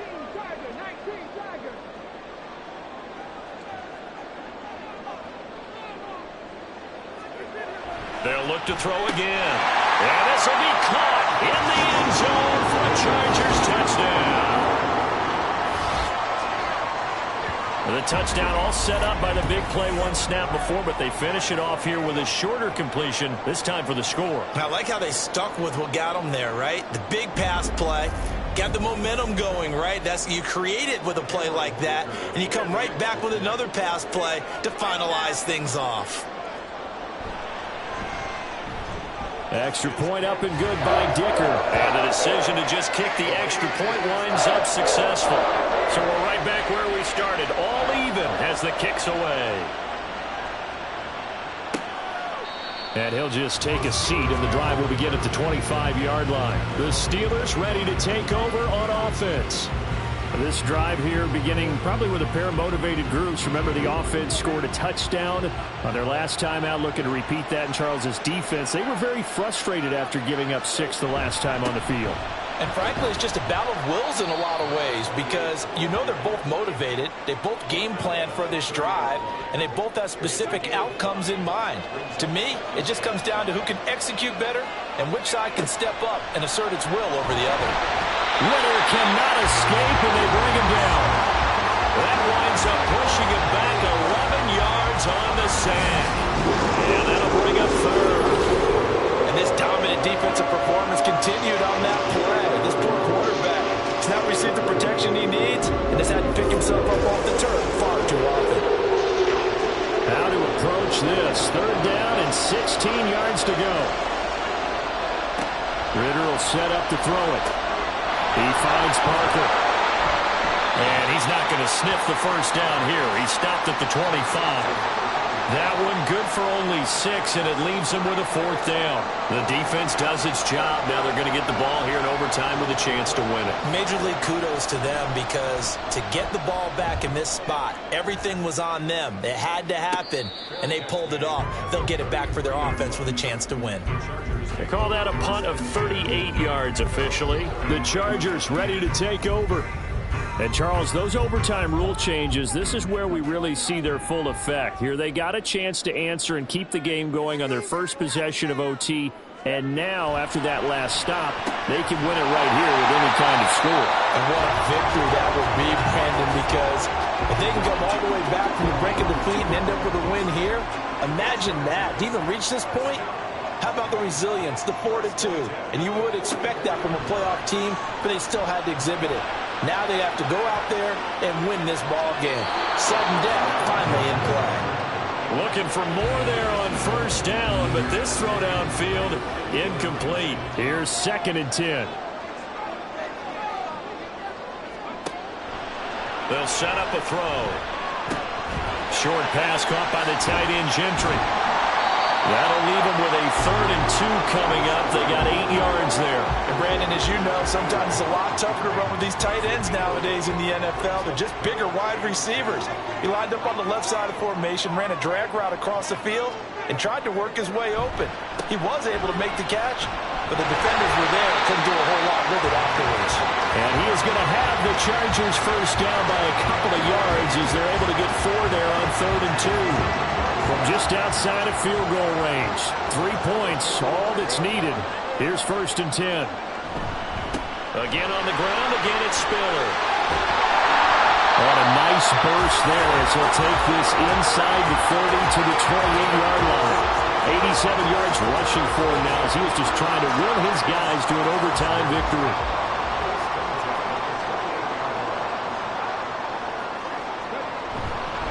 Here's a handoff to Spiller. And they'll get him down inside the red zone at the 14. It's also a gain of 14. First down. Well, that last run makes this a 100-yard night. I've loved the way he's hit the holes. He's been quick, he's been decisive, and he's been a whole lot of fun to watch.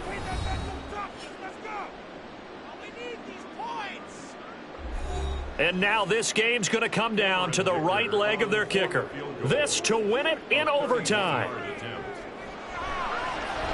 And the kick is good. He got it. And it's official now. They're going to the playoffs.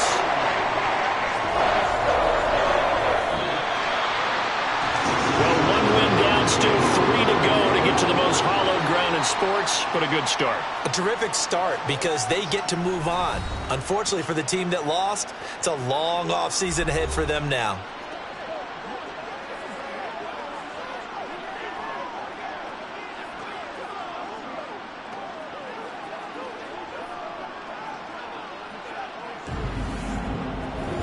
So that'll do it for us. For my partner, Charles Davis, and all the hard-working men and women on our crew, I'm Brandon Gaudin. You've been watching the NFL right here on EA Sports. Good night, everybody.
The NFL playoffs are here, and this matchup on Wild Card Weekend is brought to you by EA Sports. It's the Buccaneers and the Eagles, and it's all up next. Just north of the Delaware Expressway and east of Broad Street, we find ourselves at Lincoln Financial Field.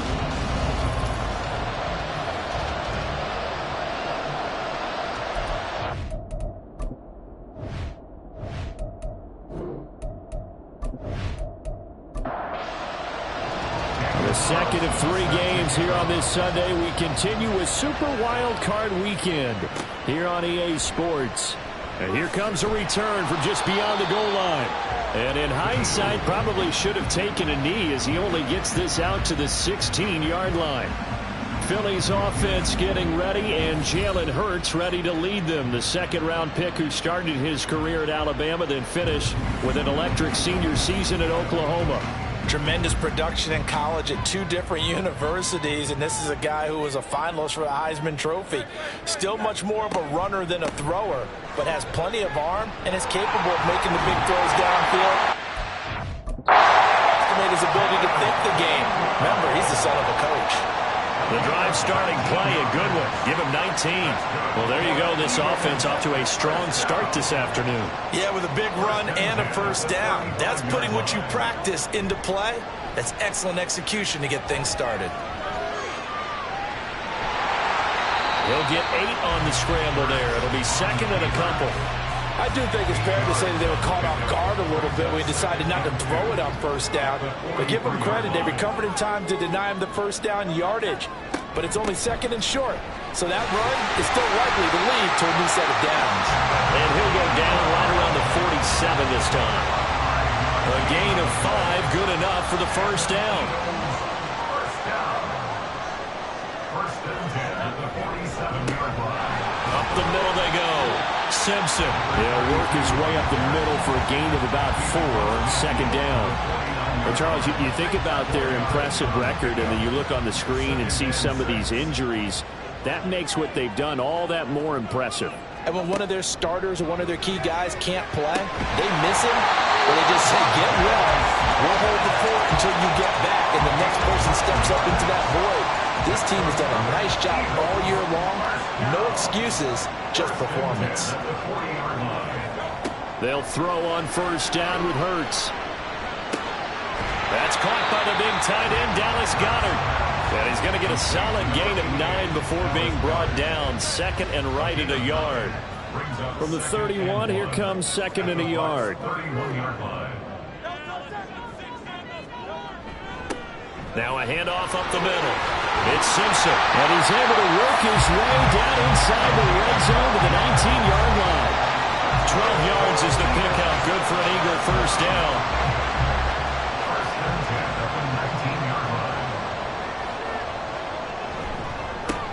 They'll keep it on the ground. Simpson. And he'll get this down only to the 18. Just a yard on the first down carry, so it's second and 9. Brings up second and 9. They'll try the left side. Simpson. And he is met at the line of scrimmage, and he goes down right there. Now, during that run, an injury here. We got one of those big blockers in some discomfort. So as the medical staff takes a look, we'll step aside. They'll see about converting this 3rd and 8. Here's Hurts to throw. Trying for Brown, and it's intercepted. And the Bucs are going to get possession here as they force the opening drive turnover. Nobody ever wants the interception on the opening drive to happen, but when it happens in the playoffs, it feels like it's a bigger deal. What a rough start. And how about these visitors? The defense just went right on the field and seized momentum. You know, almost like they're saying, okay, no one expects us to win this one. Let's go ahead and give them a shock early. Took the ball from the home team and put them in the hole. Because this crowd, one of the best in the league, and especially this time of year, it's going to be tough to take them out of it, but that's a heck of a start.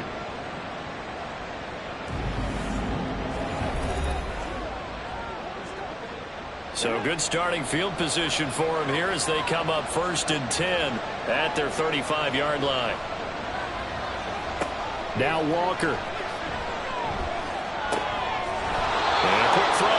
complete. And he'll be out of bounds after getting this one across the 40. From the 43, here's 2nd and 3. 7-yard pickup. Brings up 2nd and 3. And they go play action. Here's Walker. Firing quickly here, and that's complete. His first catch of this wild card game, and it's good for a first down. First down, Tampa Bay. Motioning to the left is Robinson.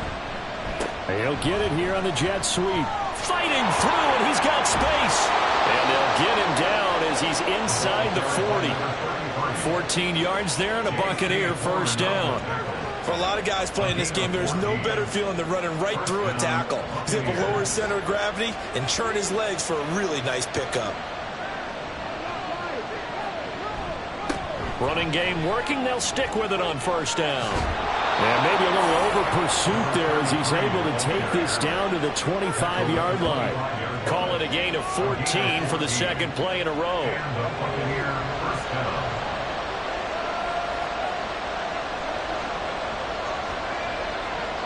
Walker now to throw on first down. Throw taken in by Taylor left side. Just a gain of a couple there. And it'll be second down. Brings up 2nd and 8 at the Eagles' 23-yard line. Now Walker. Got his man complete over the middle. That's more. And brought down, but not before they get it inside the 10 to the 7. His first catch of this wild card game, and it's good for a first down. Well, no question, this is exactly how they wanted to start this football game. And nice pass there. Now they're set up beautifully, Charles, to finish this off with a touchdown. Yeah, but they've still got to finish it off, partner, and that means they've got to execute at this stage of the field. So we've seen many teams march it right to the goal line and not cash in. They got something dialed up here that puts it in the end zone. A loss of 2 there, second down. The short field shrinks even more with the type of bodies they brought in on that play. Those extra tight ends, they weren't able to secure their blocks, and that one ended up going backwards. On second down, they'll run it here. Only about a yard there as he takes it from the 9 to the 8. Partner, I know we're in a goal-to-go situation, but my goodness. Think about running the ball here.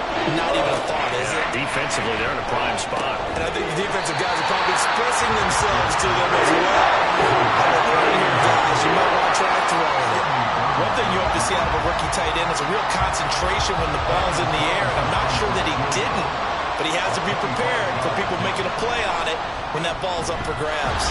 The kick by Carlson is good, and the Bucs take a 3-0 lead. Well, it's not the touchdown that they wanted, CD, but still, they got to be pretty happy here. You steal the ball away from them on their opening possession, and you turn that into the early 3-0 lead. Yeah, you painted the picture perfectly there, all the things that have gone on. And the important thing, other than the lead, of course, is as you described, both sides of the ball now have some momentum. Here's the Philadelphia offensive unit now as they head out to take over possession. And you know, Charles, it's been a terrific season for them. They couldn't quite get that #1 seed and the associated bye that goes with it, but nevertheless, they've got to be one of the favorites here to win it all. They do, because of the season that they've had, the position that they're in, and we know under the old playoff system, they would have this game off. This weekend would not be one that they would play, but nevertheless, maybe it's a good thing. Sometimes you carry that momentum from the season all the way through the playoffs. If you get that open week, sometimes you lose it a little bit. So I think that's what's going to be their mindset. Oh, and the hard count might have got him. This might be a first down. Neutral zone infraction, defense.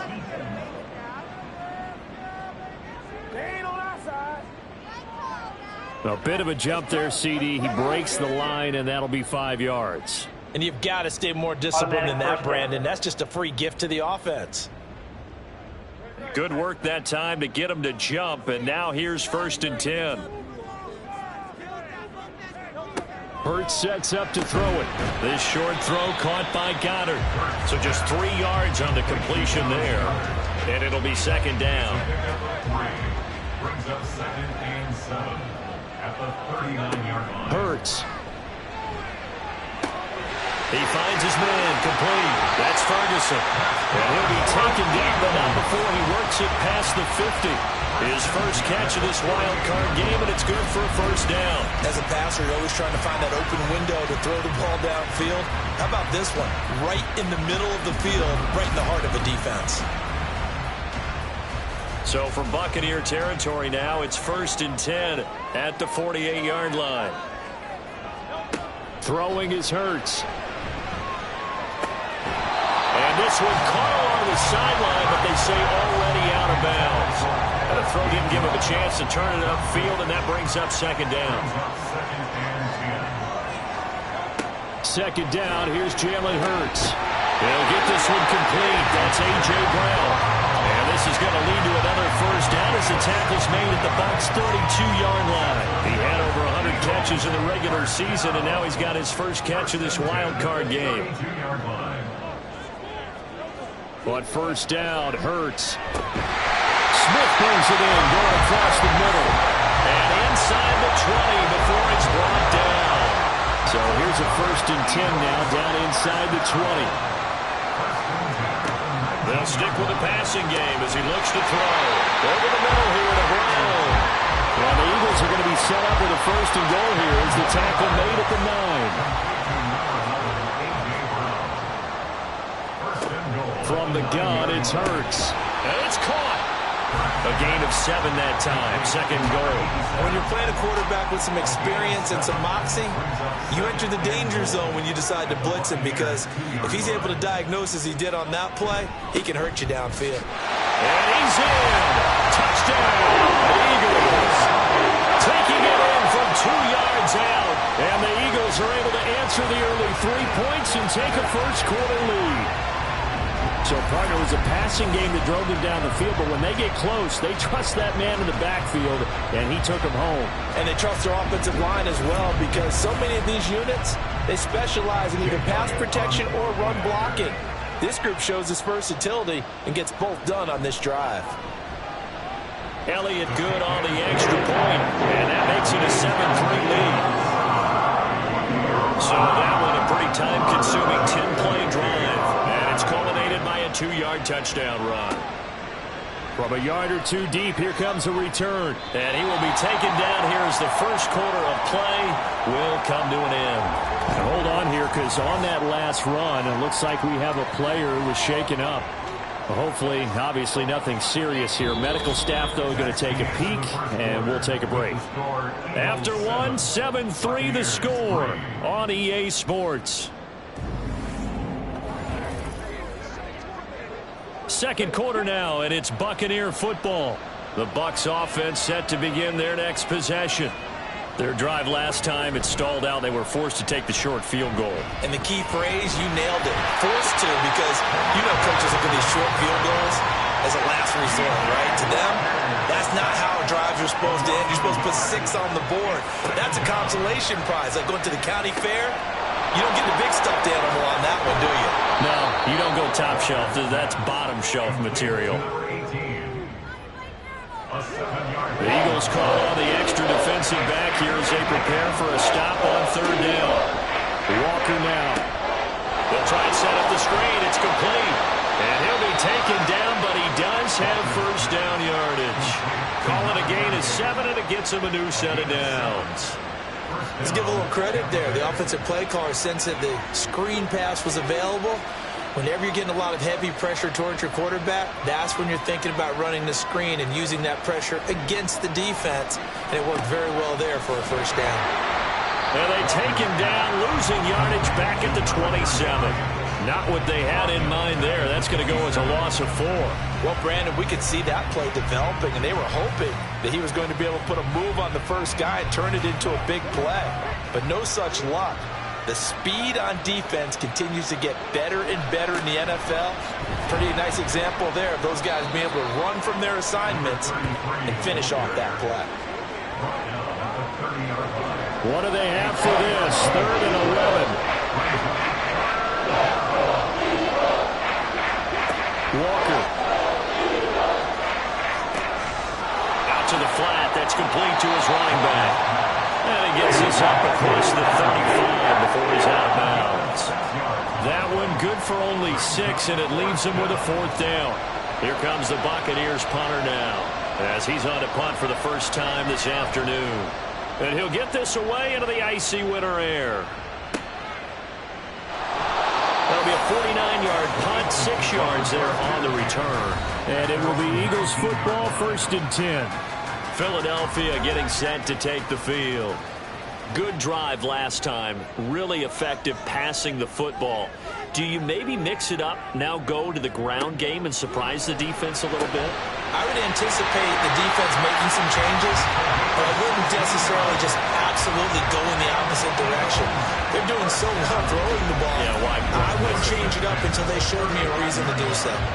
An ex-teammate used to tell me all the time, I hate experienced quarterbacks because no matter what, you really can't hide what you're doing. And I think that right there, he knew right away where the blitz was coming from, where his primary guy was going to be, and he ended up going to a secondary target for a nice game. I was just going to ask you, that wasn't the primary target, and he's so good at that, isn't he?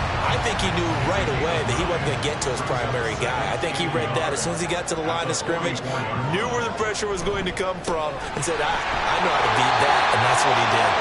And he'll be brought down right at the 45-yard line. 2 yards on the pickup, and that's all they needed to move the sticks.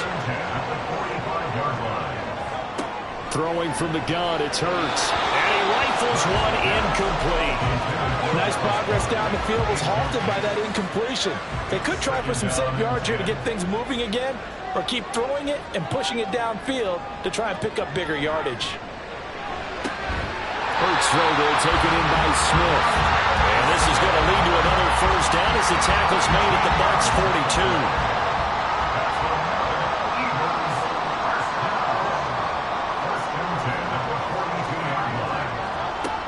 42. Looking to throw.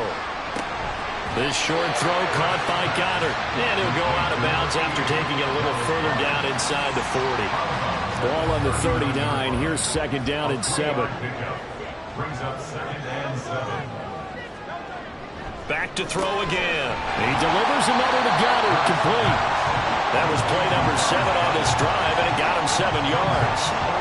This will be the 8th play of the drive, and it's 3rd and inches.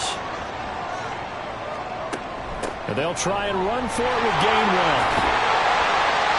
And he's going to get the 1st down as they bring him down at the 23. It's a 9-yard gain, and it'll keep the drive moving.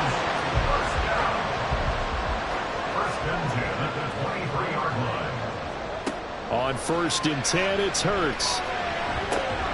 Throwing for Smith on the out route, and it's caught. Calling a gain of a yard, and it'll be 2nd down. Brings up 2nd and 9 at the 21-yard line. Back to throw here. Out to the left there and complete to the tight end Goddard. So 5 yards here, 5 on the play. And now it's 3rd and 3. Brings up 3rd and 3. They'll set up to throw. And he won't get close. Only a yard, 4th and 3.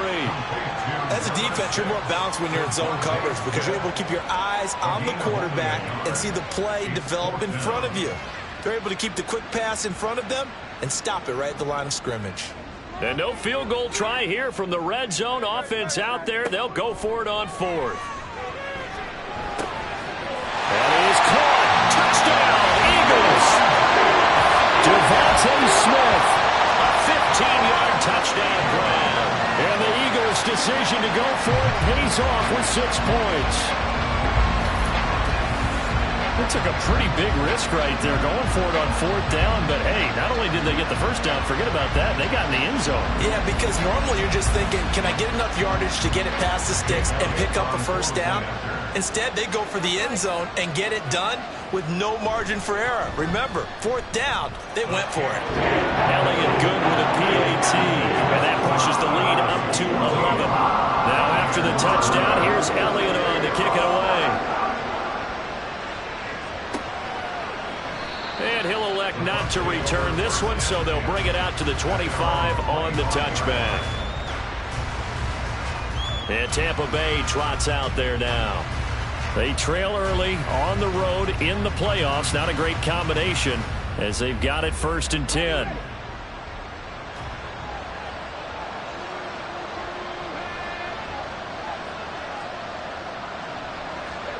Here's Walker. Pass is caught by Wan'Dale Robinson. And he's upended at the 33 following a good pickup of 8. Here's a 2nd and 2 now from the 33. Brings up 2nd and 2 at the 33-yard line. And now it's a bootleg with Walker. And he can't get rid of it. He's taken down. Flying in for that sack, Aiden Hutchinson. Well, that time it looked like he essentially just ran right into the pass rush. Yeah, partner, I'm not much of an outdoorsman, but the fish jumped right into the net, didn't he?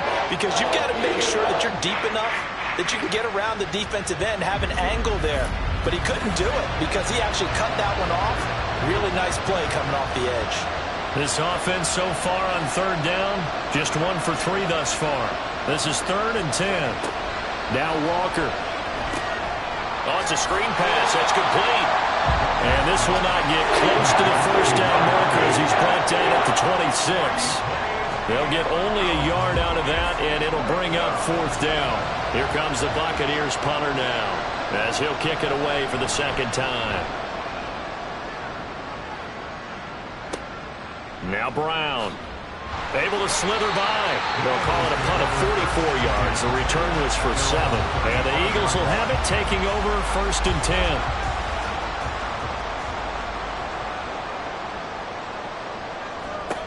They'll throw on 1st down with Hurts. He'll wind up getting right about 4 there on the scramble, and it's 2nd down. 2 minutes to play here in this 1st half of the NFL playoffs. From the 39-yard line, here comes 2nd down at 6. Here's Hurts to throw. This short throw caught by Goddard. They call his number again. It's his 6th catch and a 1st down. Many different ways to create space, but on that play, he did it with that big, wide body of his. Didn't get a whole lot of yardage on the play, but it did what it was supposed to. Pick up a 1st down. On 1st down, he'll drop to throw. Over the middle to Smith. They'll give him 4 yards there, and that'll make it 2nd down. They like going to him in the slot. He catches another one. I think this comes under the heading of until they stop him, why not go back to him? He has something going really well. Great working relationship with the guy throwing the ball, and they keep making the connection. It'll be a loss of 4 yards on the play, and that brings up 3rd and a full 10 yards.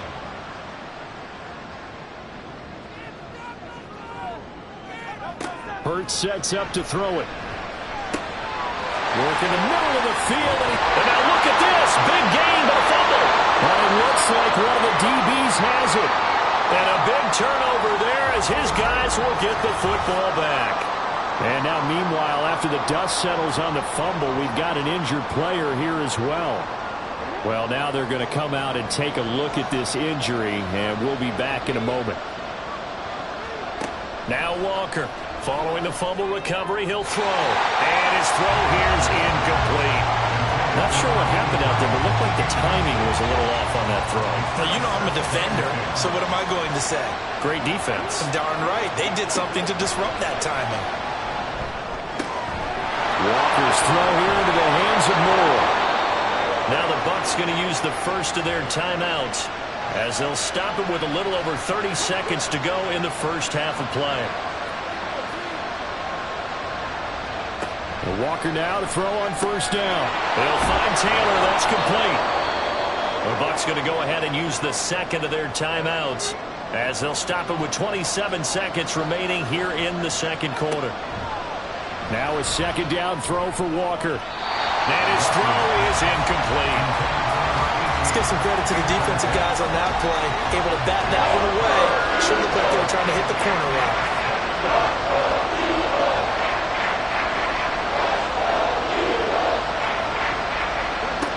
Walker from the gun on 3rd down.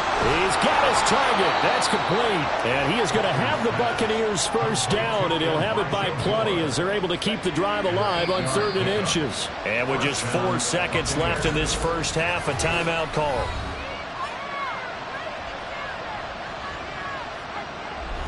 So with 4 seconds to go in the half, here's the field goal unit onto the field.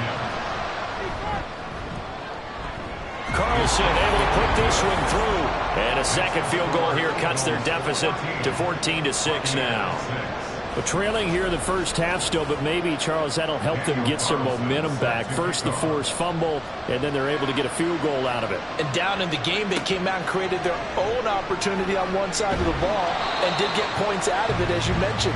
Complimentary football right there as they try and bring this one back to even. So we come upon halftime here in this NFC wildcard matchup. As we'll send you down the coast now to Orlando, that's where we find Jonathan Coachman, ready with our EA Sports halftime report. Coach. Okay, Brandon, thanks very much. Welcome in, everyone, to our EA Sports halftime report. Let's get you caught up on what's going on around the NFL.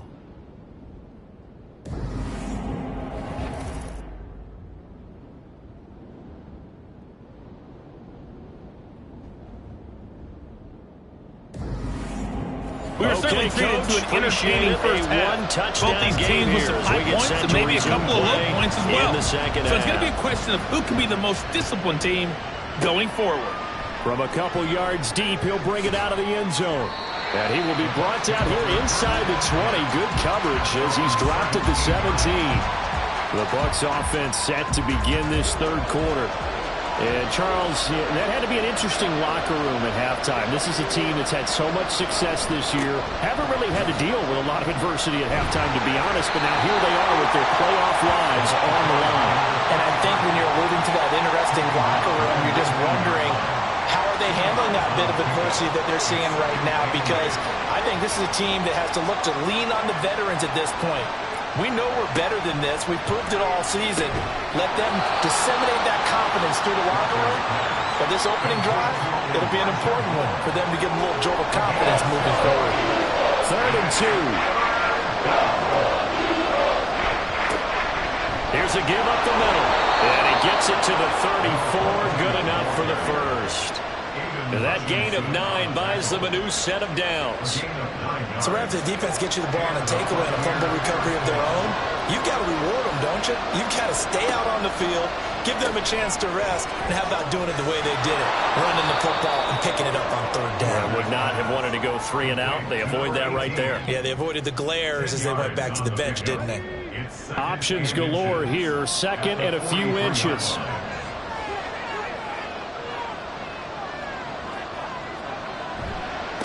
They'll try the left side. McGee. A solid run here as he'll pick his way down to the 42-yard line. 15 yards as Tampa Bay picks up the first. Well, as we've learned over the years, just because a guy plays left tackle doesn't mean he doesn't have run-blocking abilities. And we just saw it there. Controlled the line of scrimmage, created a big gain. That's kind of a ball. And he's going to be sacked. They sack him back right at the midfield stripe. Jalen Carter gets him for a loss of 8. What great push up front. That found his way into the backfield, and he simply would not be denied. Well, they say that life's all about opportunities, and that holds true when you're playing defense as well. How about him seeing that chance, making the most of it, did a great job of wrapping him up and bringing him down. From the midfield stripe, they'll look to throw. Over the middle into traffic, and that's complete. It'll be a gain of 5, and that'll make it 3rd and 13. Not an easy spot here. They'll be in search of 13 yards to try to pick up the first.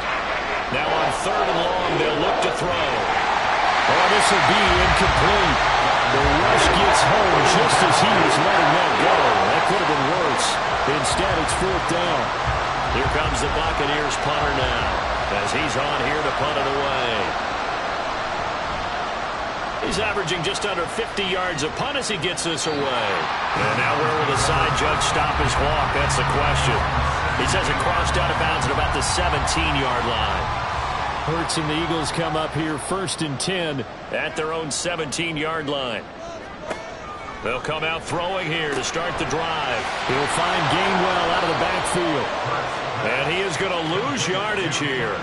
That one unable to develop, never got going. A loss of a couple, and it's 2nd down. Really good defensive effort. They were all over that little swing pass out to the right side before lost yardage. Terrific read, better execution and done with a lot of enthusiasm, wasn't it? Absolutely. They saw it all the way, ran to the football, and caused a nice play for lost yardage. Only able to gain a couple there, and that brings up third and a full 10 yards. Third down and 10. Throwing is Hurts. And he knocks the ball away, and it falls incomplete. How about some applause for the defense there? They forced him to throw that one into coverage, and just like that, they're staring at a fourth down. Well done. The Eagles send out their punter now, standing just outside his own goal line. Fair catch called for and taken right near the 30-yard line. So a change of possession here on the punt, and the Bucs will get ready to go on offense. From the 32 now, here's 1st and 10. They'll start this drive out on the ground. And he'll fight forward on the straight-ahead running for just a couple of yards. 2nd down. This is 2nd and 8. Brings up 2nd and 8. Walker. Quick hitter here. It's complete. And they'll get it up just short of the 45 at the 44. It's a gain of 10. 1st down, Buccaneers. 1st down, Walker. So nothing doing there, and it's 2nd down. That's impressive to me because while it was a pass play, they still rallied to the football like they were filling running lanes, and they were able to put the receiver on the ground. Now Walker. And that falls to the ground, incomplete. A nice job of bodying him up defensively, and now it brings up 3rd down.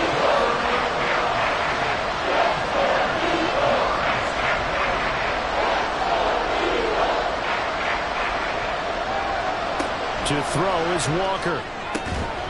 And this pass broken up. Excellent coverage there on 3rd down, as that was not an easy one to hold on to. 1 first down here, and that's all, folks. Good work by this defense to hold things in check and force a punting situation. On 4th down, the punt team is on as this is sent away.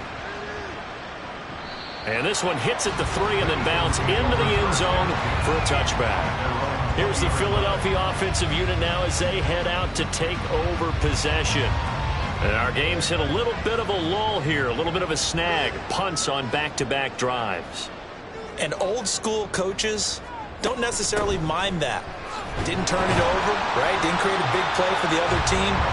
Right now what you're looking for is can you gain an advantage in field position? And that's what both teams are seeking right now. Yeah, they'll be seeking to gain that advantage here on this drive. Hurts. This short throw caught by Goddard. And down he goes, but he takes it up to the 40. Now we're going to get a timeout. Here's we've got an injured Buccaneer. The medical staff is going to come out here and take a look, and we will take a short break.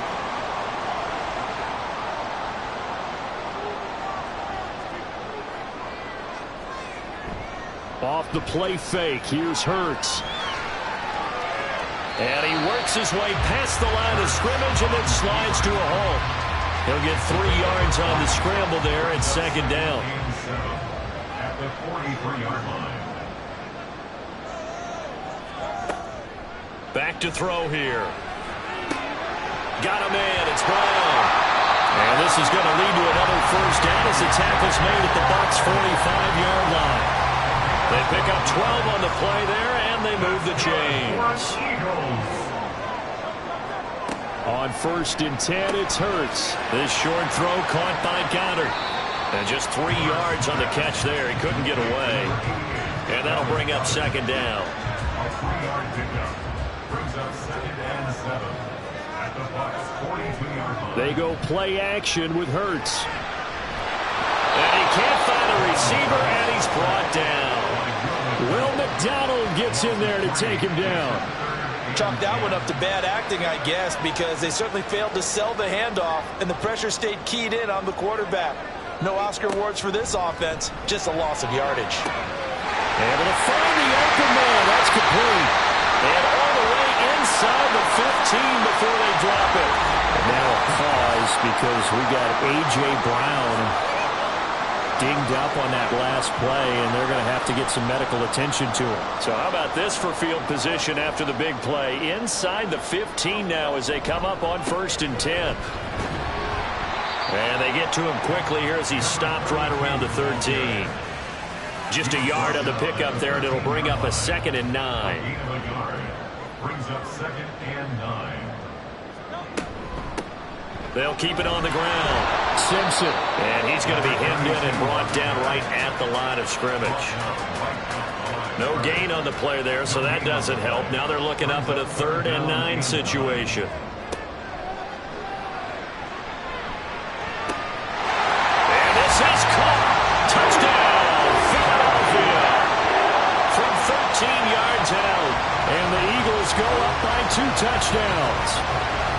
That seemed pretty ideal there for the offense, Charles. You take a little bit of time off the clock here in the 3rd quarter, decent length drive, and you pad your lead as well at the end of it. And what it does is let you feel like you're in control of this game, even more so than a 2-touchdown lead, right? Because you've taken that time off, as you noted, which means they couldn't get you off the field. You ran your playbook the way you wanted to, and you gave your defense some rest. What a big-time drive in that situation. Elliott good on the extra point, and the lead is up to 15 now. And he'll elect not to return this one, so they'll bring it out to the 25 on the touchback. The Bucs ready to take over once again. See if they can put this drive in the end zone, Charles, because it's been a little bit of a rough go at times. They've had to punt the football a ton in this ball game because of stalled-out drives. So are you saying that you're kind of tired of seeing the punter run out there and do his thing during this game? Is that what you're trying to say? Yeah, well, I mean, I'm okay with it. I have a feeling that this offense, they don't want to see the punter again. And frankly, the punter doesn't want to run out there anymore himself. He would love to see his offense put together a drive and give his leg a rest. The throw over the middle taken in. And he slips up past the 45 before being tackled. A gain of 15. 1st down, Tampa Bay. Play action now. Walker on the move to his left. And he'll take this beyond the line of scrimmage as he slides to a hole. He'll get 3 yards on the scramble there at 2nd down. 1 quarter remains in this NFC Wild Card matchup. You are watching the NFL on EA Sports. And welcome back. We are in the city of brotherly love, Philadelphia. Ball right on the 50-yard line. Here's 2nd down and 7.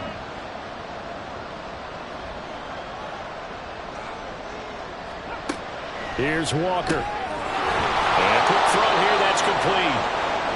5th catch of the afternoon, and that gives him a 1st down. A gain of 9 yards. And the Buccaneer 1st down. Now Walker. Pressure comes, and down he goes. The Eagles get there for the sack. The pressure from multiple guys there as they bury him for a big 9-yard loss. Oh, you can just see it in their body language. They're starting to see victory on the horizon now, and if it comes to fruition, they got to give a game ball to the front 7. Defensive line has taken charge and controlled this game. Face a challenge of stopping this opposing offense, and they've done so with ease. After the sack, it's 2nd and 19, and the road gets a bit tougher from here. From the shotgun, it's Walker. And pressure coming, and they got him once again. Aiden Hutchinson able to get in there for his 2nd sack of the afternoon. Need something from deep in the bag of tricks here after 1st and 2nd down. Went backwards. It's 3rd and very long. To throw is Walker. And the pressure gets to him again. Multiple defenders get to him there, and that is the 6th time he's been sacked in this ballgame. Here comes the Buccaneers punter now as he's on for the 5th time here today.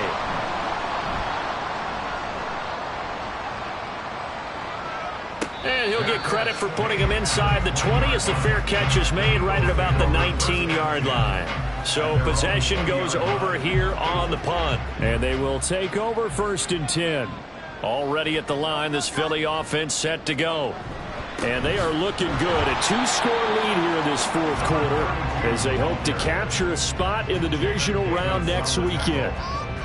No gain on the play. It'll be second down. And 10 at the 20-yard line. Here's Hurts to throw. This short throw caught by Goddard. And he stopped right at the 25 after a gain of 5. The Eagles on third down. 3 for 7 so far in this game. This will be 3rd and 6. Hurts sets up to throw it. And that nearly the pick that they needed. He couldn't pull it in, though, and it's 4th down. Critical play in this football game, because if they pick up the first there, that clock keeps rolling. Has to be a little frustrating for them because they know that if they pick up a first down there and continue to eat away at the clock, really increases their chances of closing this one out. Now they're likely going to have to give the football up and sweat it out on the sideline. Now the Buccaneers offensive unit back out on the field.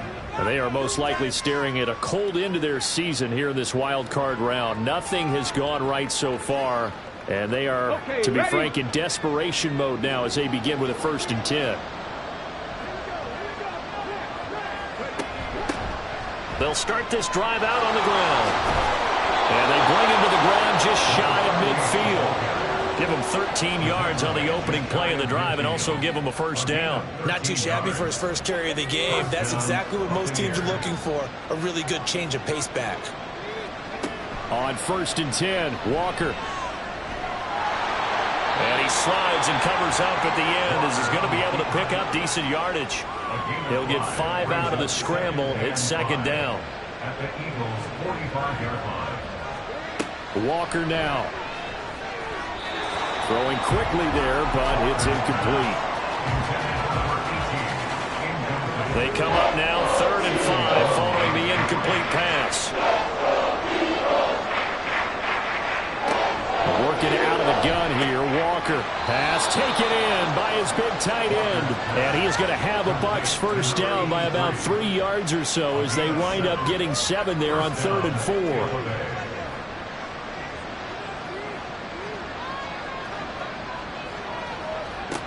Back to throw. Walker. This is caught by Robinson. And he's going to get this down near the 20-yard line. 17 yards is the pickup there for number 17. Good yardage on the completion there. When they look at the scoreboard, they do understand a field goal is not going to do them any good. My guess, they're going to press the ball downfield as far as possible, try and throw it into the end zone and get a score because they know they've got to get that done and get the ball back as quickly as possible. And he is met in his tracks behind the line of scrimmage. A loss of a full 3 yards, and now it's 2nd down. They have 3 tight ends in that formation. That's almost a universal sign that they're planning to run the football. But how about the defense there? They met force with force and caused a stack up behind the line of scrimmage and threw him for a loss. Walker. He's got a man on the crossing route. That's Moore. And in for the Buccaneers touchdown. Elijah Moore. A 24-yard touchdown. And the Buccaneers are able to make some inroads here to that deficit. So this now a 9-point difference. You figure the book here says kick the extra point, make it a 1-score game. Now, you and I have seen coaches get overly aggressive in this spot, but I agree with you. Kick it here and get back within a score.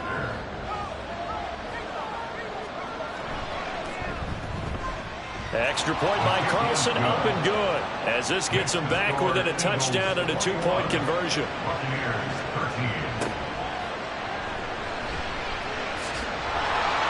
And he'll be brought down right on the chalk of the 20. And out now come the Eagles.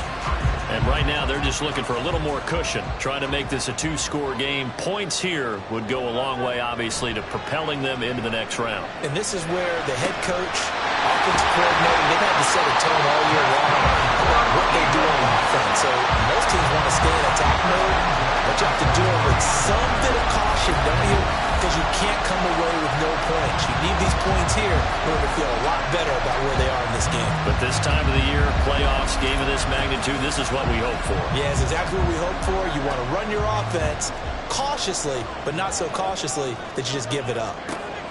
They'll throw on first down with Hurts. Throwing the out route incomplete. It's Ferguson. And he's tackled a yard short of the marker. Good gain of 9 on first down. From the 48-yard line, here's second down and 1.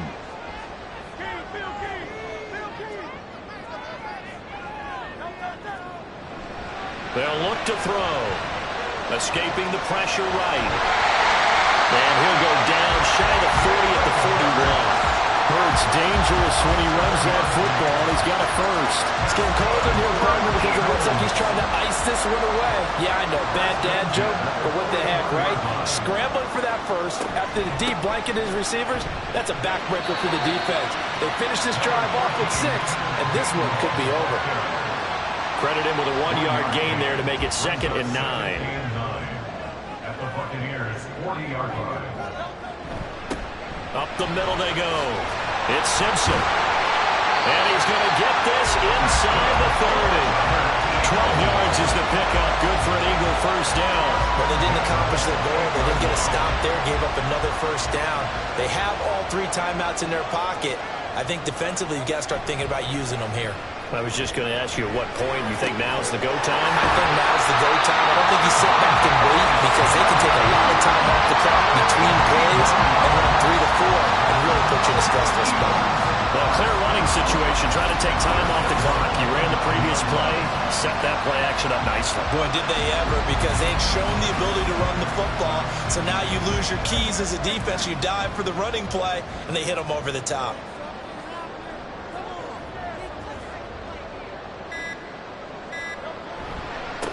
They'll try and run for it on first and goal. And the stop will come inside the 5 at the 4. 48 yards rushing for him now to this point. This drive's taken more than 3 minutes off the clock already as they come up on second down. Now back to throw. And Goddard's got it. Touchdown Eagles. 4 yards on the touchdown grab. And the Eagles have opened up a 2-touchdown lead here in this fourth quarter. You got to figure down by the goal line. This is where a tight end earns his money in the high traffic area. And he's able to work free in the middle of the end zone and grabs that one for a touchdown. Elliott now to add the extra point.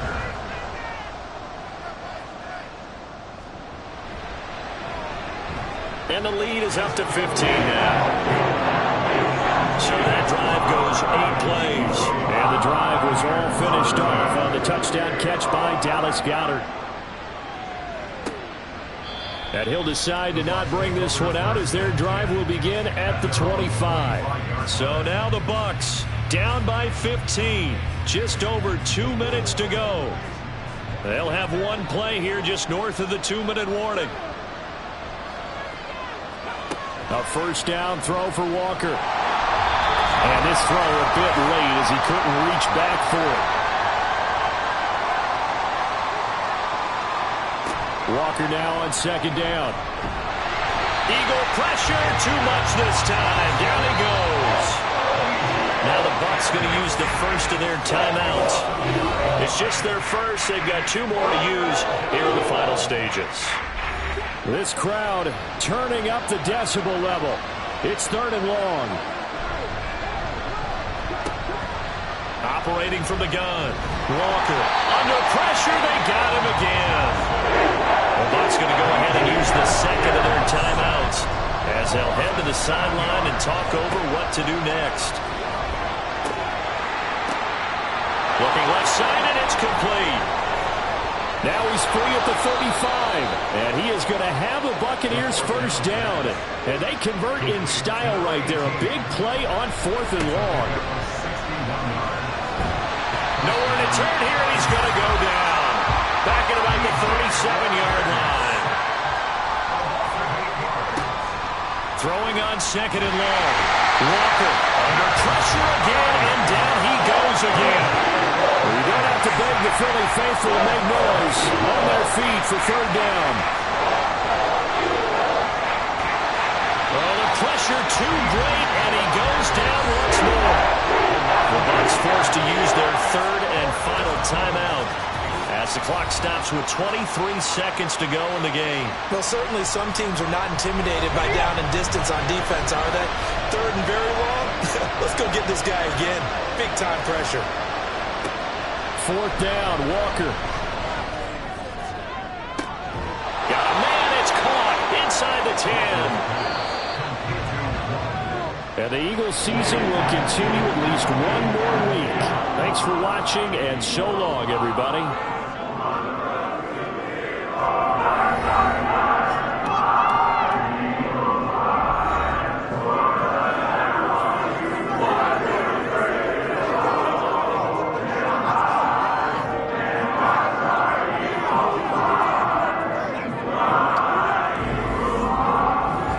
So that'll do it for us. For Charles Davis and all our crew, I'm Brandon Gaudin. You've been watching the NFL on EA Sports.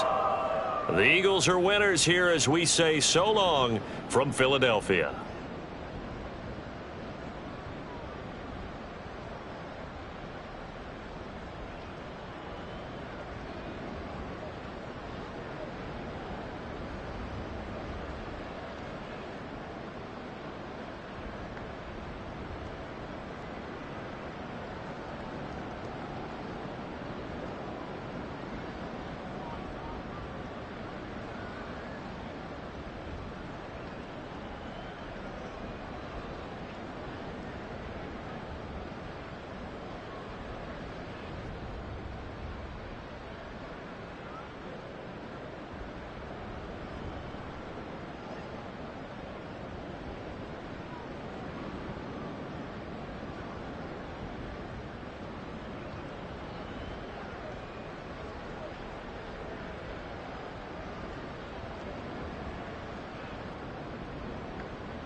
It's the opening round of the NFL playoffs, and EA Sports continues its coverage of Super Wild Card Weekend.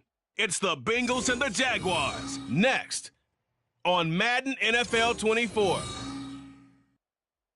This is the NFL playoffs on EA Sports, and this is the scene at sold-out Everbank Stadium in downtown Jacksonville. Tonight, it's the AFC's turn to take center stage as we've got a wild card matchup on tap. As it'll be the Cincinnati Bengals taking on the Jacksonville Jaguars. Hello, everyone. Welcome to the postseason on EA Sports. Alongside Charles Davis, I'm Brandon Gaudin. And, Charles, that's really all I need to say to get you fired up. It's the postseason on EA Sports. And no one's more fired up than the guys who are going to be playing in this game. This is what they fought for all year long. Go back to the OTAs, the mini camps, training camp, throughout the season.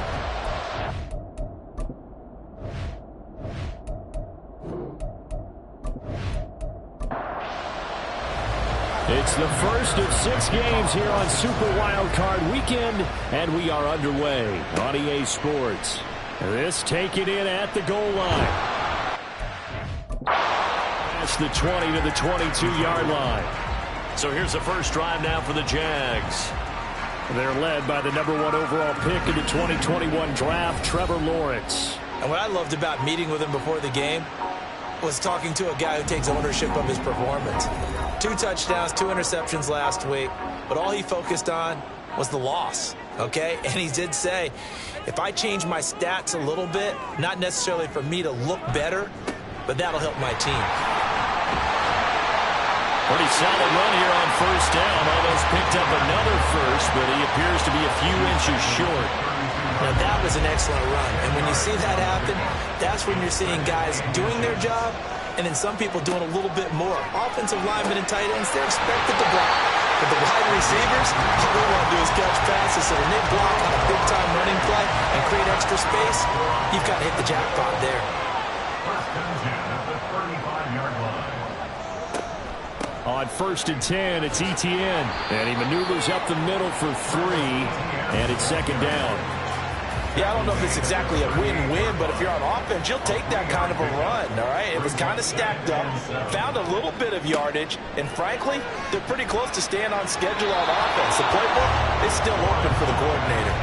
They try to throw on 2nd down, but this one is incomplete. An incomplete pass on that last play, and that means they'll need to come up with something here on 3rd down. Here's Lawrence to throw. That is caught. And he has a big gain inside the 40 before being dropped. 23 yards, the final tally. Well, that certainly has to feel good. It's not all the time that the play caller should get all the credit. Sometimes I think in the huddle, the quarterback just says, hey, who's going to make a play for me? I just need something right here. And the end result there, nice first down. Drive keeps moving.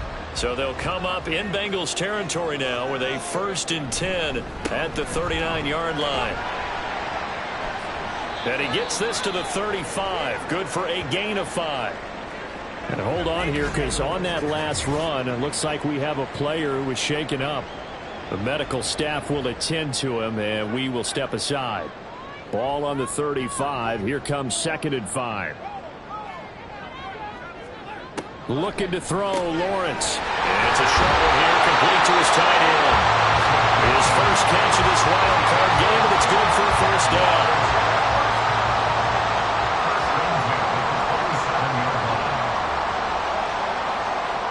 The slot man in motion right. And they're going to give it to him on the jet sweep. Oh, and this one may need to go back to the drawing board. He's going to be swallowed up right away. Officially, it's a 1-yard loss. That's going to bring up 2nd and 11. At the Bengals 28-yard line.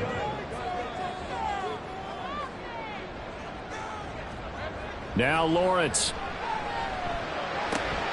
Complete. This is Mitchell.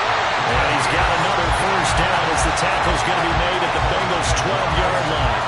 That one good for 16, and the drive will continue.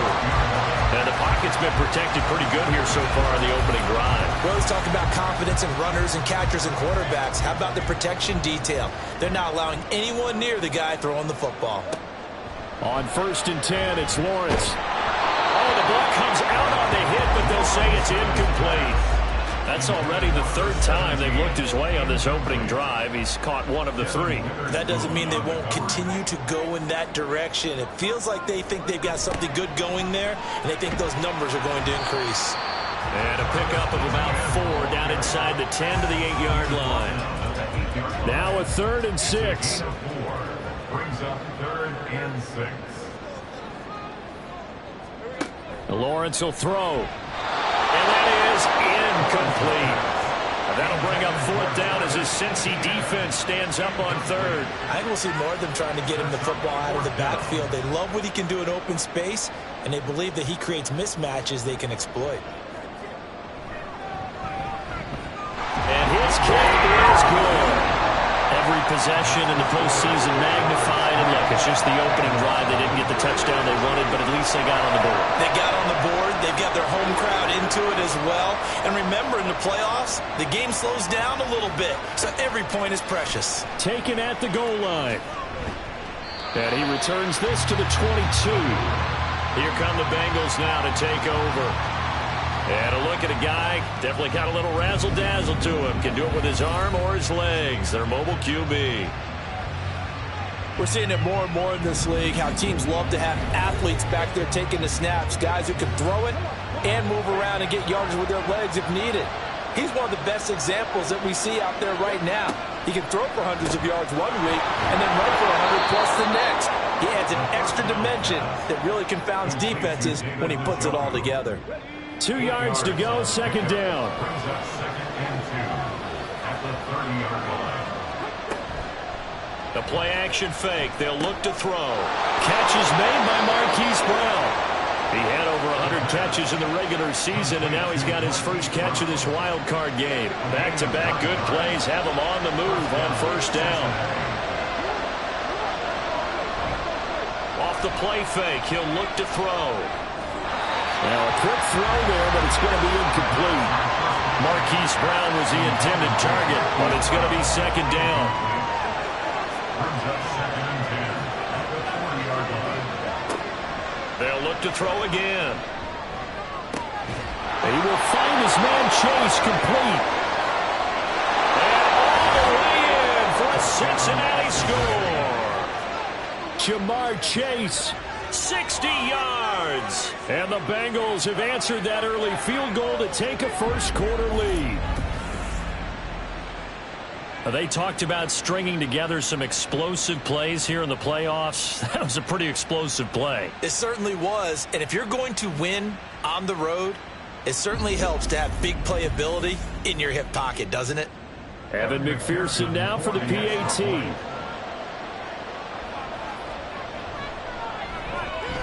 He's got it. They'll see that opening drive field goal and raise it a touchdown, and that makes it 7-3.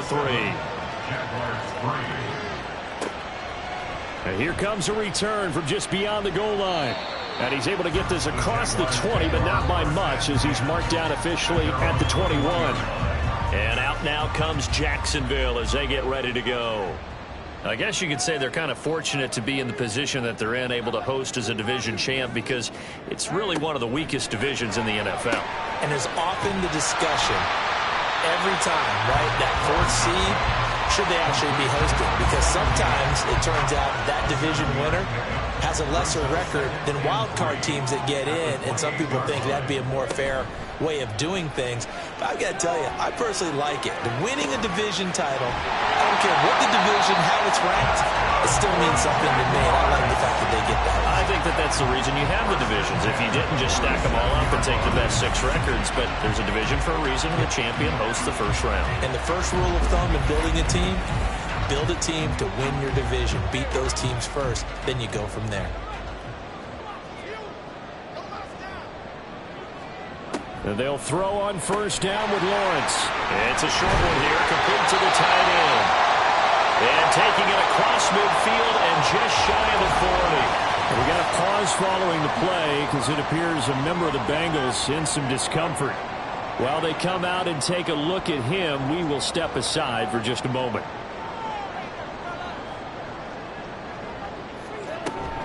A shotgun snap and a give to ETN. And he's going to take this ahead for right around 3 yards, but no more than that. Second down. This a 2nd and 7 from the 37. At the 37-yard line. Now Lawrence. Firing quickly here, and that's complete. And he's got another first down as the tackle's going to be made at the Bengals' 26.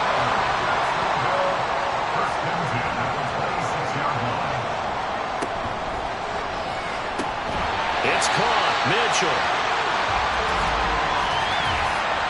Eligible receiver downfield. Offense. Too far downfield, something those linemen have to watch out for, and that time it costs them. Still first down.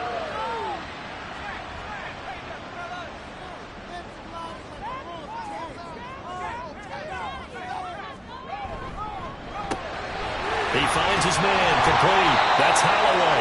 He'll be dropped at the 25 after a gain of 6. From the 25, here's a 2nd down and 9. Lawrence now off the bootleg. Wide open receiver, complete. And they are able to stop him, but he does take it all the way to the 2. A good pickup there at 22.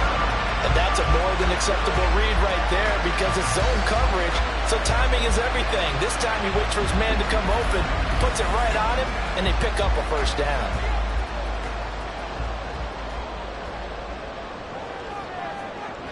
ETN will get it into the end zone for a Jaguar touchdown. They'll try here for the extra point.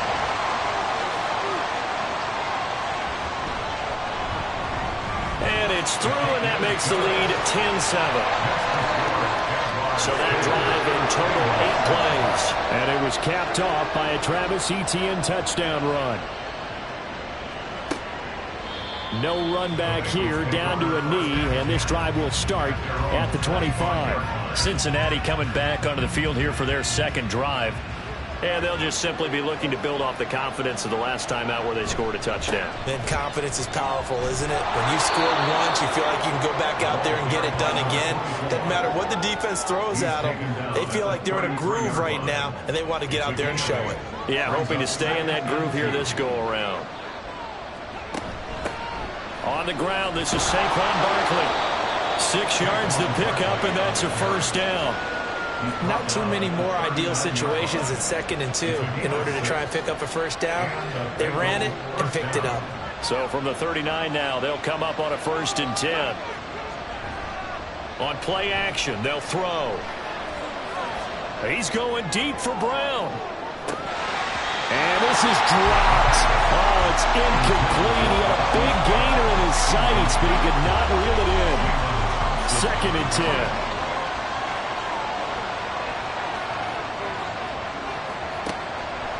From the shotgun, he'll look to throw. And the Jags get to him as down he goes.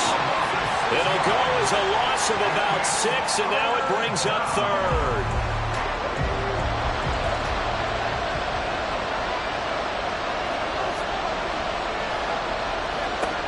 They'll set up to throw. And able to catch it on the left sideline, but they're going to rule him out of bounds. So it'll be incomplete. Certainly one they'd like to have back as it brings up 4th down. So on 4th down, on is Brad Robbins to punt for the Bengals.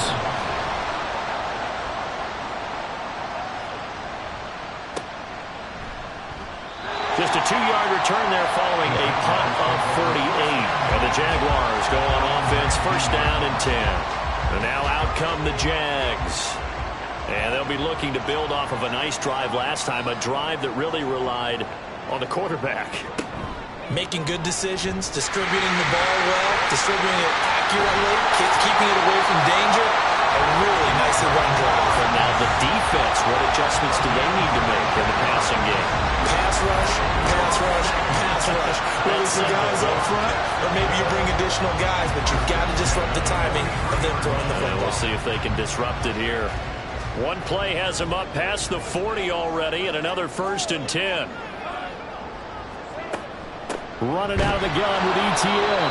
And he sneaks his way forward only for a couple here. Second down. Ball spotted at the 45. Here's a 2nd and 8.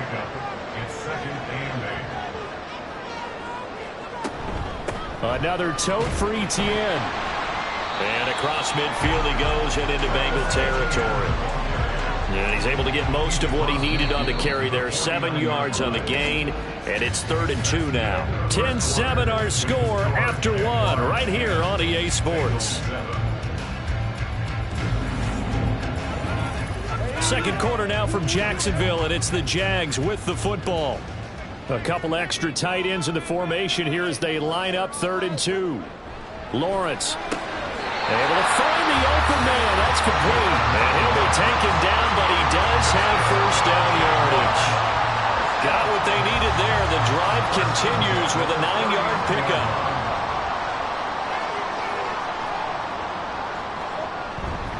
ETN up the middle. And he gets this to the 35. Good for a gain of 5. You know what really fires up offensive linemen? When the guy that is carrying the ball behind them can create his own space and break a tackle along the way. And he's going to be met at the line of scrimmage and taken down. They'll say no gain on the play there, and now it'll be 3rd down.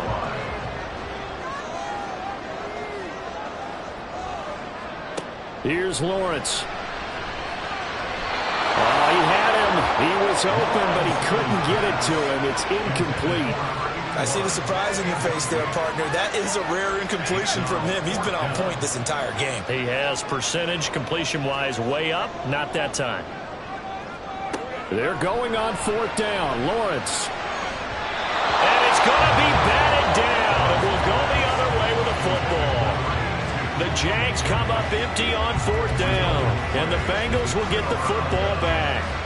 No surprise. They try to throw the ball on 4th down, but it gets batted down. They don't pick it up. Well, a little football 101. When you're going toward that quarterback, you see he's going to start to throw. Get your hands up, Get your hands up, affect the play, and then everyone get your hands up. When the ball gets to the receiver, moment of truth, knock it away. And he'll take this to the other side of midfield before going out of bounds. The catch and run there, good for 16 and a first.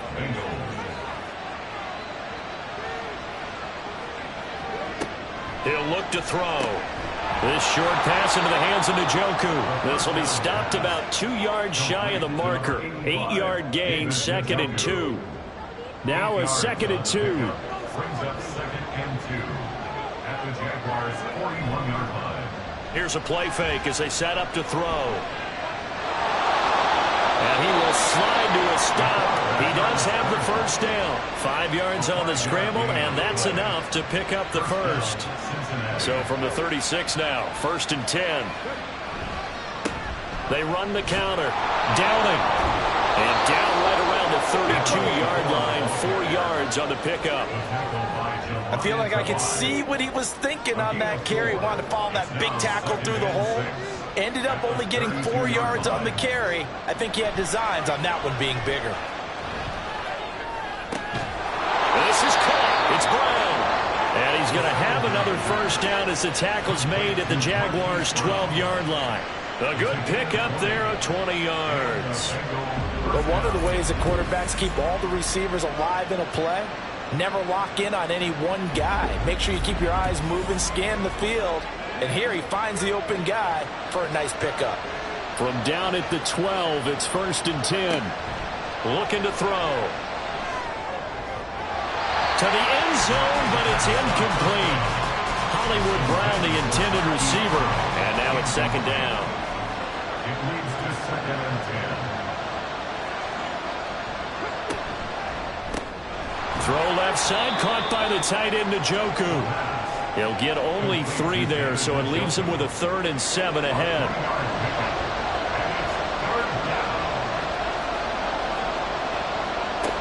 Back to throw again. That's to Chase. He's got it. Touchdown, Cincinnati. Jamar Chase with his 2nd touchdown here in this first half. And the Bengals have retaken the lead. in the second quarter, and already his second touchdown reception. Absolutely the definition of a difference maker here in this first half. And we remember, of course, all scoring plays need to be verified upstairs, and I think they're going to at least take a look at this. They're taking a peek at whether or not those feet were in bounds, and obviously a big call here in the end zone. And not just the feet. How about the hands? How's the ball possessed while the feet are hopefully getting down in bounds? That's what they're trying to look at to see if it all comes together. So they called it a touchdown originally, and this will stay a touchdown after the video review, so they had it right. Extra point by McPherson, up and good. And the lead is now 14-10. After the touchdown, McPherson on to kick this one away.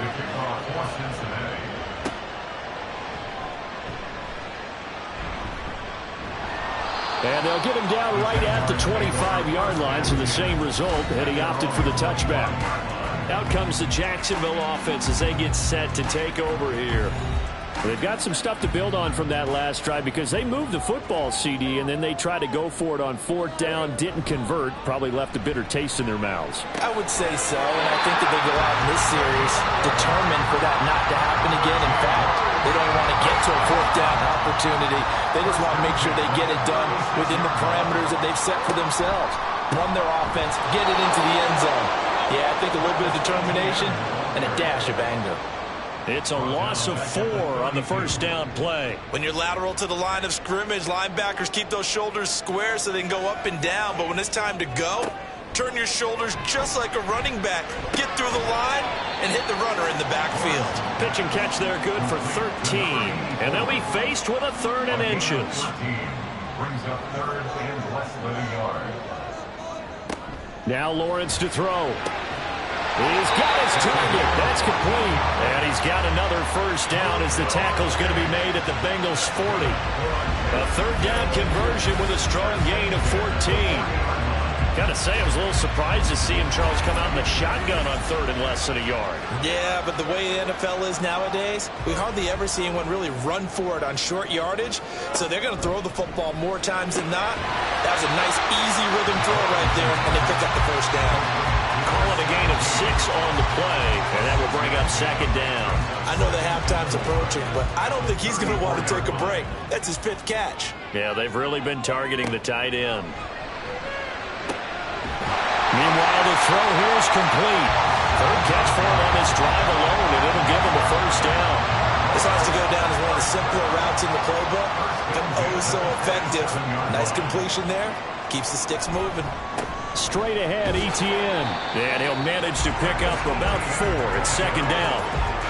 Well, they certainly had success throwing the ball on this drive and not as much running it as we just saw once again on that last play. Stopped after a very short gain. But I wouldn't abandon the run totally because otherwise, pass rushers just tee off on your quarterback. Makes it very, very difficult for him in that situation. And not much. Maybe a yard down to the 23. The Jaguars on 3rd down. They've converted 3 out of 5 thus far. This will be 3rd and 5. Here's Lawrence to throw. And he is caught. And all the way down inside the 5 to the 4. They're able to convert on 3rd down, and that sets up a 1st and goal. A field goal helps, but a touchdown gets you the lead. That had to be the message transmitted in the huddle. And they delivered there as that throw is going to keep the drive alive. And even better than that, set them up with a 1st and goal.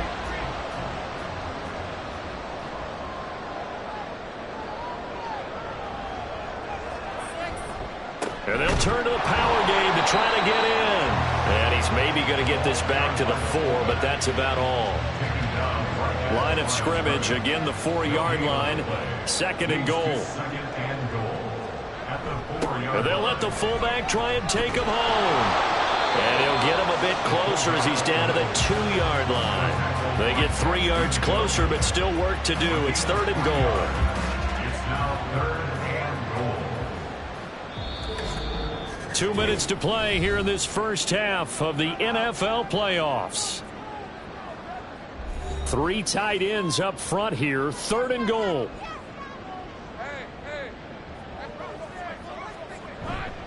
They'll try to run with Etienne. And he gets halfway there down to the 1-yard line. Now the Bengals going to use the first of their timeouts. So as they talk it over, we step aside. And he's brought down. Can't do anything with a football. It's a sack and a turnover on downs. They wanted to throw for it. A surprise does not work on 4th and goal from the 1. And the Bengals are going to get the football back. Jamar Chase hoping to be at center stage yet again as the offense returns to the field. We're in the second quarter. He already has 2 touchdowns. We know how good he is. That's well documented. How do you contain him? We know he's a nightmare. So in this situation, I would go ahead and double him, maybe even have a third person in the area, and try and dissuade them from throwing him the football. Make someone else beat me for a while, because I don't know that their talents are his, because when he gets his hands on the ball, he breaks down my entire D. Someone else, they may not make the same type of a play. Well, we know his talents are very good. 2nd and 5. This will be caught once again by Brown. 7 yards there and a first down. A gain of 7. First down, Bengals.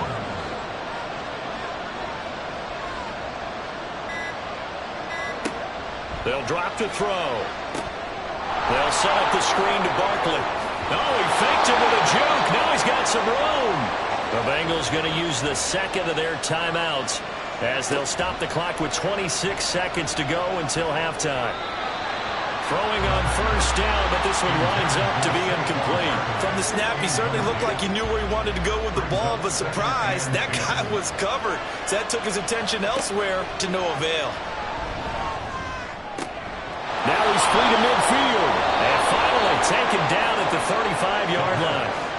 The catch and run going to wind up netting him 33 yards. Now a timeout signaled for, and they'll get it with 10 seconds to go before halftime. So even though it's first down, here's the field goal unit on now. They're trying to get 3 before halftime. It'll be spotted on the right hash. A 52-yard attempt. McPherson's kick is good. And that moves him up by a touchdown now at 17-10. So a big play before the end of the half to get him into this spot, and they cash in with 3. How about the 1-2 to the solar plexus on that one? The big play, the field goal, not much time left on the clock. That's the way to go into the half. And not much happening on the return as he'll get this to about the 23. At their own 23-yard line. All that remains is to snap this once, and that'll do it for the first half of play. So we're at halftime of this AFC wildcard matchup. As we send you a couple hours south of here to Orlando, that's where we check in with a coach and our EA Sports halftime report.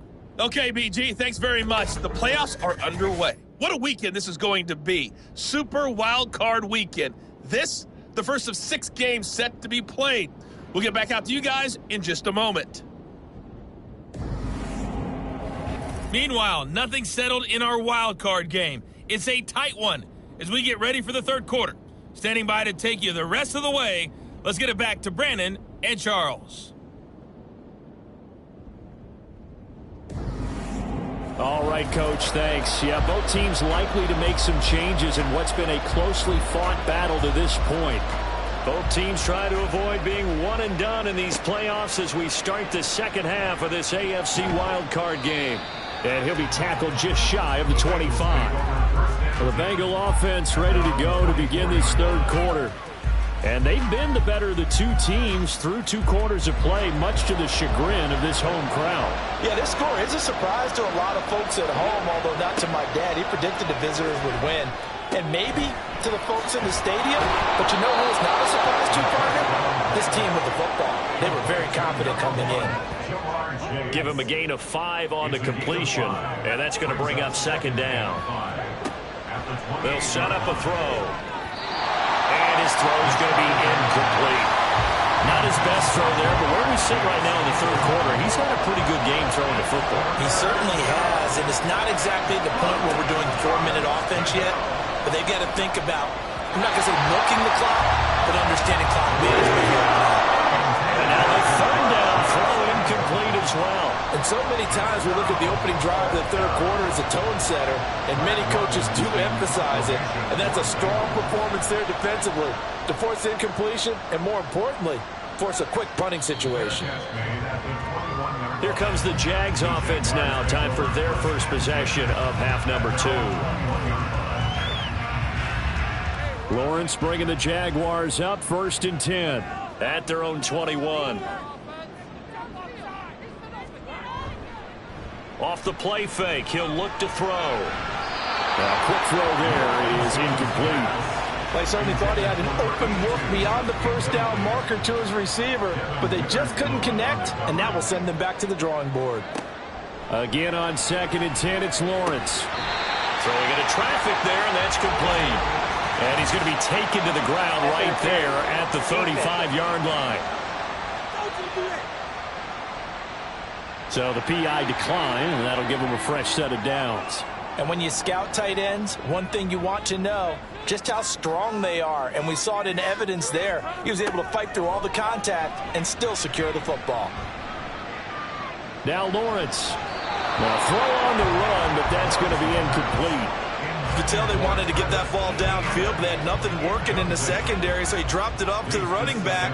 That one ended up incomplete. Again, it's Lawrence. His throw incomplete.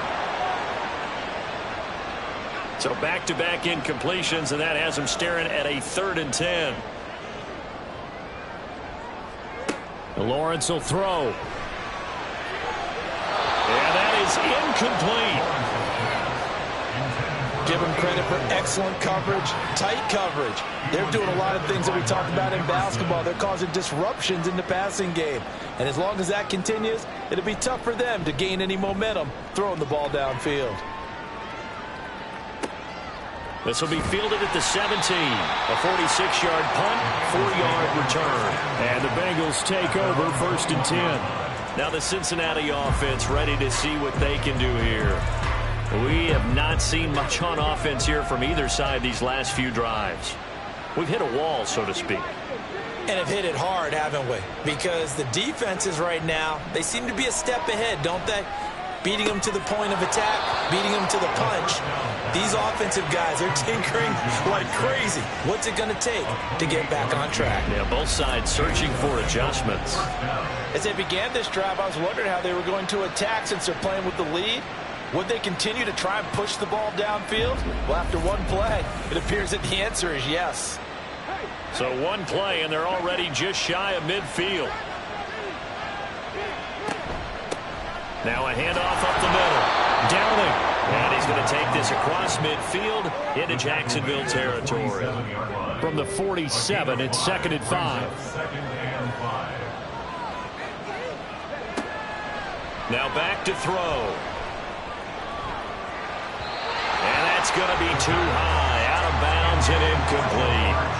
I guess they figure with a guy who is that hot downfield, who knows how to get the ball into the end zone, you throw it up and give him every opportunity, even though that one fell incomplete. Yeah, he's already been in the end. Jaguar pressure and a Jaguar sack. And the defense coming through on 3rd down, a loss of 7 to bring up 4th. The Bengals bring out their punter now, as he'll come on to kick this one away. Averaging 50 yards a boot so far as this one's away.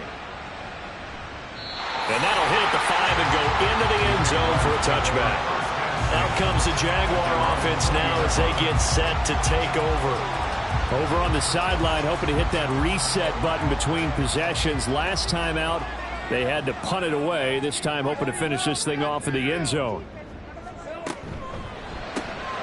Lawrence going to fire it out wide, complete. And he'll go down at the 26, following a gain of 6.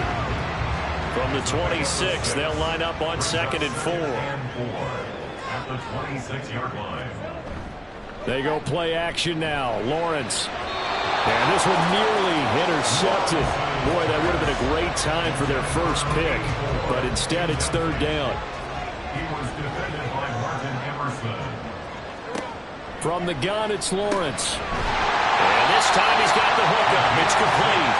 And he is going to have a Jags first down as he'll be marked down a yard or two past the marker following a gain of 6.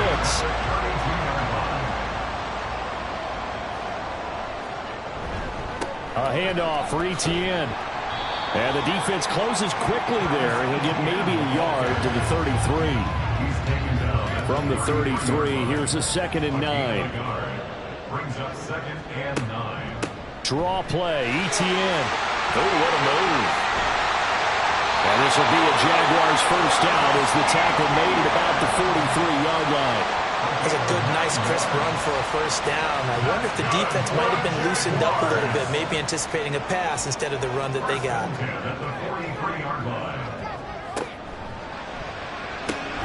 To the right side, it's caught by Mitchell.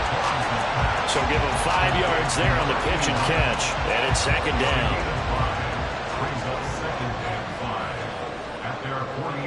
Lawrence. Incomplete. At this point in the second half, one mistake on a forced throw could doom your chances of a comeback. So that's the right call there to just throw that one away. From the gun on 3rd down, Lawrence. He's going to get that to his running back out of the backfield. And he will have a Jaguars first down as they're able to get the 3rd down conversion. Caught that look from you there, partner. I think we're on the same page on that one. Just his first catch. I think we both thought he'd be a little more active in the passing game. Let's see if that's the start of them trying to get the ball to him a little bit more here in the second half. Off the play fake, here's Lawrence. Looking left side, and he's got a man. That's Holloway. Short completion, just 4 yards, and it'll be 2nd down.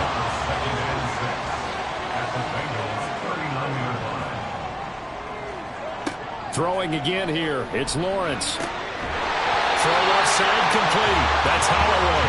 And he's got another first down as the tackle's going to be made at the Bengals' 26.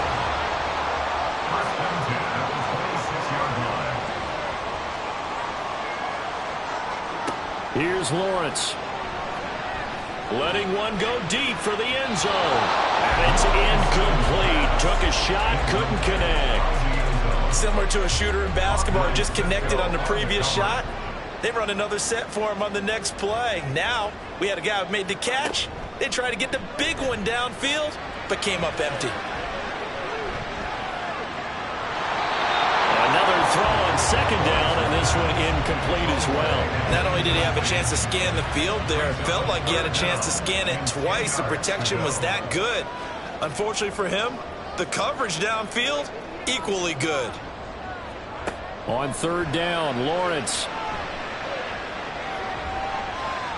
And now another one thrown incomplete. So 2 3rd down conversions on this drive, but not able to get a 3rd, and now they deal with 4th down. Now a field goal try coming up here for the Jags. He hit his first, now this from 43. And his kick is indeed good. And that will put this lead back down to 4 now. It's 17-13. So they get the field goal, but that was a 14-play drive to get through. You sound like you're going negative on that. I was. Sounds like you're thinking the 3's just not that good. And people say that we're negative sometimes. So. Well, here's the deal. Getting the 3 is good. Obviously, you would think on a 14-play drive you're going to get 6 out of it. But that type of a drive can pay dividends later on because you might wear the defense down. There's a look at receiver Jamar Chase as the Bengals get set to go on offense. And I know that they've double-teamed him a couple times, but not a ton. Whatever they're doing isn't working. He's up over 100 yards. We'll see how they adjust. And when they do that, they weaken their defense in other places as well. And how many times have we done games where we've seen a guy have a big game like this, but it's usually not by himself, is it? Right. Usually it opens it up for other people to have big games as well. On 2nd down, Downing. And forget about finding a lane. He barely had time to look up before he was planted in the backfield. They'll wind up losing 3. And now it's 3rd down. They're backed up here. Tough spot, needing 11 yards to pick up the first. Work in the middle of the field, and he's got a man complete. And he is going to have a Bengals first down as they're able to get the 3rd down conversion. Whenever we talk about moving the sticks and controlling the football, There's a great example right there. Those are the third downs you need to convert to win football games. We're in the third quarter of this one, and this is a tight one.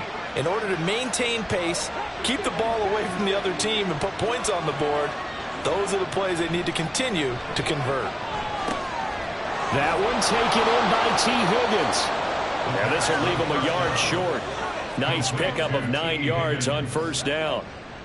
Just need a yard here. 2nd and 1.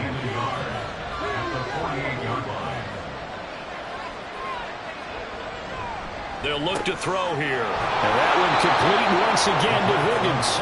And he's going to have another first down as the tackle's made at the Jaguars' 34-yard line. The Bengals passing game finding a rhythm. They've got another first.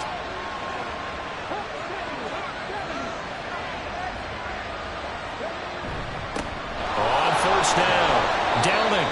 And he'll take this ahead for about 4. 2nd down coming up. Well, on every play call, you realize it's not going to go for a touchdown. So a lot of your calls are setting things up for maybe later in the game, trying to establish the inside run with toughness now, hopefully get to the perimeter later. And let's face it, you could do worse than a 4-yard run on first down. That catch puts him right at 100 yards receiving now, and it also gives him a first down. He'll look to throw. This is caught. Touchdown! David Njoku, 23 yards for the touchdown. And the Bengals will add on to their lead here in the final minute of the third.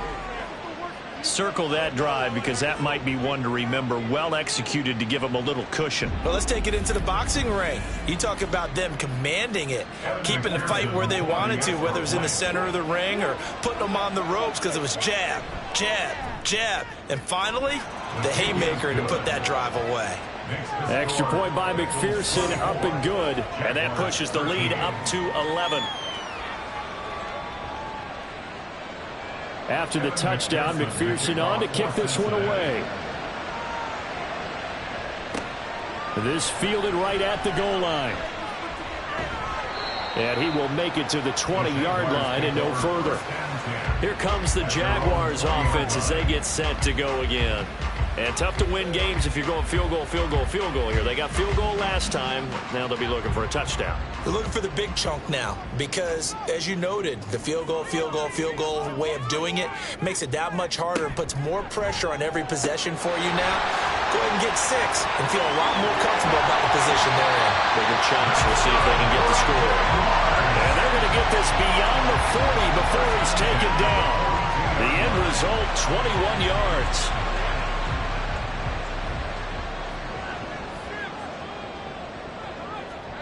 Here's Lawrence to throw. It's a short one here, complete to his tight end. And he's going to get a solid gain of 9 before being brought down. 2nd and right at a yard.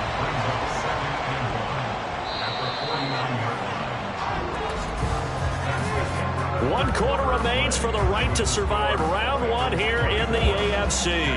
We'll return with more after this. You're watching the NFL on EA Sports. Back now in Jacksonville. It's Jaguar football, but a little work to do for them. They trail here as we start the 4th. And it's complete to Mitchell. And he's got another first down as the tackle's going to be made at the Bengals' 39. First and 10 at the 39-yard line. Lawrence going to throw again. That's another one complete to Mitchell. And able to break 1 tackle, but then quickly brought down. But a nice little gain. Give him 10 yards on the pickup, and they'll be left with a 2nd and about a foot. At the 29-yard line. Now Lawrence.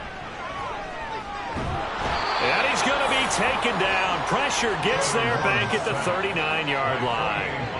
Boye Mafe, the outside linebacker, coming up to drop him for a loss of a full 10 yards. I remember throughout my career here, and defensive coaches always say, guys, you've got to earn the right to rush the passer. Well, they put themselves in a great spot with this big lead, and they know they've got to throw the ball. These pass rushers have to be salivating. It is pin your ears back time indeed. Now Lawrence.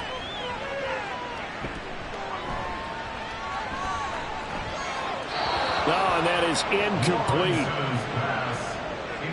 When you're leading in the final quarter, your radar has to be up for any potential deep shots. And probably not the last one they're going to see in this game, not as long as they hold this lead. And on fourth down, on is the punt team sending this one away. And this one will not be returnable as it sails out of bounds.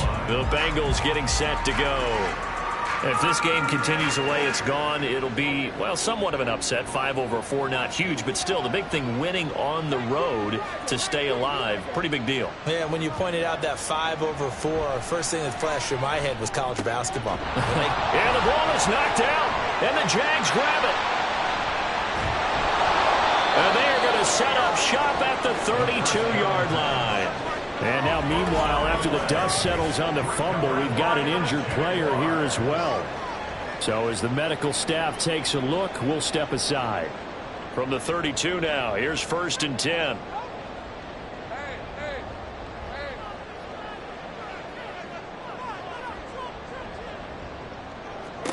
Following the fumble recovery, Lawrence. And they'll get him down after a pickup of 8, 2nd and 2. I know sometimes we can get fooled when we watch him make catches, as we just saw him do there, because he really looks like a wide receiver the way he goes about his business. Yeah, 230, 240 range. Yeah, not super huge. Maybe not counted on to be that inline point-of-attack blocker that we used to have in the good old days, but you can flex him out. You can run wide receiver routes with him. You can make him a primary target, and that's how he'll shred a defense. 1st and 10 at the 19-yard line. On 1st down, Lawrence. And that'll be incomplete. We do have a penalty flag down, however. Let's see what that's about.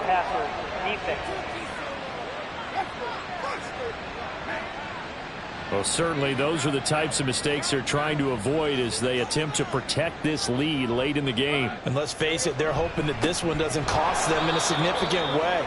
Yeah, one guy committed a penalty, but now the entire defense has to pay the price and try and rise up and overcome it. That sends them 2 yards in the wrong direction and leads to 2nd down. Well, as a wideout, when you take that handoff and you're coming around the edge, you're expecting to see nothing but empty space in front of you. But if not, well, things can go south in a hurry, and that's exactly what we saw on that play with a loss. Now a 2nd down throw for the end zone, but it's incomplete. Those throwing windows get a lot tighter near the end zone, don't they? And here's the thing. You already probably have 3 points in your hip pocket. You force a throw here and give up an interception, you come away with nothing. Especially tough in the middle third of the field where he threw that one. Meanwhile, on 3rd down, they take a shot at the end zone, but it's incomplete. Now a field goal try coming up here for the Jags. And this one will be a 29-yard attempt. And his kick is good. And that'll make this an 8-point game. So they got the turnover started with great field position, but in the end, the defense able to hold firm, and they only get 3 out of it. And I like what you said right there. That defense able to hold firm, backed up into the shadow of their own end zone. The goalpost right behind them. They had to make sure they didn't give up the 6. And, boy, they came through in a big way. To them, even though they gave up 3, that's a win for their side. The Bengals set to take over. And this a very important drive leading in the 4th quarter of this wild card game. But this one far from over as they start out here 1st down. They'll come out throwing here on 1st down. Open man is Higgins.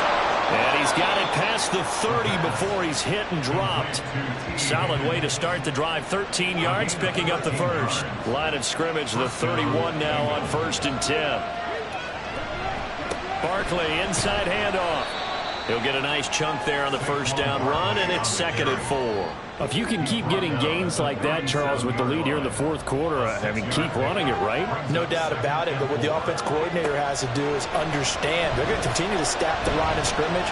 What runs do you have in your arsenal that'll work against a stacked box and continue to move the ball? And this turns into a nice gain with a slide at the end. Big yardage there on the scramble. It gets him a 1st down. He's starting to fall into the category of not fair, because when he's on target throwing the ball, he's dangerous. But when you add in his ability to make plays with his feet, almost impossible. Well, yeah, exactly. They've had trouble stopping him in the secondary. This time they've got the great coverage. Oh, he can run too. They'll look to throw here on first down. And he'll spot Higgins open left side. And inside the 20 before he's brought down. Add the gain here to the previous play, and it's better than 40 yards total. So here's a 1st and 10 now, down inside the 20.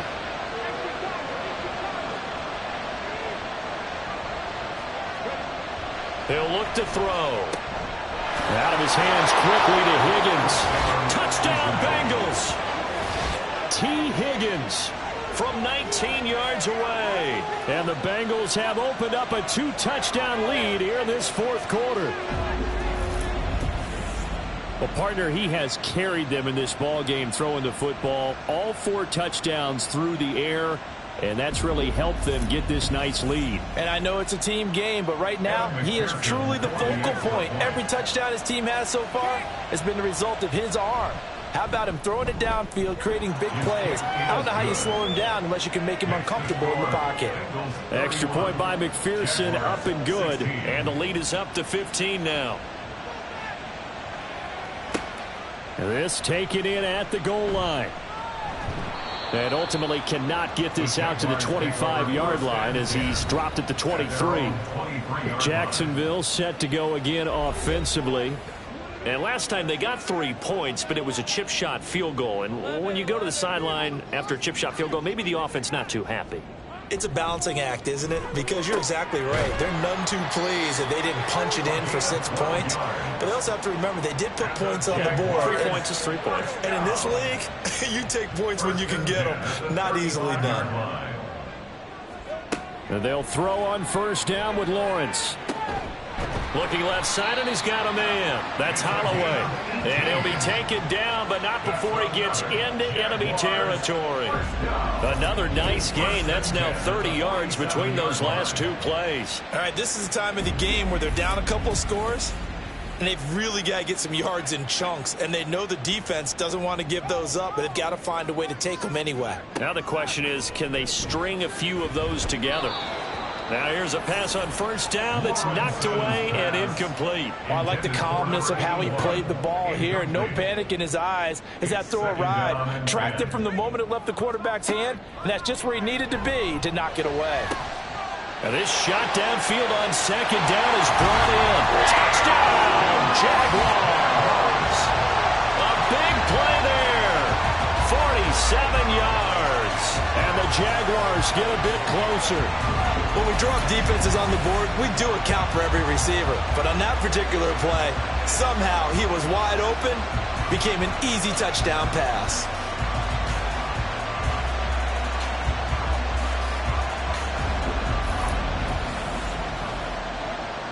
And now in a 9-point game, they'll still just need to go for 1 here. As this gets them back within a touchdown and a 2-point conversion. So that drive, 4 plays. And it results in a touchdown for Jacksonville. The kickoff unit is out on the field, and they will send this one away. Taking it about the 1. And he'll go down as this drive will start at the 25-yard line. Ready to go on offense. Out come the Bengals. Their lead back down to 1 score after the touchdown a moment ago. First down's a must on this drive as they start out here 1st and 10. A throw over the middle taken in. And he'll be upended at the 28-yard line. Just a 3-yard gain there. Here's 2nd and 7 now from the 28. They'll set up to throw. It's just a gain of a couple there on the scramble, and now it's 3rd down. Well, it certainly appears to me that the defensive guys are starting to look a little bit tired, while he still has some fresh legs. Not the biggest gain we've seen on a scramble, but still some positive yardage on a play that initially looked like a sure win for the defense. And he is going to have a Bengals first down as they're able to get the 3rd down conversion. And that pickup of a first down, that's going to leave a mark because they really needed to stop them there, didn't they? So frustrating. Defensively, you're a play away from getting that football back here down late. Tough. Now they've got to find a way to create a turnover or takeaway. Otherwise, this one will probably get away from them. Now a throw here, hauled in. get this one down to the 40-yard line. It's another first down as they look his way again, this time 19 yards. First down, Cincinnati.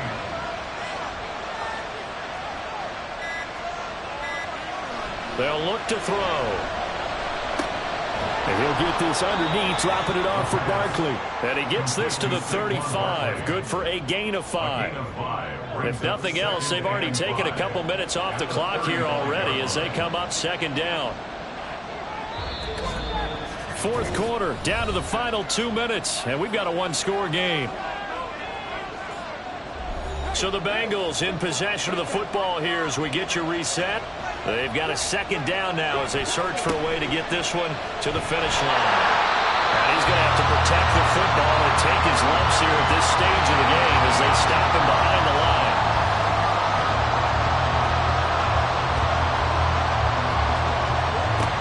On third down, he'll drop to throw. Pass taken in by his big tight end. And now with 1:52 to go, we get another pause in the action. A timeout here defensively. 5 points of contact necessary at this stage as they'll run on first down.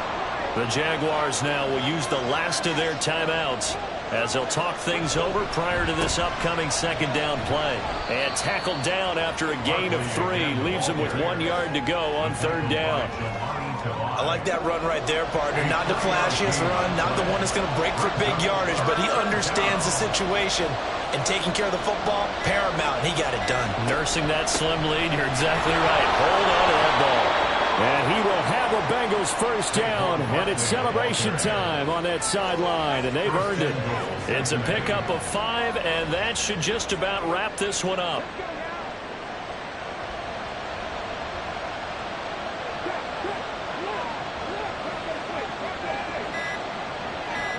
They go down to a knee, and that will do it.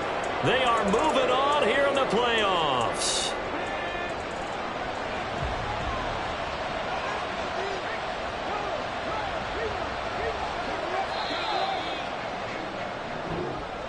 And a wild card win moves them on to the divisional round. Everyone plays all year long for the right to get into the tournament, as they like to call it. Wild card, divisional, doesn't matter to them. One moves on, one goes home.